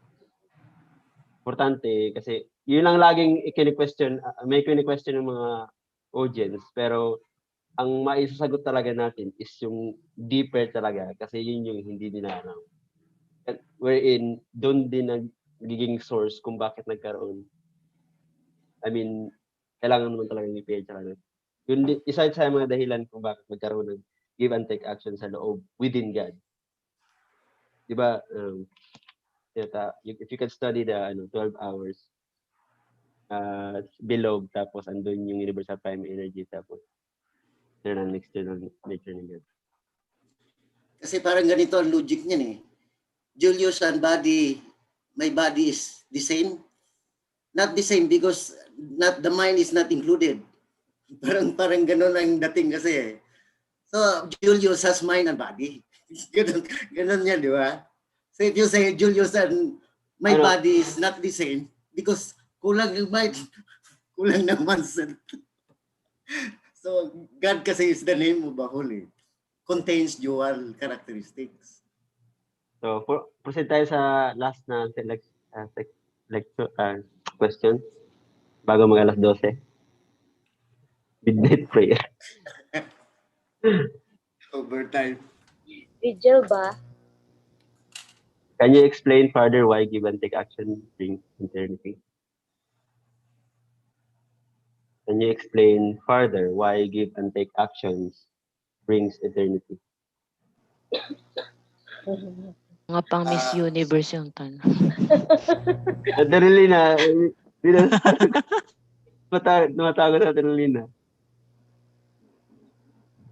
Can you explain further why give and take action brings eternity? Yes. Wow. Ang Miss Universe na, sabi niya Terin. Without give and take action kasi kuya, walang mangyari. Kung there is no interaction between subject and object, partner as God's manifestation of his 12 characteristics, there will be no union. There will be no result that would happen. And yeah, hindi may establish yung proposition foundation, which is God's eternal purpose of creation. So kailangan talaga po yung give and take actions between subject and object partner, both in horizontal and vertical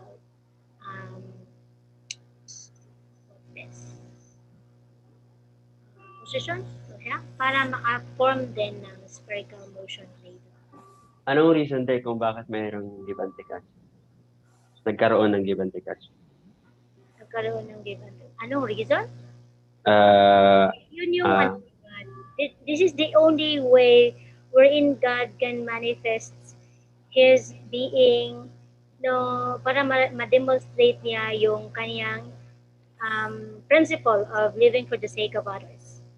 Yung universal principle of living for the sake of others. Without this give and take, hindi ma-demonstrate ni God yung kanyang universal principle of the coexistence. Ayun yung understanding ko. But of course, later magunahulap ako, let others say what they thought about it. Yes. I will answer that one. Yes, kaya. You know, God contains 20 minutes pa tayo. God contains dual characteristics of internal nature and external form. And within internal nature, it contains also the original yang and original yin. And the same with the external form, it contains original yang and original yin. So that's why we call this original yang and original yin attributes of original nature and external form. So original external form. So through the agency of universal prime energy, these two enter into give and take action or mutual relationship, which develops into an eternal give and take action. So that results in foundation of existence upon which God exists forever, for eternity. So that example, yung electric fan, ano? So yung vertical force, yung outlet, andun yung source. Okay? Tapos yung, this is electric fan, have this subject elements, positivity, negativity. So pag sinaksak mo yan, it enters into give and take action, no? Which develops into a continuous motion. So forever yan, kung there is current, unless broken. So yan yung principle diyan eh. Yan yung mutual through give and take action, that through this interaction, it can develops into an eternal give and take action. So that's the very reason why God exists forever, for eternity, because of that. That's why the very reason why it contains dual characteristics. And through the agency of that universal prime energy, so that generates forces, no, that when the enters that give and take action, which develops into an eternal give and take action.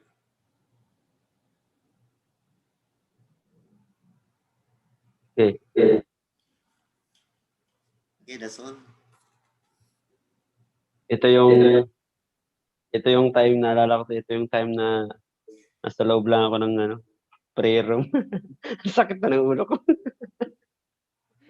Ang energy na to. Sakit sa ulo ng energy na to. Kasi mag-isa ka ng kuya. Wala kang give and take.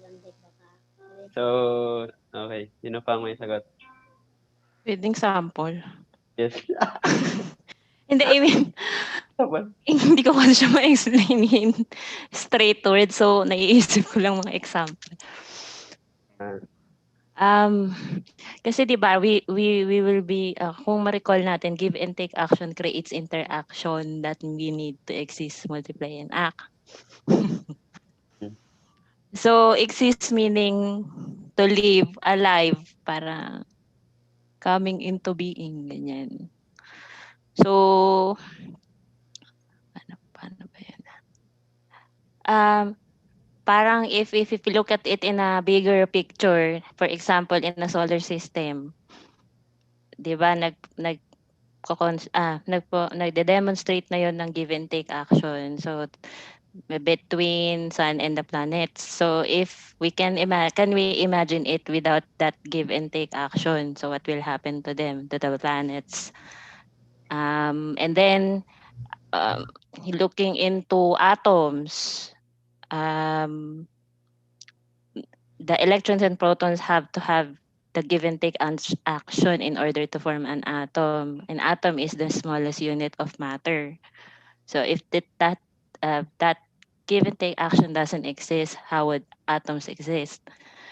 And in our body itself, it already has its give and take action between the systems, yung nervous system, digestive, and all. So if it doesn't have that give and take action within us, how can we exist? And then yung multiplication and act, so there will always be an interaction or give and take action between husbands and wife in a family, that they can form a family, meaning then that's the smallest unit, and then among people in society. So dun napapasok yung coexistence or living for the sake of others, and then between government and citizens in a nation, and essentially in the world. So parang from the smallest to the largest, it already has that give and take action. So that alone would show that if it doesn't exist, it would not be it would not be eternal. It would not bring generation to generation, continue to from generation to generation, if give and take action doesn't bring eternity. Parang in a negative, parang pabaliktad ko na lang siya in-explain. Something like that. Right. So, yan, in addition to that, yung parang kumbaga, katulad ng sinabi niya, Terry, to completely, yung lineage ng tao, ang pinakang immediate na pwede natin sabihin na manifestation of eternity na hindi pwedeng maputol in substance. Hindi lang yung energy lang. Although, yung give and take action is necessary, very necessary. Of course, it originates from God in itself. First, na yung give and yung original internal nature in the internal form of God, and then the original internal external form in the external form of God. Pero yung kung i-apply na natin in substance, dito mas madaling makita natin sa tao talaga. Madali nating mag-grasp through the lineage that would be eternally the existing, hindi mapuputol. Sometimes the questions are complicated, but the answers are simple. Okay. Can you explain further why give and take action brings eternity? Actually, for me, brings eternity naman talaga yung give and take action. Hindi lang magkaroon ng eternity kung hindi mag-give and take action, right? So, ang question is, paano nagkaroon ng give and take action? Yun na lang. Kasi ang give and take action, pag meron talaga yan, kasi before we understand God, let's understand first creation. So, titingin tayo sa creation ito. Yung sinabi natin din kanina na explain about tingnan natin. Nangyayari siya eh. Naintindihan lang natin si God kasi dahil sa creation, di ba? So, kung pag-aralan natin based scientifically or no, nangyayari siya. Kaya nga nalaman ni Father is because nag-aaral din ni Father through nature tsaka sa relationship. Nakikita siya. So, give and take action brings eternity. Nakikita yon. Sagot na yun. May sagot na. It will always bring eternity. As long as if they will not give and take, then eternity will never happen. Ang question is, saan galing yung paano nagkaroon ng give and take action? The agency of universal prime energy. Yes. So, babalik tayo sa pinaka-cause. Magkaroon ng give and take action, kuya, pagka magkaroon din ng common base yung both subject and object partner, in which dito sa point of view natin is the universal prime energy, and then the love, I should say, in general, this is God.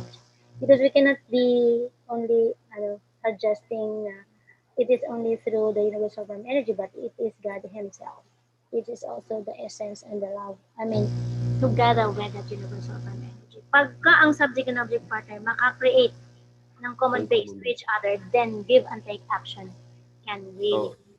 Balik ulit tayo. Backward tayo ng backward. So, doon na tayo sa universal prime energy, di ba? O, yun. Dahil kasi mismo dito sa sa divine principle, sinabi dito, di ba? God's universal prime energy directs his eternal dual characteristics to form a common base for their mutual relationship. The dual characteristics then engage in give and take action. Dahil sa universal prime energy na yun. And again, balik na yun tayo. There are two sets of dual characteristics to God. But, babalik pa rin tayo, atras tayo ng atras. Ano yung motivation niya? Kung bakit gusto niya masubstantialize ang isang bagay. It takes to experience love, right? Yep. So, ang question dito is just God wanted to create Himself externally. Wanted to see a substantial object partner. Doon na tayo kay God. Gusto lang talaga ni God na magkaroon ng object partner. And ang principle is kailangan ng give and take action. Kaya sa kanya nag-start. So, yung universal prime energy, yung two sets of dual characteristics. Kaya God na yun. Titingnan natin sa ano ba? Yeah. Basta nandun na yun kay God. Pero yun, di ba, bago tayo mag-create ng something, may desire tayo, di ba? Oh, yun. Babalik pa rin doon. Motivation. So, yung give and take action, ano na yan? Principle na yan. Principle, ano na talaga yan? Eternity na yan. Kasi nakikita naman talaga natin. Parami ng parami. This is good kasi it allows us to understand deeper. Kaya, ibig sabihin, gusto lang talaga ni God na object partner. So, kaya siya gumawa. Pero pag ang paggawa, inimula niya sa sarili niya, give and take action, through his those sets of dual characteristics. Yun lang. Pag nag-start na yun, kasi dito ko minabasa sa principle. Pag nag-start na yun, doon nagkaroon ng eternity. Continuous na yan. Foundation of eternal reciprocation, tapos foundation of existence. Then God will eternally exist and generates all forces needed to create and sustain the universe. Pero ang question, ang ano ko doon is babalik ako sa motivation ni God. Mm-hmm. Yun ang pinaka Medyo naintindihan ko na kasi yung pattern niya eh. Basta magsimula kay God, walang mong problema. Walang problema ang the rest. Principle na kasi yung tawag rin. Yun na yung amazing doon dahil even if God is the most omnipotent and omnipresent and absolute and eternal God, He Himself cannot create yung substantial how to say substantial na complement to give him a substantial object partner to provide him stimulus na mag-return sa kanya ng beauty. Kaya siya nag-create. Yeah. Kaya object partner. Joker, no? So kaya ganun din ang nature ng tao. We wanted to feel love and to love. Kasi yun yung original nature po ni God. Pero yeah, with the principle, it should be centered upon on the principle because aside that one, when it would create a lot of chaos in our life.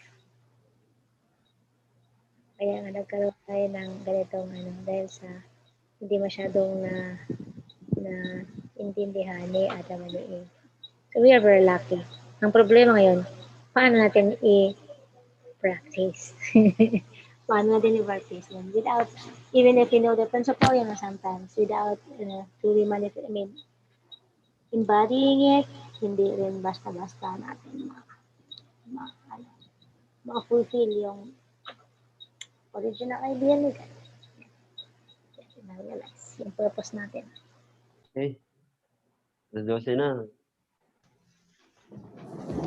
Wala pang kain si Kuya Randy. Baka may gusto niya si Kuya Randy, no? Joke lang, Kuya Randy. So, bago mag-17. Transition ng 16 and 17. My God. May additional, ano ba ito, sir? Points pag, ano tayo? Extend. Additional points daw, another time. The price of hard work is another hard work. Ito ko ng ukulele. Saan ba ako makabili ng ukulele? Naghanap din yung mga anak ko ng ukulele. Hanap nga ako niyan. Sa internet, sir? May lang, may 800, 700. Sa Raon, marami dyan. Sa Raon. Raon na music yan eh. Alam ko sa may dati, Santa Mesa. Nung nasa Maynila pa ako. Sa Metro Doon maraming gitara eh. Metro Point. Tama ba yan? Sa may sa yung Raon, papuntang PUP. Ano nga bang tawag? Sa mga gilid dyan, meron dyan. Sa may Bima pa somewhere there. Parang gano'n. Marami sa Maynila. Sa Raon din, Ito mo marami sa dyan. Cebu din. Char, layo. Sa Mactan. Cebu. Joker naman, no? Okay, so anyway, going back to the question, kung titignan natin, ang simula ng lahat is yung give and take action, di ba? And once there is a give and take action, ando doon na kasi interaction eh. Say, every time that somebody will give, there must be somebody who will receive. And that one who will receive, it always respond. So doon yun mag-start yung cycle, kaya nagkakaroon ng eternity. Nade-develop yung kumbaga nagde-develop siya into eternal interaction. Ang ano nun. Now with that interaction, para sa magkaroon ng hindi siya ma-lessen saka ma-overuse yung interaction na yon, it is being guided by universal prime energy. Kaya nga kung titignan natin, guided by the universal prime energy. And that universal prime energy, that is the external characteristics of God's, di ba, sabi nga natin kanina, internal and external. And when we talk about internal and external, even though hindi nakikita yung internal, but because of the presence of the external, we can always say that the external form is the second internal form. Kaya ano ibig sabihin nun? They are just one. Okay. And through the energy, universal prime energy, okay, yun yung magbibigay kay God ng connection to the physical world in order to administer all things, either to exist, to multiply, or to maintain their life, and also even acting. Okay. And kung titignan natin, along the way, all of these things comes into the formation of the four-position foundation. Kaya kung titignan natin, sinasabi niya na lahat naka-base sa four-position foundation. Now, without the four-position foundation, the existence of God and universal prime energy cannot be manifested. And also, the give and take action cannot interact, and it cannot develop eternity.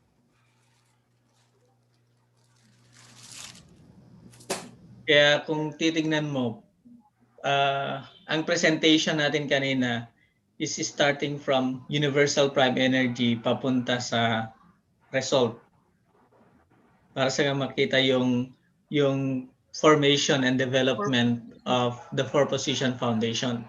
Pero kung baliktarin mo yon from the result, okay, the interaction of the, ano ba yung result? It is the fruit of the interaction between the two entities in the physical world, the positive and negative, or the male and female. And then from ano naman nag-govern dun sa positive and negative? It's no other than the universal prime energy. And then ano yung universal prime energy? It is the manifestation of the invisible characteristics of God. Naku Galing ng principle, no? So, ganun ang ano nun. Simple lang, hindi naman tayo scientist. Para mas madali, at saka para mas madaling maintindihan. Ginugulo pa yung ginugulo pa ng mga scientist. Ilang pinaka-fundamental. Pero, Nina, sorry po. hinahanap kita lagi kanina, ba't wala ka? May tawag kasi yung brother ko. So, sabi ko, akala ko tulog ka na tayo kasi hindi ka sumasagot. Hinihintay ko kasi yung ano niya, yung meron kasing kailangan procedure na kailangan gawin sa mami ko. And then, hindi ko ma-desisyonan na mag-isa. Kasi, Good morning. Yeah. Okay. So, I need yung ano nila, kung anong sasabihin niya. Hindi ko ma-desisyonan kasi ayoko mag-decide mag-isa. Parang gano'n. Lalo na ngayon, kailangan sa hospital yung kailangan daw i-swab. Tapos hindi po pwede yung kasi parang natatakot ako na dalhin uli yung mami ko sa hospital. Lalo na dumating yung bagong variant, diba? 78 na yung mami ko eh. So tulog na tayo? Yes. Parang walang bata. Tulog. Magkaroon nga daw ng second wave ng lockdown eh. Oh? Yan kuya? Yun yung isa sa mga pinag-uusapan ngayon. So, nangangamoy lockdown nga naman daw nga eh. Oh my God. Sabi nung boss ko. Yung second variant po, mabilis siya mag-transmit, diba? Kaya niya 16 na tao. Oo, 16 ba yun? Din yun kanina. 16 yung yung approximate. Lalo na yung asymptomatic. Kaya mas nakakahawa daw yung asymptomatic. Ang process ng niya is, ang influence niya is multiplication, hindi lang siya addition. Math. Addition, tapos meron pang to the n power. MDAS. Anong tawag nun? Exponential siya. Kumbaga, x times x to the power of, niya. Formula. Okay, so clear na? Clear na yung pinag-usapan niya ng Isang oras. Clear, very clear. Clear po. Na. So, ganun siya. Bakit naging eternity, naging eternal siya? Bakit, ano ba yung relationship? Kasi we have to understand what's the relationship of the two characteristics, God and yung universal prime energy. And then, ano ba yung influence ng universal prime energy to the creation? Kasi ang sinabi naman dun is yung from God, tapos yung output ng interaction ng God's personality, God's characteristics, nasa creation yun. And then, yung result ng interaction ng creation, once they will follow the interaction present in God's personality, that will be the time that it can establish eternity. Kaya nga sinabi ni God, I am the Alpha and the Omega. I am the origin and ganun din tayo. Because we came from God, we all go back to God. Kaya ang end point is we should live eternally together with God in the spirit world. Okay? Yeah. So, Good alam morning. ko wala na. Kasi good morning na eh. Kuya, parang At balak least- ka namin pakainin ng dinner mo ng alas 2. Hindi, mag-breakfast na ako mamaya. Breakfast na. Okay, 2 so hours yung I hope na you have ano sabi? You have learned a lot and you have discovered a lot and you have a deeper understanding of the principle with this one. Sir, can we Diba? proceed na sa section 3? Sa next meeting. Isang round pa ng section 2. Para after nun, section 3 na. Para Himayin pa rin. para at least may mapiga pa tayo.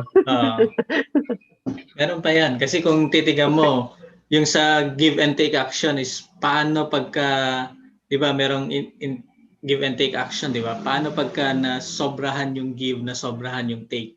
What will happen? And pag nakulangan yung give, nakulangan yung take, what will happen? Yun yung mga latent saka result ng fail at saka human. Diba? Ang pinag-usapan pa lang natin yung proper, yung within the boundary of interaction. Paano pagka nagkaroon ng over boundary and then below the boundary? Paano pag na-over yung emotionally tapos fail pala. So, naging fail. Yun ang mga reason yun. Kasi ganun ba ang output nun pagka Ay, so next, yun ang pag-usapan natin next. Parang class ka doon sa scarcity, gano'n. Halaka, oy. Kaya si Christine si Bea ang una masasagot nun pag next meeting. Wow. Ay, Bea. Gising pa ba si Bea? Opo. Sa Monday pala, sir. Start na ng Gutom daw siya, kuya. Gutom na. Kuya, ha? Monday na ba? Oo nga pala. Ay, yung announcement pala natin, Erwin. Yung announcement natin. Mag-one round pa tayo ng duwa. Announcement? Ay, announcement natin. 18. What will happen sa 18? At saka yung process ng paano nyo handle yung 5th batch? Yung pala, 5th batch. Di ba so, napag-usapan bali, dalawang batch yung mag-lecture. Pag dalawang batch. Batch 1 saka batch 2. Every session. Tapos ang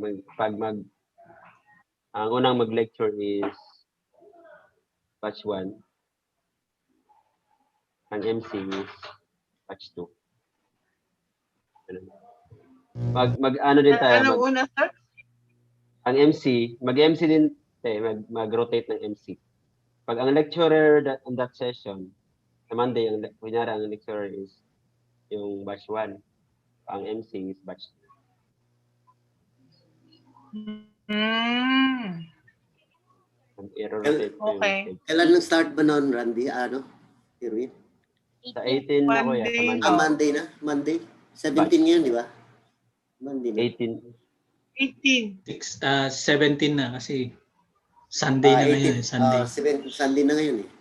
12:07 na. Walang balak matulog na tao. So, yun. Prepare na lang. Mag-set ako ng lecture mamaya. Send ko sa GC. Sino kaya mag-ano sa introduction? Wala pa akong nasa Ikaw yun. Good evening. Mag-MC.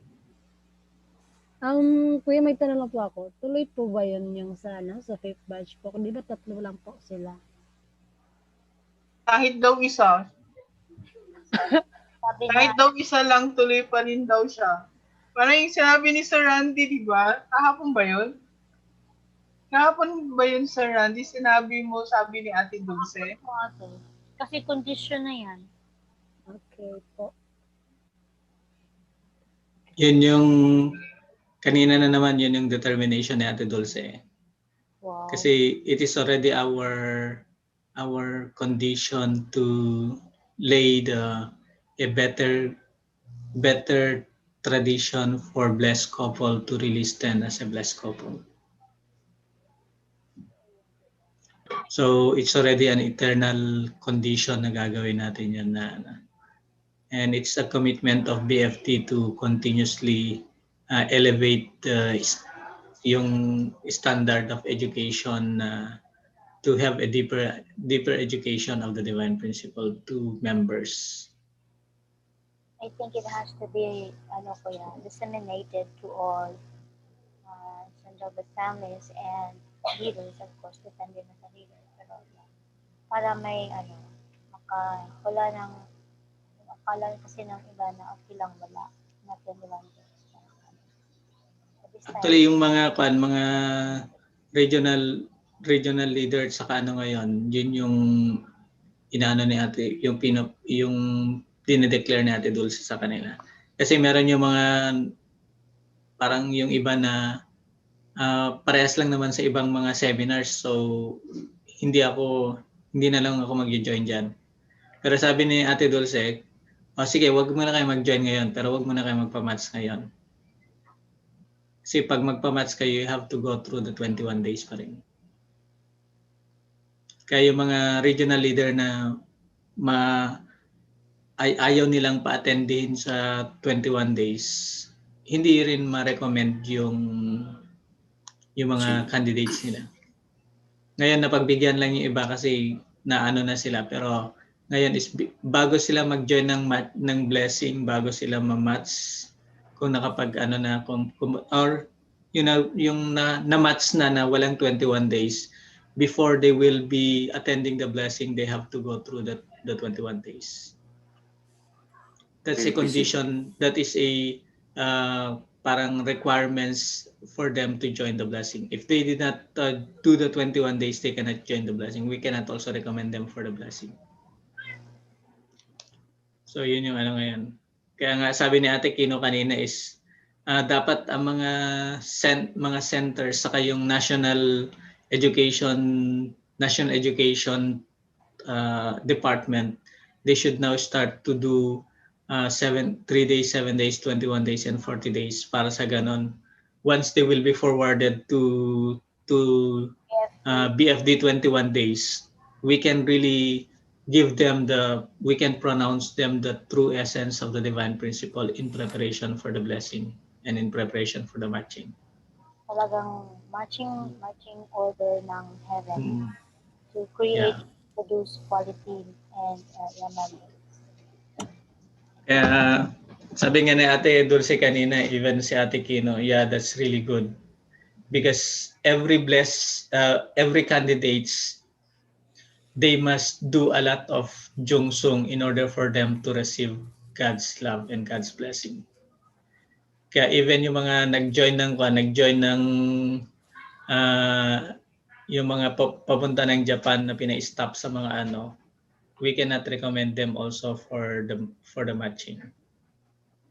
Or if they wanted to be matched prior to going to Japan, they have to prepare and they have to look forward for attending the 21 days online repetition sa mga nag-ano na. Kuya Herwin. Yes. Meron kasi akong gustong sabihin, nakalag pa tayo.